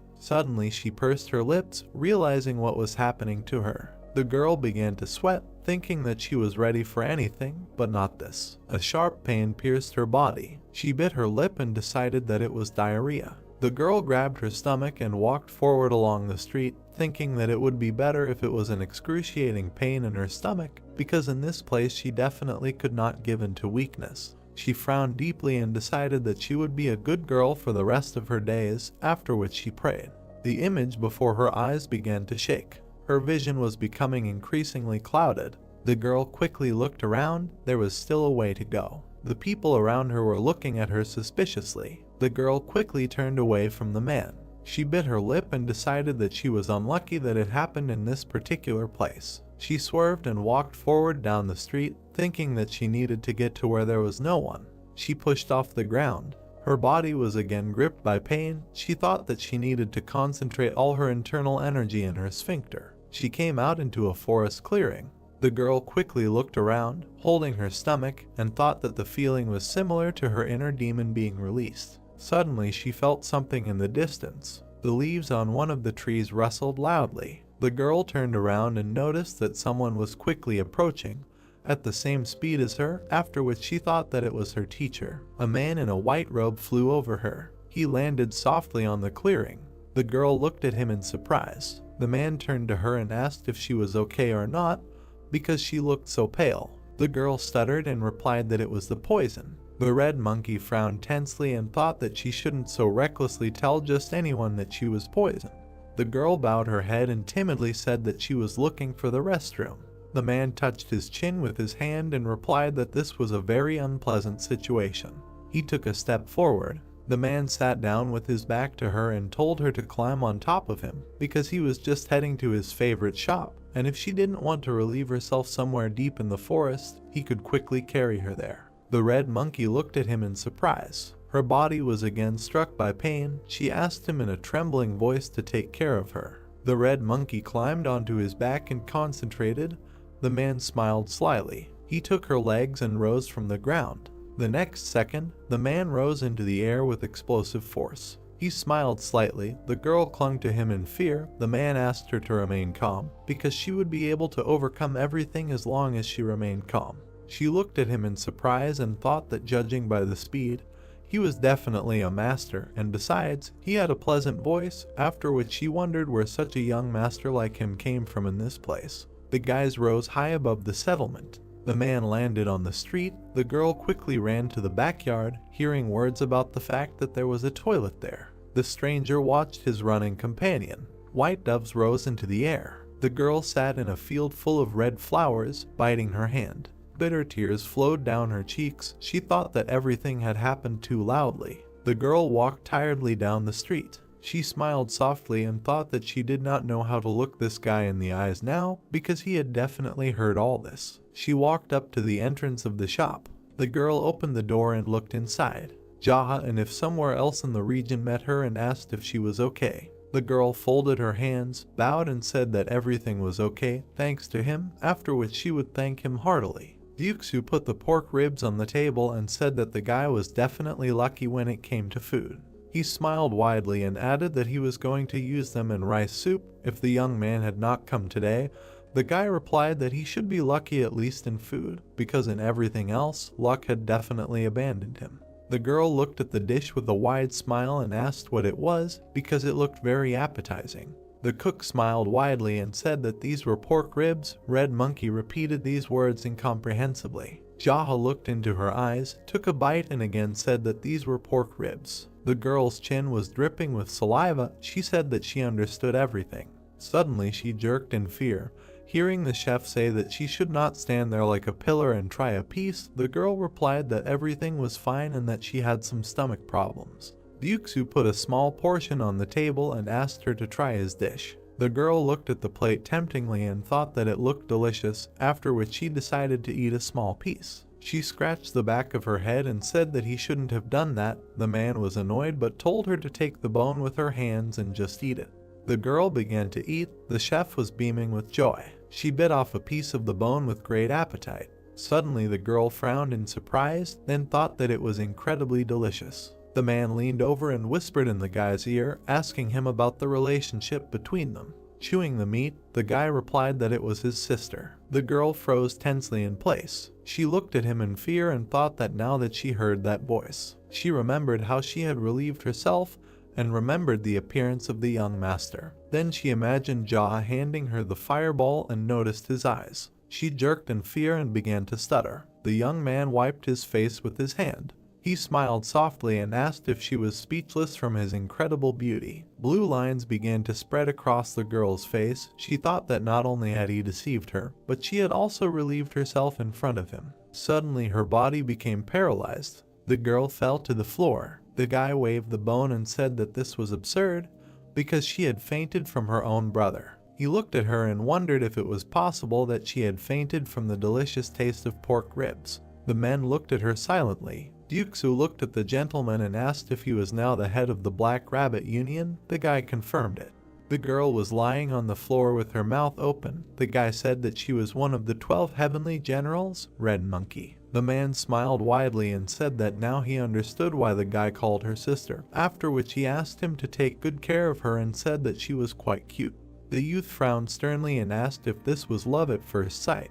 The man looked into his eyes and said that this was nonsense. The guy calmly turned his gaze forward and said that if this was the case, then they would close the topic. Thank you. He looked at the girl lying on the floor and asked if she was going to continue lying there when she only had 10 days left. She suddenly jumped up and screamed in the negative, saying that she would complete her task within the allotted time. She bowed low to the cook and thanked him for the pork ribs. The man smiled widely and asked him to come again. Red Monkey smiled and said that it was time for her to go. She bowed low and quickly ran away. She looked back with narrowed eyes. The guy raised both his hands, indicating that there were 10 days left. Then he pointed his finger at her and ran his hand over her neck, indicating that after that time, she would be finished. The girl frowned in fear. She quickly ran away and thought that he was terrifying her because he was very scary. The cook put his hands on his waist and asked the young man if he was leaving. The guy answered affirmatively and said that he should walk around the area a little.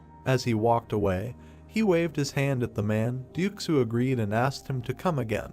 The young man walked down a small street, thinking that after so much training in the skill, his body felt like a feather, and it reminded him of the time in the past when he joined the speed squad. The boy remembered the images of his allies and thought that it was a mystical organization that almost no one knew about, and a member of the squad had the right to join it as soon as his skill reached its peak. He imagined the dark silhouettes of people rushing between the houses, and added that the squad was full of madmen, ready to train in martial arts even until death, and each of them competed with each other in skill, regardless of what unions they were in. Then he remembered his image when he was still a member of the squad, and thought that everything was in order to get the title of the fastest of all. But in reality, this title is called the King of Speed or the head of the Speed Squad. But, as it seems to him, in the past he managed to join the Speed Squad, thanks to his exceptional skills of skill, but he never managed to reach the throne of the King of Speed. The guy smiled slightly and decided that he would look forward to meeting the masters of the Speed Squad, whom he had already known before. Suddenly, his gaze crossed with a man. The guy with a bandage on his forehead stepped forward and happily greeted the hero. He scratched his head and corrected himself with a smile, saying that he shouldn't call him so familiarly in such a place. The gentleman agreed with him. The boy smiled broadly and said that one of his friends told him that Jaha had invaded the Black Rabbit Alliance. The gentleman replied that he had sent the leader of the alliance to heaven before he could tell him everything he had to do, so the responsibility for everything that had happened had fallen entirely on his shoulders. He looked to the side and asked the boy if anyone had caused him any trouble, and there was no movement from the Black Pearl Fort. The young man smiled and said that the soldiers often patrolled the area with his subordinates. He raised his hand and added that no one had a chance to cause them any trouble. The gentleman suddenly remembered that there were soldiers in the area. He smiled softly and asked how Sungti was doing. The young man smiled broadly, closed his eyes and said that his friend was sparring with wooden swords against this very soldier, and had been losing to him shamefully for the past 10 days, and that he had already lost all 10 out of 10 sparring matches. The young man introduced his comrade lying on the floor and said that this event had become quite a popular entertainment, because whenever the soldier and his brother fought, many spectators gathered around. The young gentleman said that Sungti called himself the leader of the clan and at the same time allowed himself to be beaten in front of everyone, so he felt a bit ashamed. He threw the boy a small bag, and the young man asked what it was. With a surprised expression on his face, he discovered that there were gold plates inside.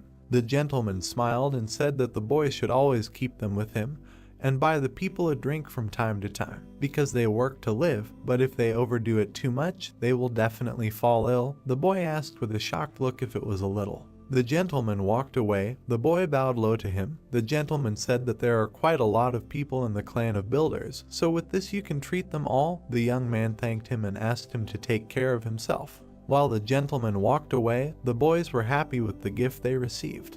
The young gentleman walked along a forest path. He suddenly noticed a crowd of people in front of him. He went on just to meet. The men passed each other. Dokko looked back at the young man and asked if his name was Jaha. The boy turned to them. The men looked at him tensely. The red-haired man looked at his ally and said that the stranger looked like Jaha. One of his allies took out a sheet of paper with a sketch and said that he thought so too. The guy frowned and asked if they came from the Black Pearl Fort.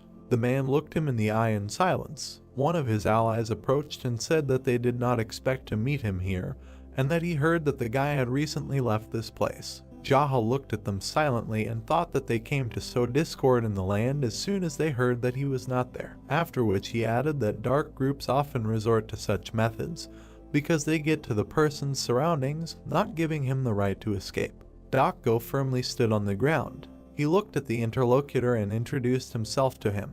Without taking his eyes off the boy, he asked if he had finished off the 3 men, and then told him that the head of the Black Pearl Fort had put a reward of 30 gold plates on his head, and that it was done on the orders of the Tiger Roar Alliance and the 3 Swords merchants. He looked at his ally. It was said that they were on their way to the prefecture to place the document about the hunt for his head, but he could read it himself. The dark-haired man stepped forward and held out the document in front of him. The boy looked at it serenely and thought that this was a banal politeness, and considering everything that the dark faction was offering, it was better for him not to accept anything. The boy did not take any action at all. Silence hung in the air. The people behind Dokgo were thinking about why he did not take the scroll, because he needed to take it.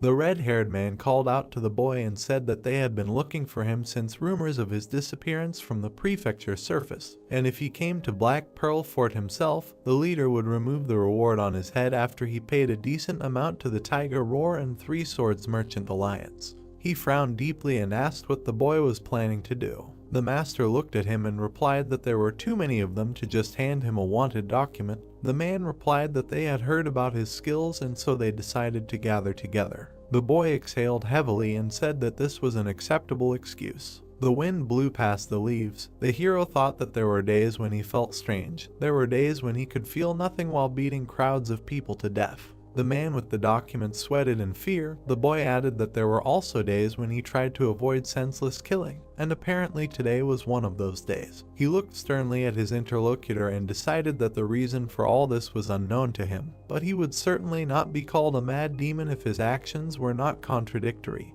and then wondered what he should do. He turned his back to them and said that he did not think he was in the mood to meet their master, but he would visit him soon. The red-haired man frowned angrily and said that it would be better for him if he went with them right away. The young master suddenly stopped and asked him if his name was Dokgo. He looked at him angrily and asked if he was really impatient to go to the next world with his subordinates. The man looked him in the eyes and said that he could not react differently, because he had killed 3 men and now declared that he himself would choose the date when he wanted to appear to them in the fort. His allies prepared for battle. The man raised his hand and added that it made no difference whether he killed them all right now and then went to the Black Pearl Port later, or whether he followed them there right now. But if he continued to delay his visit, he would have to face the people of the Tiger Roar Union and the 3 Swords merchants face to face. Without taking his eyes off the gentleman, he added that no matter what he chose, it was all just like a stone on his soul. The guy smiled and thought that the enemy was not afraid of death at all. He turned his back to him, agreed, and said that it was time for them to go to this Black Pearl Port. Walking in front of the mercenaries, the guy thought that he was sad, because in this life, while he was wearing the mask, who is the head of the Black Rabbit Union, which develops the powers of the Dark Faction. He looked up at the sky and added that as soon as he took it off, he again became a mad demon. The men were floating down the Hornless Dragon River in a boat. Light waves were crashing against the stern. The boy looked at the distant shore. He raised his hand and said goodbye to his hometown, saying that he was leaving to earn some money and would return as soon as he had collected the dam pile. The opponents looked at him with displeasure. Looking into the distance, the boy asked his homeland to accept him when he returned, because an errand boy was leaving on a boat. The boy sat down in his place. The men were wondering if he was mentally healthy. The young gentleman looked at them. The opponents were silently looking ahead. He looked away. The other men were also sitting, frowning. He looked ahead and said that they were all freaks, after which he asked if they really did all these nasty things just because of their crooked faces.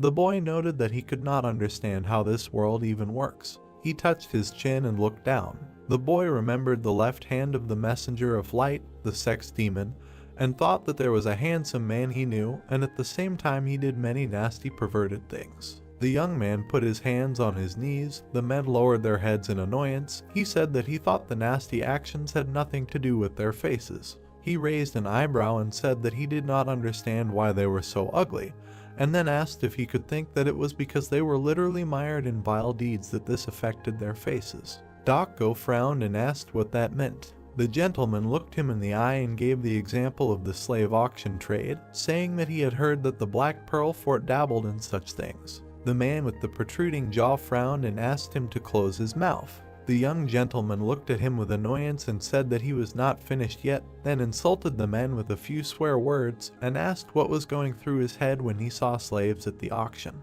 The man smirked and said that he was thinking that he needed to earn some money so that he could have a slave himself. All the bandits laughed loudly. Dako frowned in anger and ordered them to shut their mouths or he would kill them all. The bandits quickly fell silent, sweating in fear. The man glared at the Lord and thought that his allies did not understand how to act towards someone who was going to fight the head of the fort in front of them. The Lord turned away silently. The man looked at him and asked if he intended to let them live. Jaha did not pay attention to his words. He silently looked into the distance, thinking that the level of his madness began to increase, and that he was not sure if it was because he left his prefecture. His past appearance was reflected in the water. The boy thought that he would not act like the mad demon from the past in this life. Dako glared at him and repeated his question again. The young lord sternly replied that they should fight each other, and his mercy would descend on the one who survived. The man scowled angrily and said that this was great news. The bandits looked back at him in surprise when they heard this. The men grabbed their weapons. Dako got rid of each of them in a few seconds. The young gentleman looked into the distance, unperturbed. Wooden fragments floated in the water next to blood stains. The man grabbed his thigh, breathing heavily. The gentleman looked at him and said that, as he had promised, he would let him live. The bandit collapsed on the floor, breathing heavily. The gentleman looked at him and asked how the Black Pearl Fort was doing. The man scowled angrily and said that everything there was simply teeming with idiots. Jaha smiled softly. The sun's rays glinted on the waves of the water. Their boat stopped at the shore. The guide said that this was the military headquarters of the Black Pearl Fort. The young gentleman looked at the wall with a serious expression. The boat approached the pier. The men on the shore ordered them to stop. Dako frowned angrily and told them to go away because according to the order he had brought Jaha. The soldiers parted. The men went forward along the pier. They entered a small settlement. The people watched them with tired eyes. The young gentleman looked at the townspeople and thought that, it turns out, the Fort of Black Pearls has ordinary residents, after which he decided that this is logical, given that some people are kidnapped, turning into slaves. The men approached a tall building. A soldier at the entrance turned to the commander and asked what brought him to this place. The man replied that he brought a prisoner, after which he asked to convey this to the head of the fort. The soldier looked at him in surprise and asked who he was talking about. The man replied that he brought the one who killed the commander. The guy frowned tensely. The doors of the building swung open. Several men were sitting inside. The old men were discussing something heatedly. The young gentleman came inside and said that there were a lot of old men around, then asked why they were doing such things when they were no longer even able to enjoy wealth and glory. Dako frowned and turned to the chief, saying that according to his order, he had brought the prisoner. The men quickly turned to him.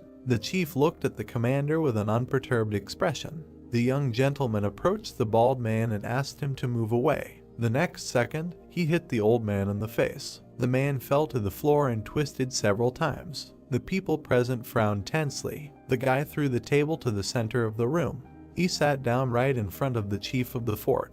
One of the people present stood up from his seat and said that the guy did not dare to behave like that. The chief frowned and ordered him to calm down. The man sat back down in his seat. The old men watched the guy angrily. The chief smiled slightly and said that the boy had come a long way, so they would get straight to the point. The man sat opposite him, telling him that the boy had killed 3 of the fort's men. But from what he had heard, it was because his house had caught fire. The Lord said that was probably true. The man frowned slightly and said that since their men had taken action first, he could leave once they had chopped off 3 of his fingers. The young lord refused and said that they could not casually chop up his body, which had been given to him by his parents. The fort chief, with an unperturbed expression, said that they would part ways on 1 finger and a flock of gold plates, since the boy would pay for the damage he had caused to what was under the supervision of the Black Fort. He placed his hand on his knee and said that was all. The men bowed to him, thanking him for his hard work. The young master chuckled and thought that they couldn't decide everything unilaterally, and then called them crazy. He broke the silence and said that he refused to do it because he didn't have much money, but even if he did, he wouldn't give it to them. The men looked at him angrily. The leader frowned and said that the Black Pearl Fort was taking its money anyway, and in that case, his family would have to pay for his actions. The young master replied with a calm expression that he didn't have a family, and that his dream was to have one someday, and he also dreamed of chicken noodles. The people present looked at him with irritation. The old man frowned and said that if he didn't have a family, then the people of his hometown would be celebrated for his actions. The boy looked at him with irritation and said that the man really irritated him, and then offered to put forward his own conditions. He looked angrily at the chief and offered to choose between them falling on their knees and licking his feet. Looking sternly at his interlocutor, he said that otherwise everyone in this room would die. The old men frowned angrily, looking at him. Dako looked at him in surprise. The chief of the fort looked angrily into his eyes. The man frowned tensely, looking at his back, and thought that he had completely lost his mind. He did not take his eyes off the guy. I continue to think that he provoked not only the chief of the fort, but also all the elders. One of those present looked angrily at him and called him an impudent bastard. The men jumped up from their seats and grabbed their weapons. The guy looked at them serenely. He calmly got up from his seat. The leader looked him in the face and said that he was a fool because he was given a chance, but despite everything, he thirsted for bloodshed. The guy looked him in the eyes and said that he was the only fool in this building, because he was the one who gave him a chance to survive, and they thirsted for bloodshed. Dako looked at them tensely. The leader lowered his head onto his hand and ordered to kill the guy. The men quickly rushed into battle. The young master easily dodged the first blow. He slightly tilted his body and counterattacked the man. The bald old man flew back a few meters. His sword flew into the air. The dark-haired man directed an attack at the guy. The young man parried his blow, blocking his hand. It pierced the old man's body. The next second, the young man dodged a spear strike. He lunged and threw his opponent back. One of the elders threw his shells at the guy. The hero waved his arms, lowering his head. With one movement of his hand, he parried the flying sticks. Metal shells stuck in the floor. The two men rushed into battle. The blade, spinning in the air, began to fall to the ground. The young man quickly grabbed it. With one movement of his hand, he cut the bodies of the attackers. Scarlet blood gushed onto the floor. The men fell lifelessly to the ground. Jaha looked at them angrily. He looked up at the surviving opponents. The leader sternly watched what was happening. The old men stood in a stance, looking tensely at the guy. Dark energy began to emanate from the guy's body. Dako pursed his lip, watching what was happening. The young master took a step forward and asked why they did not approach him. The old men were scared, but turned pale. He frowned angrily and decided that he would approach himself. The next second, he approached the opponents. The man attacked him with his spear. The guy quickly dodged. The next second, he hit the man on the shoulder. The bald old man lunged forward to attack the guy. The hero tucked the blade of his blade into his armpit. He turned around and hit him in the stomach with his palm. The young master quickly turned around on the spot. He turned to the other opponent and attacked him with his sword. The surviving opponents rushed into battle again, running past the slain ally. The boy looked at them angrily. He made several blows, cutting the bodies of the men. Scarlet blood and fragments of weapons scattered on the floor. Dako frowned in fear. The head of the fort watched what happened carefully. The hero stood in the middle of the bodies of his opponents. The edge of his sword was covered in blood, and the man lay on the floor and groaned in pain. The head silently looked at his face. He lowered his eyebrows and said that the man did a good job. The young man frowned and asked him to stop acting so pompous, after which he said that all he did was just watch his subordinates die, waiting for the guy to run out of steam. The man frowned angrily. He pulled out his blades. The man swung his arms and attacked the guy. The young man made a sweeping blow. Their attacks clashed with each other. Suddenly, a huge amount of dust and smoke rose into the air. The guy quickly approached his opponent. The old man attacked him. The young man blocked his blow. The man made another lunge. The boy ducked back from the blow. The old man continued to attack without stopping. The boy blocked each of his blows. Their swords suddenly crossed. The lightning-fast blows of the opponents met again and again. Streams of smoke rushed through the room. The old man frowned angrily. The boy confidently looked into his eyes. They attacked each other, creating a powerful flash. The abundance of smoke hid their images from prying eyes. Dako closed his eyes from the fragments. The dust began to settle. Little by little, the bodies of the defeated opponents began to become visible. The men stood in the middle of the room, crossing their weapons. Sparks emanated from the place of contact. Suddenly, the boy's blade cracked. He jumped back, dodging the blow. The boy looked at his opponent with displeasure. The blade on the hero's sword broke off and flew to the side. The boy frowned. The old man grinned. He swung his blade and exclaimed that the young man was now unarmed. The brunette dodged it deftly. He gathered scarlet energy in his palm. The sword was back in his hand. Gosling looked in shock as the weapon simply pulled itself back to the hero. The opponents crossed their swords. The guy grinned and said that the blade was gone, but now it was here. The fort leader frowned. He made a sharp lunge and cut the air. The young man parried the attack. They continued the battle. The ringing of metal could be heard. The wooden flooring changed. Energy emanated from the enemies. The hero swung his blade. The brunette narrowed his eyes and thought that the old man was not bad. His strength was comparable to Gosling if he had trained in the art of the sword for another 40 years. -1 point of respect for Gosling. The old man swung and attacked again.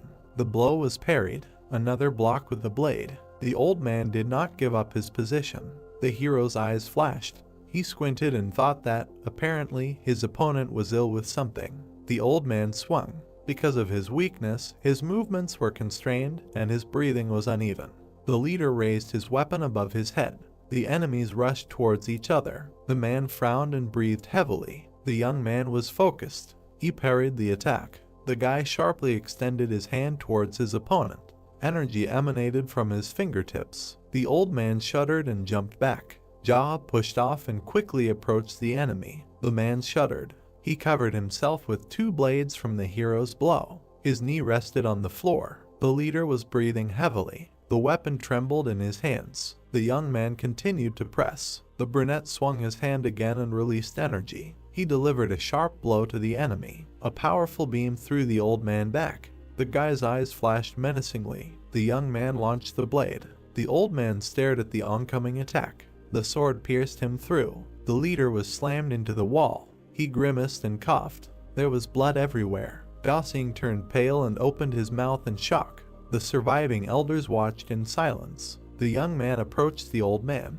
The leader frowned and asked to let his subordinates heal him. He then promised to appoint the boy as the next leader of the fort.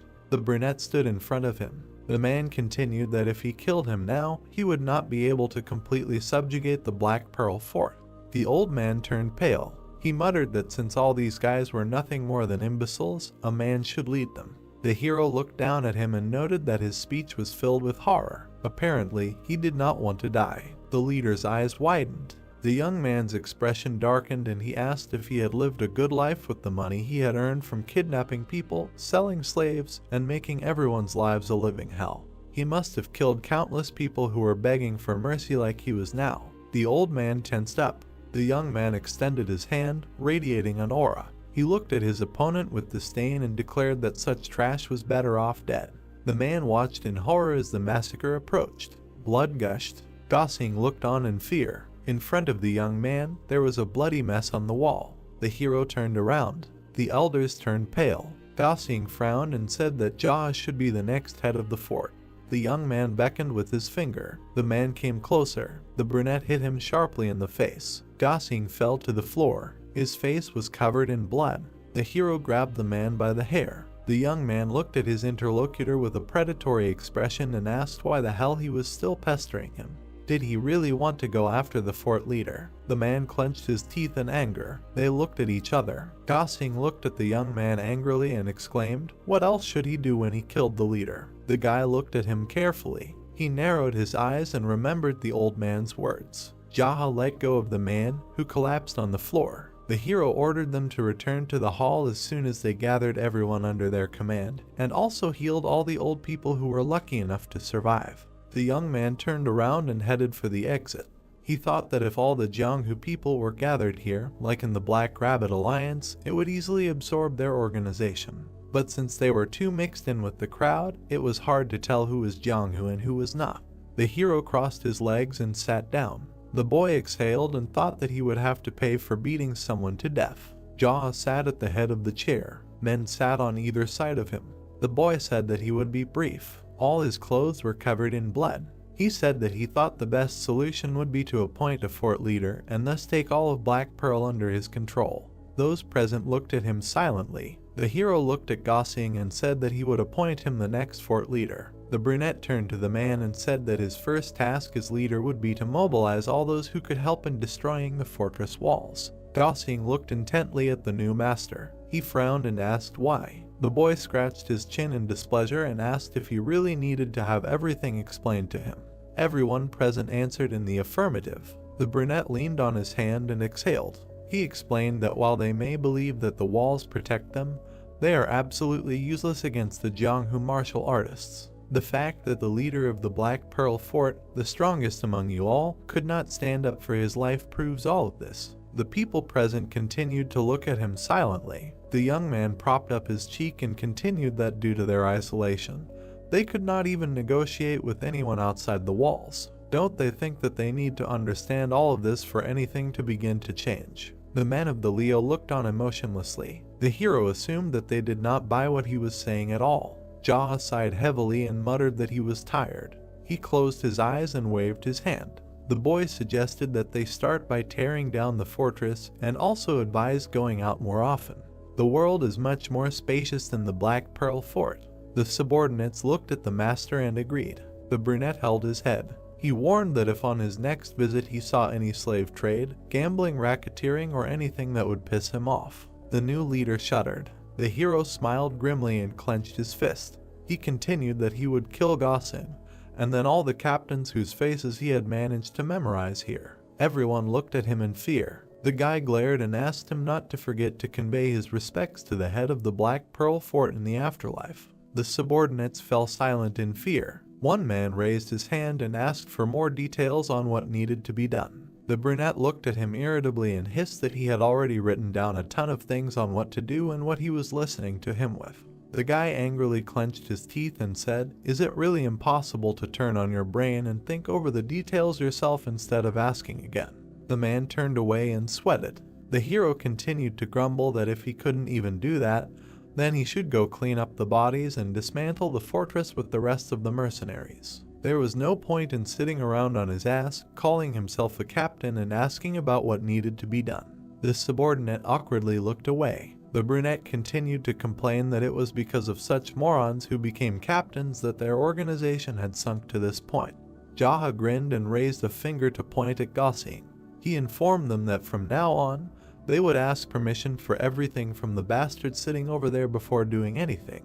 The men nervously cringed and agreed. The hero looked at those present and ordered them to get rid of this name and report to him as soon as they themselves chose a new name. He asked not to use the word black because they could come up with something that would clearly show that they were from the dark faction. Someone raised their hand. The man with round eyes suggested using the word white. The young man turned to him irritably and asked if he really thought that they were from the white faction. The interlocutor calmly looked at the gentleman and answered negatively. The hero looked at him displeasedly and wondered what he had forgotten here, if even renaming his forces caused so many problems. The brunette looked at the interlocutor with hatred and demanded no more questions until the meeting was over. He gloomily lowered his head. The young man put his hand to his forehead in displeasure and ordered them to reduce the number of their rules to 3. One of the captains looked at the owner and clarified that he wanted to reduce more than 100 rules to 3. The guy exhaled and was surprised by their number. He repeated that they should start with 3.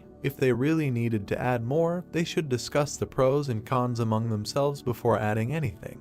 The hero extended his hand and added that the taxes should be eliminated and all captured people should be released, and all documents related to the bounty hunt should be burned. Also, the captains were not allowed to take money from the fort leader's vault. The men looked at him, puzzled. The boy ordered that they use it to help the people in dire straits and build proper houses here. He gave the task of involving people from outside and building a couple of buildings. The young man looked at the audience and clarified if everything was clear. The captains watched silently. The boy frowned and asked what kind of atmosphere was in the air. One of the men raised his hand and noted that Captain Gossing had already said much of this. He looked at the other man, who confirmed his words. The brunette turned. Gossing frowned and looked at him. They stared at each other silently. The guy narrowed his eyes and told him to try. The man agreed. The young man asked him to get him a change of clothes because his current ones were too soaked with blood. Night. The man stopped in front of the gate. The guard turned in that direction and asked who was coming. The hero came closer to them and answered that he was their leader. The men shuddered. One of them sweated and looked at the young man. The guards bowed sharply. The guy passed by. He looked around and muttered that it was too quiet. Are these bastards really shirking their training, even though he only left it for a moment? An old man ran up to him and greeted him. The guy narrowed his eyes and asked why no one was training. The interlocutor answered that it was not like that, it was just that the golden boar was here. The brunette frowned and clarified that one of the 12 heavenly generals was here now. The old man sweated and answered in the affirmative. The guy walked down the corridor. According to the collection of conquests, no one knows whether this man became the golden boar because of his gluttony or whether his gluttony is related to becoming the golden boar. His martial arts level is somewhere between 7 and 8 Ragna, and it is known that he became the strongest disciple of the great Rakshasa due to his physical strength and body condition. Presumably, he is the young leader of a rich group of merchants who brings huge amounts of money to the great Rakshasa. The young man entered the hall. A fat man was sitting at the table and eating. There were many dishes in front of him. It was Gold Boar. He noticed the hero standing in front of him. They looked at each other in silence. The guest straightened up and ordered the young man to bring water. The guy looked at him gloomily. Silence fell. The man frowned with displeasure and repeated. The brunette took the jug and went to him. He poured water into a glass and thought that he was just wandering in without an invitation and putting on such a show. Apparently, Gold Boar wasn't afraid of the Black Rabbit at all, who could very well be the hero. The guy studied him carefully. The man took a sip and muttered that he had never seen him here before. He asked where their leader had gone. The young man looked at the guest and mentally replied that he had gone to heaven. Then he silently turned around and left. Gold Boar looked after him with displeasure and said that if this place weren't the Black Rabbit's alliance, he would have taught this arrogant jerk a lesson.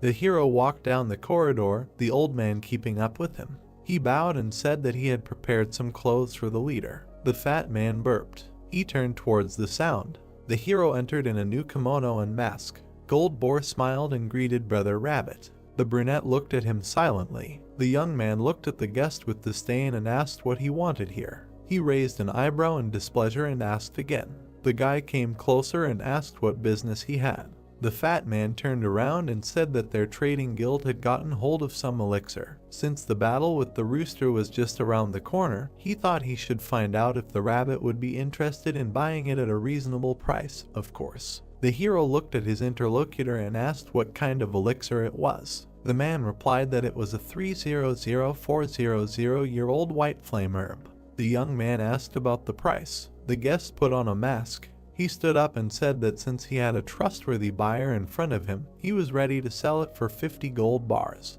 He would also add 10 boxes of regular white flame herb to them. The guy looked at his interlocutor and demanded that they be brought here. The man happily turned around and noted that he had made the right choice, because he had planned to make the same offer to the white rooster if the boy had refused. The brunette watched Gold Boar walk away and noted that he would immediately change sides as soon as the situation required it. He had forgotten how shitty interpersonal relationships were here. The boy was left alone in the hall. He reasoned that the more useful the elixir, the higher its value, hence the 50 gold bars. The hero closed his eyes. From that moment on, he forgot about all the possible assets of the Ilyang prefecture as well as the assets of the Black Rabbit. The guy mentally said that he did not have any money and was determined not to give it even if he had it. He opened his eyes. There was peace in his mind. The heads stood opposite each other. The goods were on the table in front of them. Gold Boar made a hand gesture and said that it was quite difficult to get such elixirs, and even just storing them was difficult.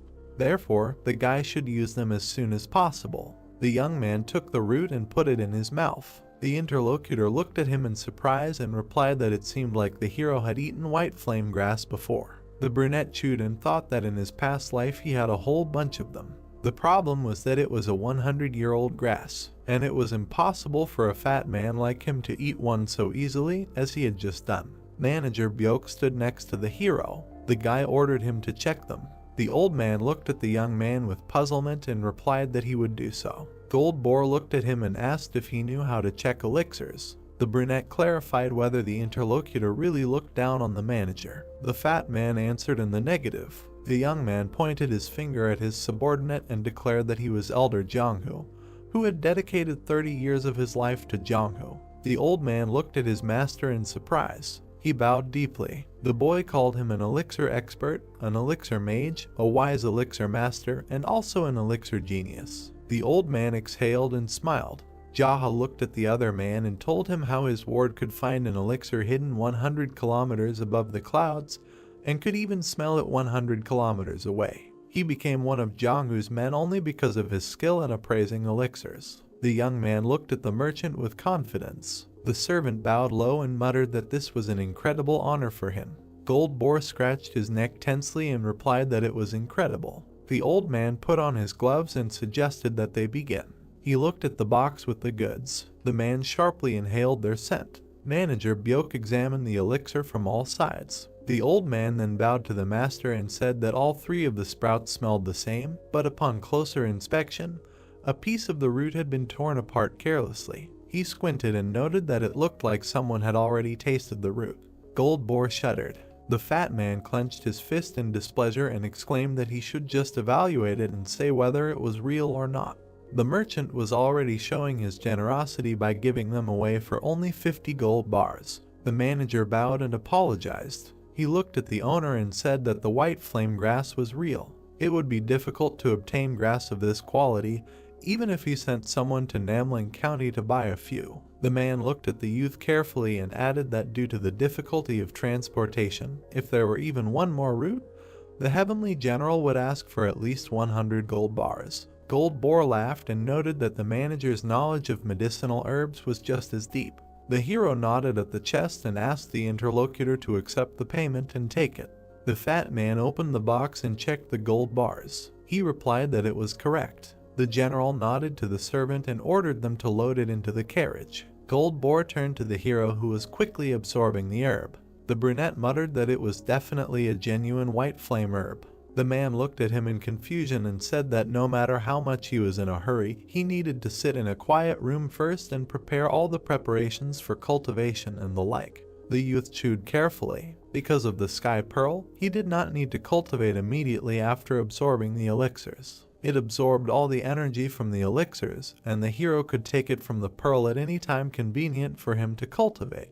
The youth narrowed his eyes. Perhaps he was the only person in Jonghu who could accumulate internal Kai. The fat man walked over to the manager and ordered the security to be raised even higher than usual, since the rabbit would have to cultivate all day. The old man nodded and said he would keep that in mind. Gold Boar turned around and told the hero that they would see each other again. The guest headed for the exit. Manager Byok turned to the master and asked if it was okay that he would not be cultivating right away. The brunette took off his mask and said that everything was fine. He asked where the other leaders were. The old man said that they were stationed at various points along the road near Gold Boar. The warriors were hiding behind trees and bushes. The boy grinned and headed for the exit. The servant hurried after him. Jaha said that they needed to go and get their money back. The old man asked if that would cause them trouble, especially without a plan. The young man turned to his interlocutor and said that he was not a person who planned anything. The young man frowned and said that it was more important to have the courage to steal the money, the desire to decorate them, and it doesn't matter what the reason is, fear, aggression, or assertive spirit. The old man looked at the owner with admiration. He bowed and said that he would remember it well. The boy went to meet Gold Boar. There was a moon in the sky. Manager Byok stood and looked at the gate. Earlier, he asked the gentleman why he suddenly decided to attack Gold Boar. The young man looked at him and said that there were many reasons for that. They looked at each other. The hero said that he took his money and also spoke to him condescendingly, ordering him to bring him water, and also did not pay for the food. The old man looked at the gentleman and agreed. He added that on top of everything else, this heavenly general does nothing but eat high-quality dishes. The brunette touched his chin and frowned. The hero said that the guest was rude to his brother in art. In any case, it turns out that there are many reasons for his death. The manager looked at the head with admiration. the sound of hooves. The cart sped through the forest. Gold Boar sat inside with the man. The servant thanked him for his hard work and noted that everything had gone according to his plan. The man in the hat smiled and said that they had sold 3 roots to the black rabbit, and then 4 more to the white rooster. Gold Boar grinned and said that he could gradually raise the stakes and take everything they had for himself. The fat man thought that the black rabbit did not even suspect that he had lost again.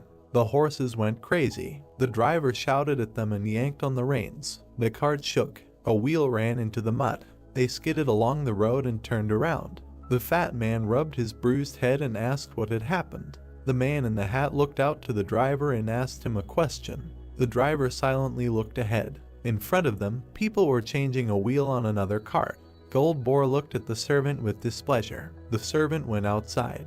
The fat man exclaimed that if they needed to change a tire, they should have stopped at the edge of the road. The man promised to look into it. He approached the culprits. The man looked at the servant of the heavenly general and said that no one planned to block the road. He slapped him hard in the face. Then he slapped the other man. He swung his arm and asked how they dared to block the young master's road. A shadow flashed over him. The hero landed behind him and ran and kicked the man in the back. He flew back and hit a tree. The guy looked at the man who had fallen to the ground. The brunette frowned and muttered how dare he raise his hand against a coachman from an ignoble clan. The men approached him and reminded him that they were just disguised as coachmen. The fat man went outside and asked if the guy was really a servant. He put on a mask and asked what all this meant. The brunette looked at him and replied that servants do whatever they want, so he should ignore him. Gold Boar got angry and grumbled he would not turn a blind eye to all this just because the boy was Rabbit's servant. The hero watched silently. The fat man narrowed his eyes and wondered what kind of mood this servant was in. They looked at each other. The heavenly general lowered his head and said that this was their task. The man assumed a fighting stance and said that they must have already known that he was a disciple of the great Rakshasa, as well as a representative of the Golden Mountain Merchant Guild. The fat man added that if they were all Black Rabbit's subordinates, then the entire alliance would not be able to hide from his master's wrath. He looked forward with hatred and said that if someone paid them to do all this, their merchant guild would find out. The man pointed a finger. Gold Boar pointed at the hero and noted that he did not look like a servant at all. In any case, it was just a piece of the puzzle to figure out who he was and where he got his money from.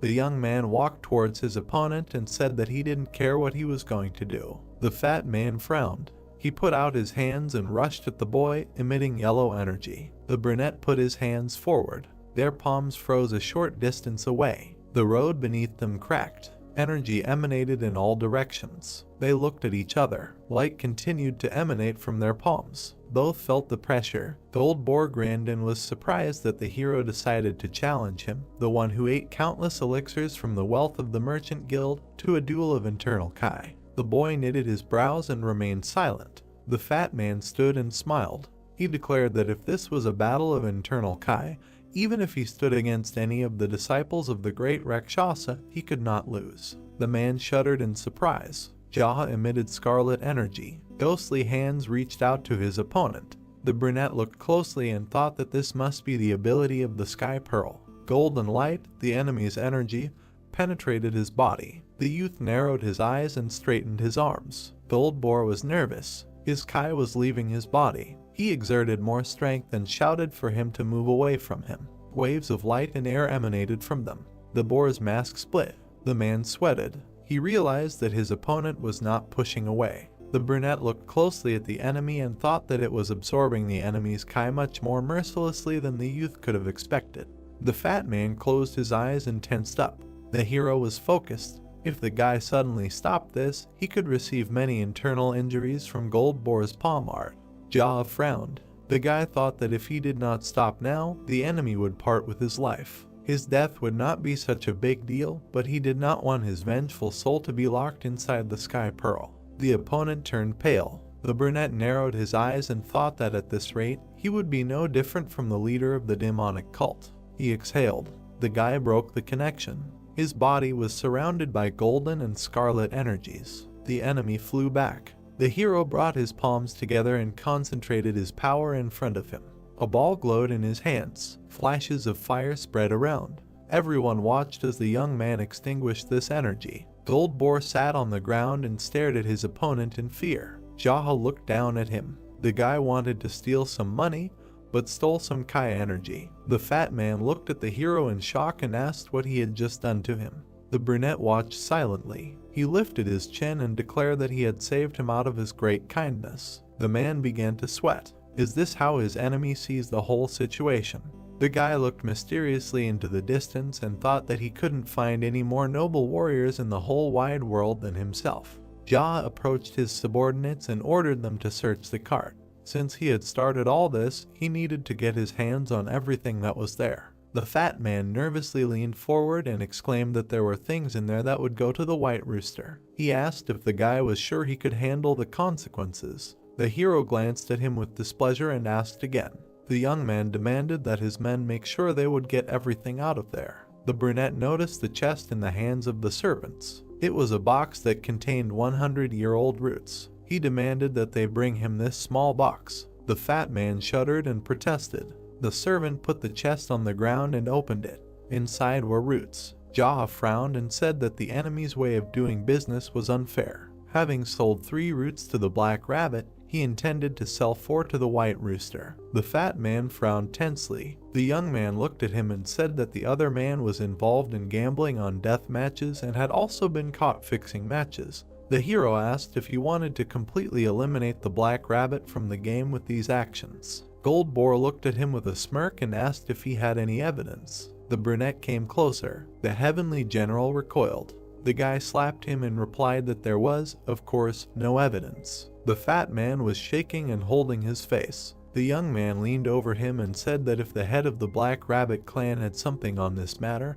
he would order all his subordinates to attack the Golden Mountain Merchants Guild. Goldbore grabbed his cheek and said that the head would not tolerate this. Jaha's eyes flashed and replied that the great Rakshasa would most likely turn a blind eye to this. The servant next to him raised his hand to give a reason. The hero pointed his finger at him and gave his word. The guy smiled and explained that if they gave him half of the wealth of the Golden Mountain Merchants Guild, he would turn a blind eye to it.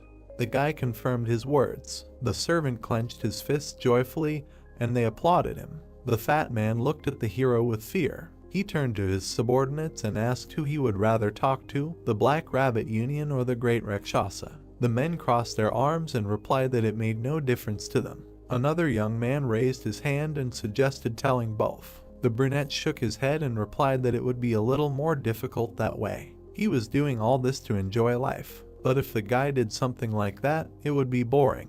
The subordinates looked at the master approvingly. Jaha looked at the enemy and asked what he had to choose, who to tell. The man looked away. He was sweating heavily. The brunette shook his hands and hurried him. The fat man looked at his interlocutor, dumbfounded. Goldbore frowned and muttered that if he had anything against him, the general would be dead by now. The man asked what the boy wanted. A voice was heard, announcing the girl's return. The servants turned around. Red Monkey was walking towards them. The fat man turned around in shock and asked why she was here. The girl looked at him and asked if he had been caught too. She was holding a mask in her hands. She handed it to the hero and said that her ambush had failed. But she had fought him and now the ranks had been reorganized. Now her enemy was in heaven. The brunette smiled and took the trophy. He praised her for her work. Red Monkey folded her hands and asked for an antidote.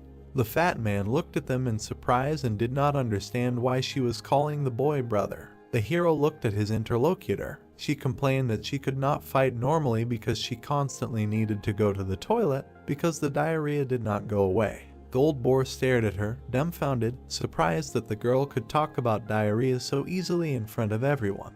Jaha looked at her and said that he would keep his promise. They turned to the fat man. He exclaimed who he was. The brunette frowned. The girl flinched, noticing the hero's reaction. She slapped Goldbore sharply, then another. The fat man looked at her questioningly. The girl glared at him with displeasure and asked how dare he show such disrespect to his brother. The man held his face with tears in his eyes. He did not understand anything.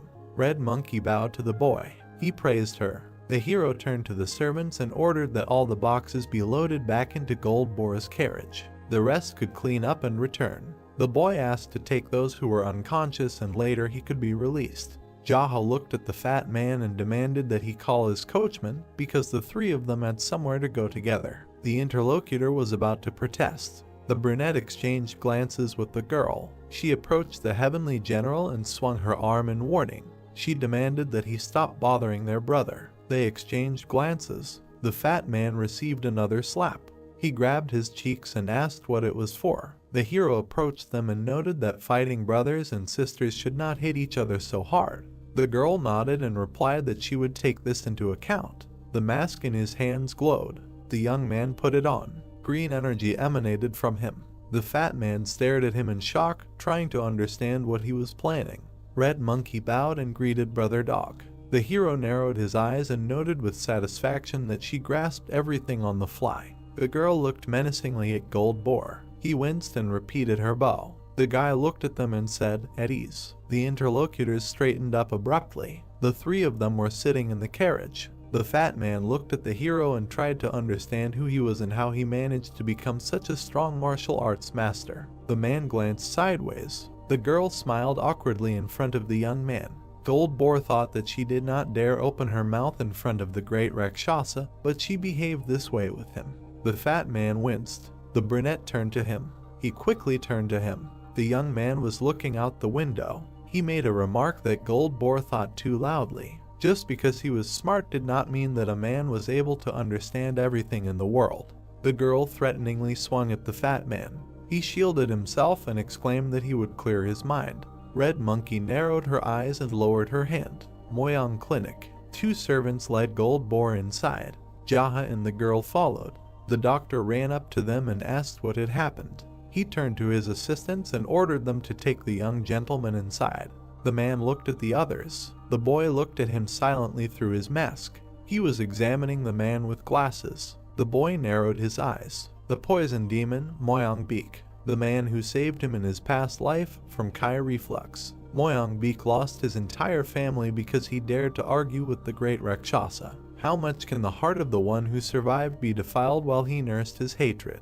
The man who clearly demonstrated this on himself, the poison demon. He became stronger due to his deep knowledge of the body and medicine, and when this was not enough, he began to study poisons. He even tested them on his own body. In a constant cycle of self-poisoning and healing, the doctor became an entirely different person. Ultimately, he became the one who finished off the great Rakshasa. The poisonous demon did not leave aside even the disciples of Rakshasa. But even among the followers of the 12 heavenly generals, there were those who renounced their past and chose the path of a calm and quiet life, but he found and killed them. The hero met him after he killed the great Rakshasa. The doctor hated not only the members of the Jianghu, but also hated people as such. Because of this, he swore that he would never save anyone's life again.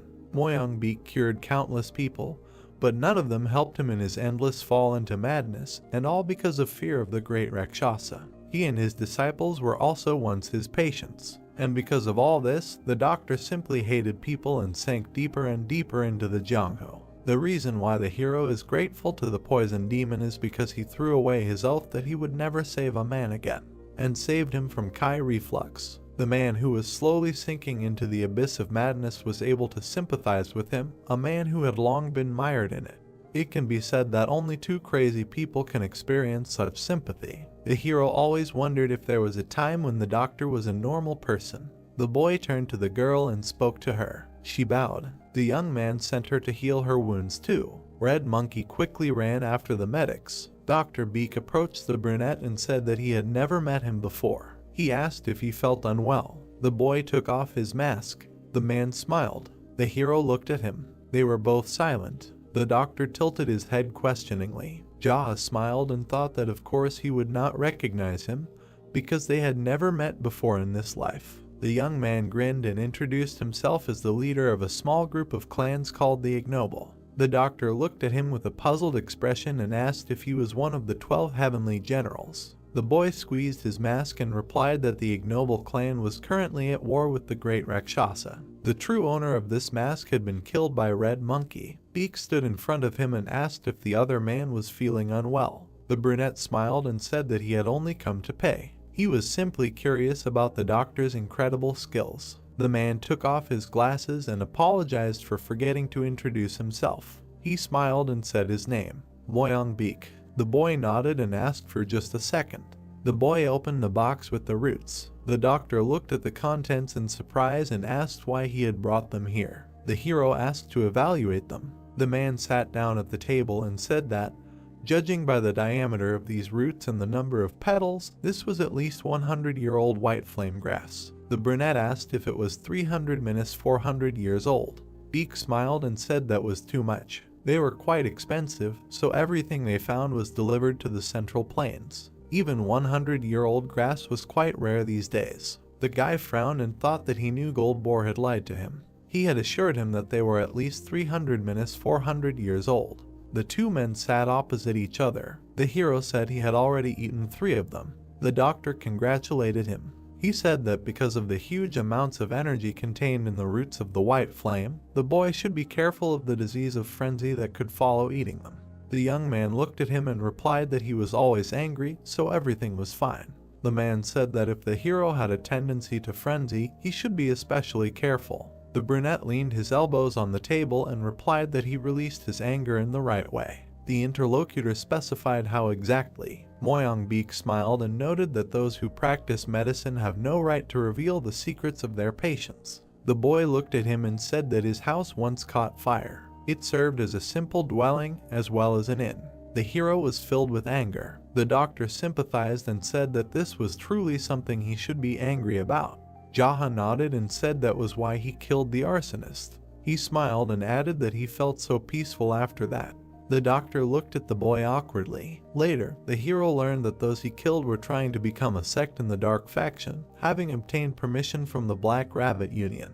That's why the Union's thugs came after him and continued to talk nonsense about whether the boy wanted to live. Beek looked at the interlocutor tensely and asked what he did. The brunette replied that he killed them. He smiled again and said that as soon as he did it, he immediately felt peaceful. The man looked at the beaming boy in confusion. The hero continued that after that incident, they sent out the killer, but he left him alive because he had balls. Then, after eating pork ribs together, they broke into the Black Rabbit Union. Then the boy was excited. Moyang-beek looked at the boy in confusion. The brunette grimaced and said that although he had no intention of killing the head of the Black Rabbit Union, he had pissed him off, so the hero sent him to heaven. Jaha smiled brightly and said that he felt peace again then.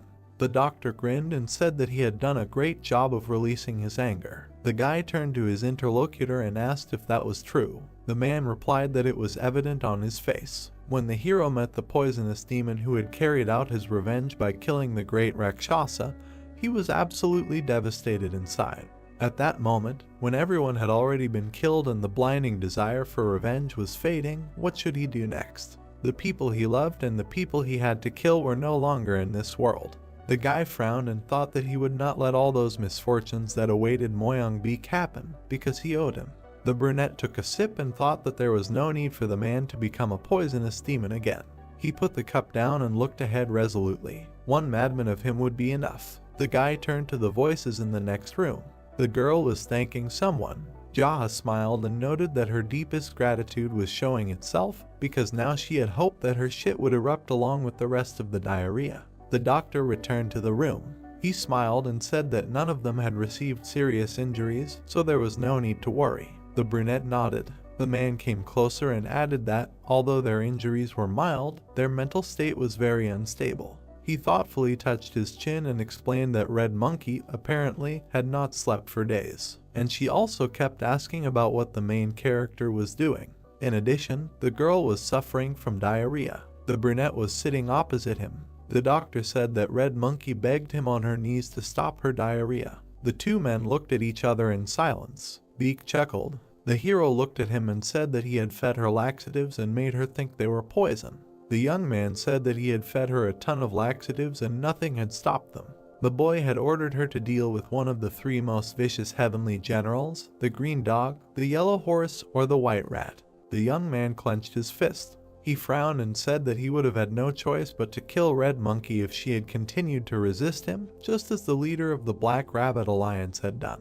Therefore, only the laxative he had fed her was keeping her alive. Beek looked at him in surprise and asked again. The brunette frowned. He clenched his fist and declared that he called it the laxative theory. The doctor looked at him in shock. The man lowered his head and muttered that he had never even heard of laxatives saving people. The boy looked away and said that since she had already dealt with the green dog, let the doctor do as he promised. The other man nodded. He sat down opposite.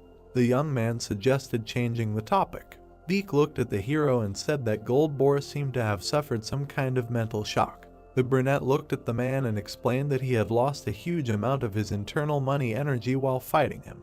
The doctor nodded and asked if the boy was an enemy of the great Rakshasa, then why did he come here to treat his students? The hero narrowed his eyes and muttered that he was hitting the mark. He tapped his fingers on the table and told her about a man in Gyeongju. The brunette frowned and continued that if this man started killing everyone who came his way, even those who could be spared and strangers, then what would happen?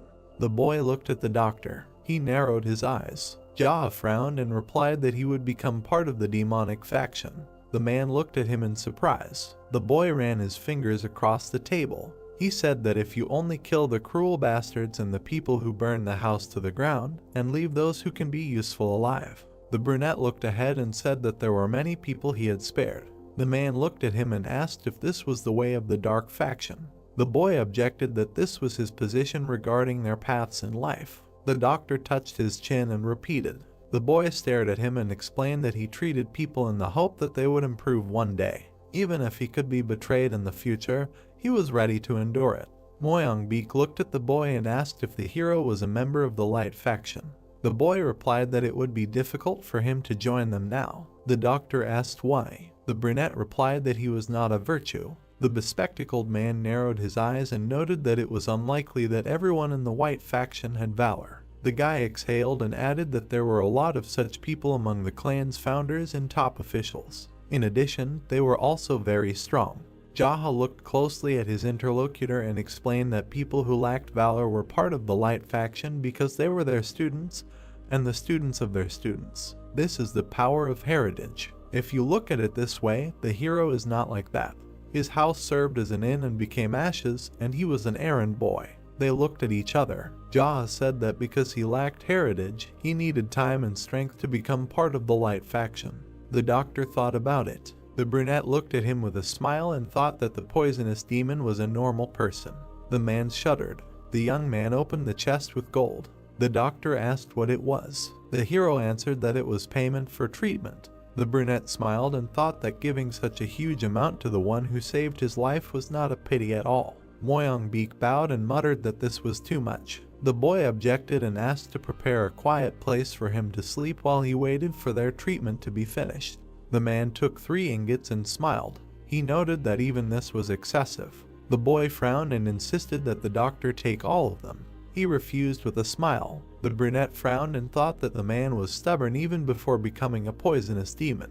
Jaha pointed to the box of roots and suggested that he take that at least. The man replied that in order to completely absorb the white flame herb, he would need at least 10 days to cultivate all the energy. He smiled and explained that patients came every day and he could not leave them. The boy puffed out his cheeks. The doctor bowed and thanked him for thinking so highly of his backwoods clinic. He suggested that the boy take the roots himself to cultivate.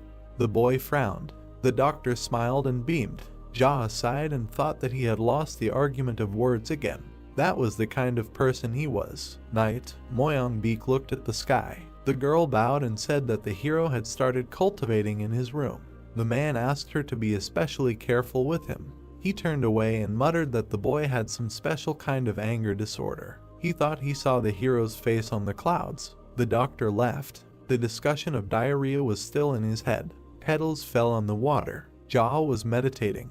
A voice behind the screen asked if he was awake. The man opened his eyes. He opened the screen. Moyang was holding a tray and telling him to drink some herbal tea. The brunette took the mug. Looking at his reflection, he thought it was dark medicine for a poisonous demon. The doctor smiled and said that it should be drunk in 1 gulp. The protagonist looked at him and agreed. He began to drink the decoction. The brown-haired man smiled and asked how it was. The man licked his lips and replied that he felt some relief in his chest. While he was putting the mug on the tray, Moyang asked if this meant that his soul had become lighter. Jaha replied that it was something like that.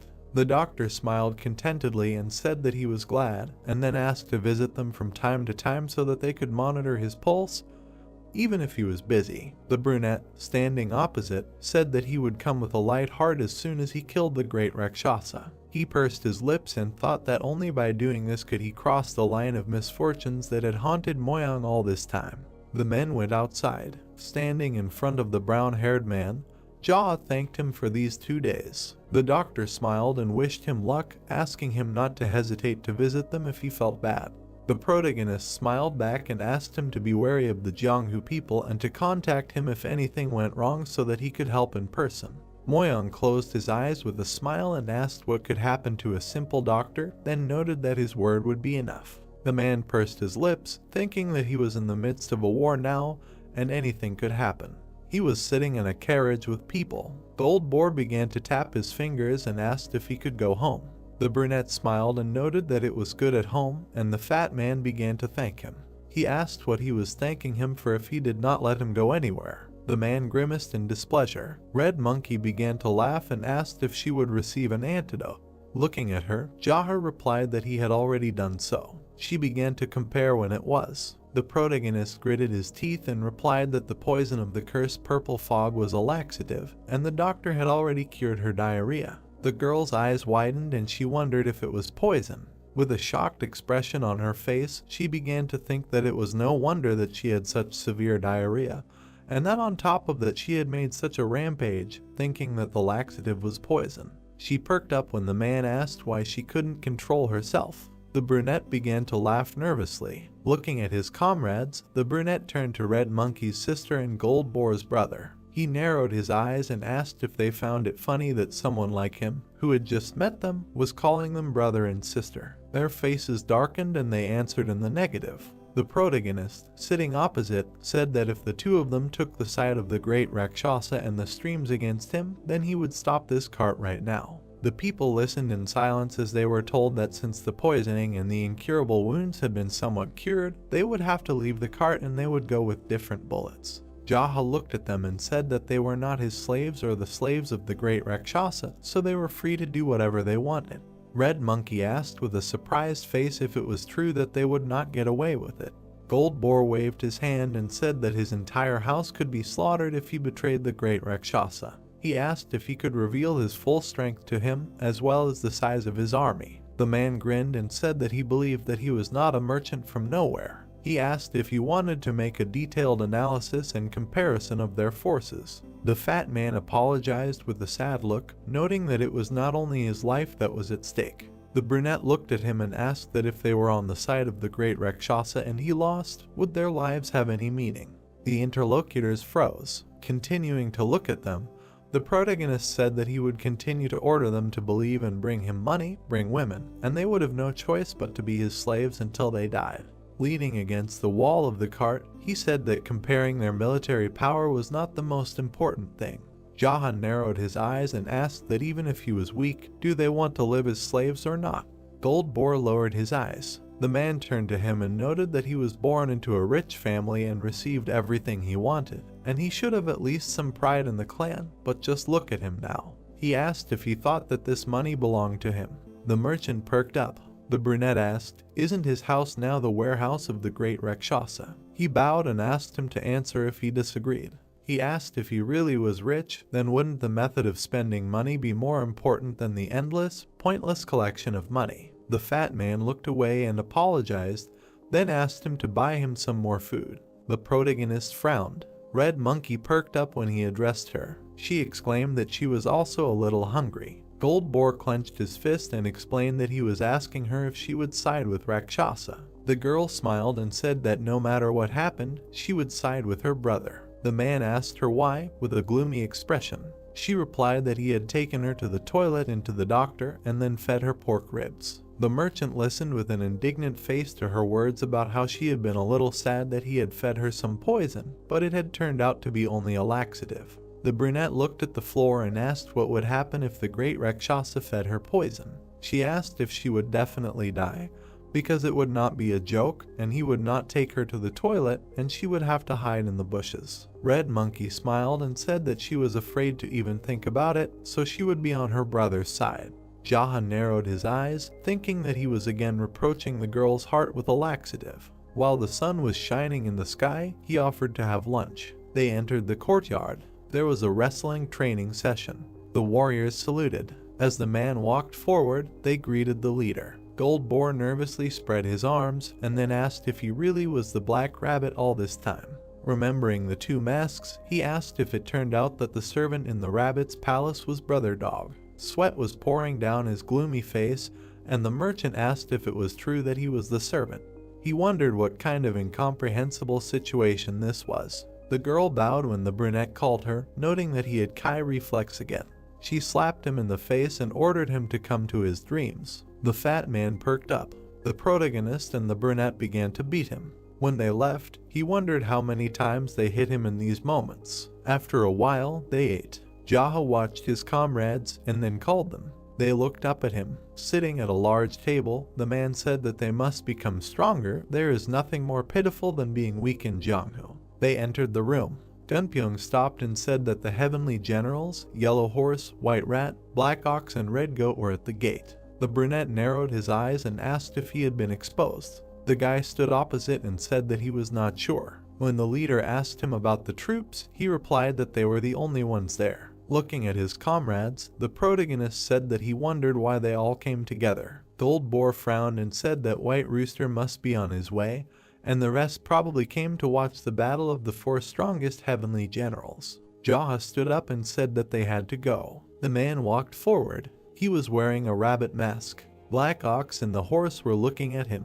White Rat and Red Goat were standing on the other side. The four of them bowed, noting that they had not seen each other for a long time. The brunette frowned. White Rooster smiled and asked if he was doing well. The protagonist, looking at him, answered in the affirmative and then asked about his life. The general replied with a grin that there was nothing special. Three more appeared from above. The generals were standing on the roof. Gold Boar and Red Monkey with surprised faces began to ask why they were crowded here. Jazza looked up and wondered if even White Tiger, Green Dragon, and Red Snake had come. His eyes widened. A man landed on the ground. The man with the long crowbars stood up. The brunette recognized him as the Great Rakshasa. The man and the girl's expression darkened, wondering why he was here. The people present folded their hands. The generals bowed and greeted the master. Jazza also folded his hands. Lowering them, he wondered why he came here. Rakshasa narrowed his eyes and said that he came here because he was bored, and then told them to fight. The man walked forward. He walked towards White Rooster. The general turned around when the master called him. He shook his head and asked him to step back because he could not handle him. White Rooster was very surprised. He nodded his head, accepting the order. Rakshasa touched his chin and said that the strength ranking was wrong, and then told White Tiger, Green Dragon, and Red Snake to attack together. Gold Boar and Red Monkey were startled. The three of them were jumping off the roof. The master said with a dissatisfied face that today, three of the four strongest heavenly generals would be fighting shoulder to shoulder against the fifth, who seemed to have made an incredible breakthrough in martial arts. He said that the battle would be a razor to the death, so they all had to kill or be killed, and he forbade all other disciples from interfering in the fight.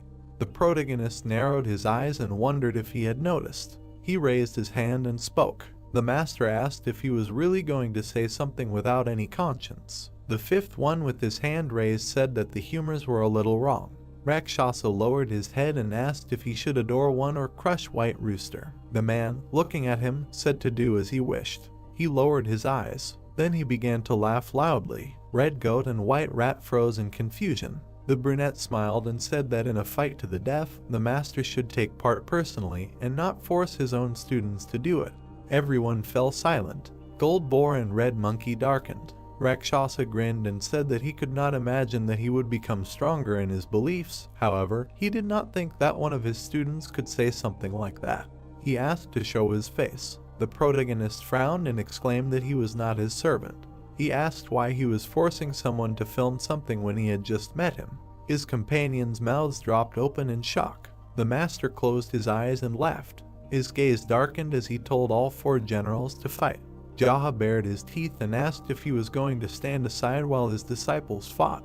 He asked if he was really doing his business that dirty. Rakshasa pursed his lips. The fifth one waved his hand and said that if the 4 heavenly generals attacked at the same time, he would simply run away. He pointed out that his knowledge of Kingong was much deeper than his fighting skills, and then suggested that they play tag across the globe.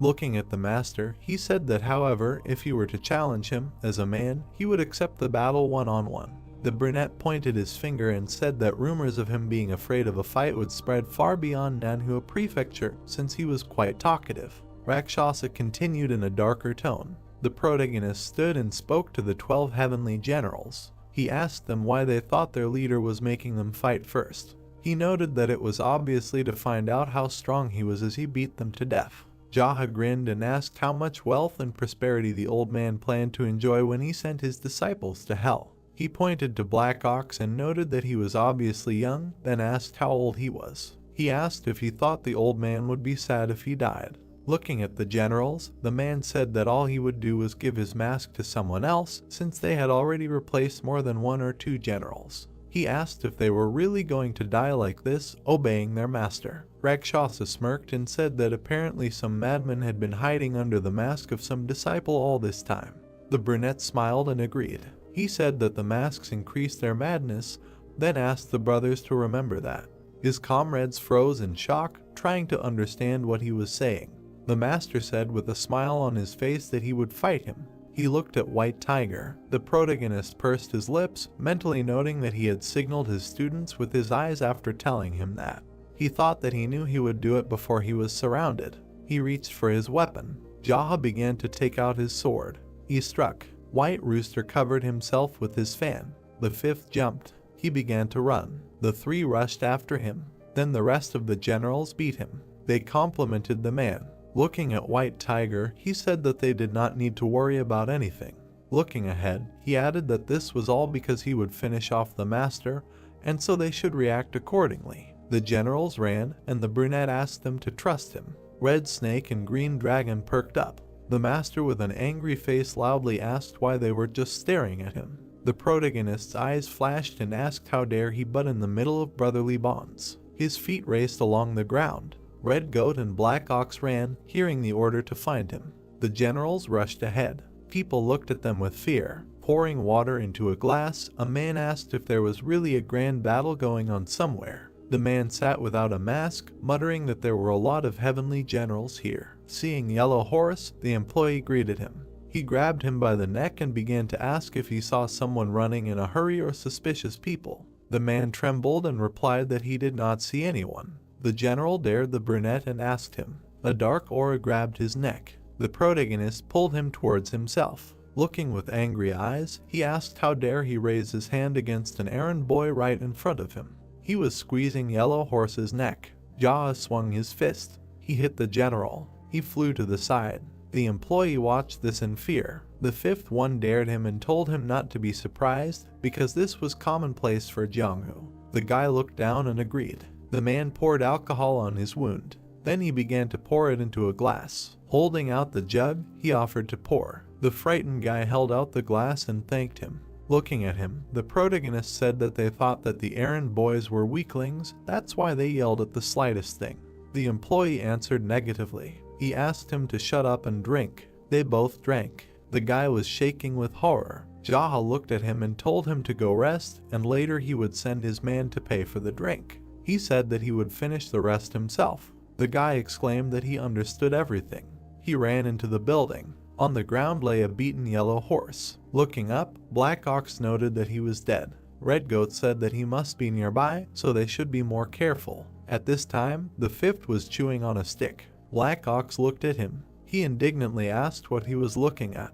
Throwing the stick, the man exclaimed that he was looking at him. The stick flew. It pierced the general's forehead. Red Goat's eyes lit up. He turned and screamed at the falling Black Ox. At that moment, the brunette pierced his forehead with the stick as well. He abruptly put the glass on the table. There were 3 corpses lying on the ground. The protagonist narrowed his eyes and thought that he was not at all surprised that they were from low ranks. A man came to the scene and began to ask how he dared.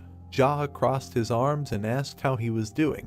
White Rat jumped up. He stretched his hand out to his opponent. The 5th parried his blow. Blood gushed out from under his mask. When his hand was bound by a dark aura, He asked what was going on. Holding him, the brunette swung. The general fell to the ground. The protagonist was sitting at the table. Looking down, he told him not to cross someone like him in the next life. Jia reached for his mask. Putting it on himself, he noted that now there were only 4 heavenly generals and the great Rakshasa left. The company looked at the 3 corpses. Red Snake waved his hand and said that he must be planning to lure them out by killing them one by one, and if this continues, they will all die. He asked what they should do. Green Dragon nodded and said that the 4 heavenly generals should unite, and if the 4 of them were together, then he would be unable to oppose them. Red Snake bowed his head and muttered that he never thought that their brothers would just die like that.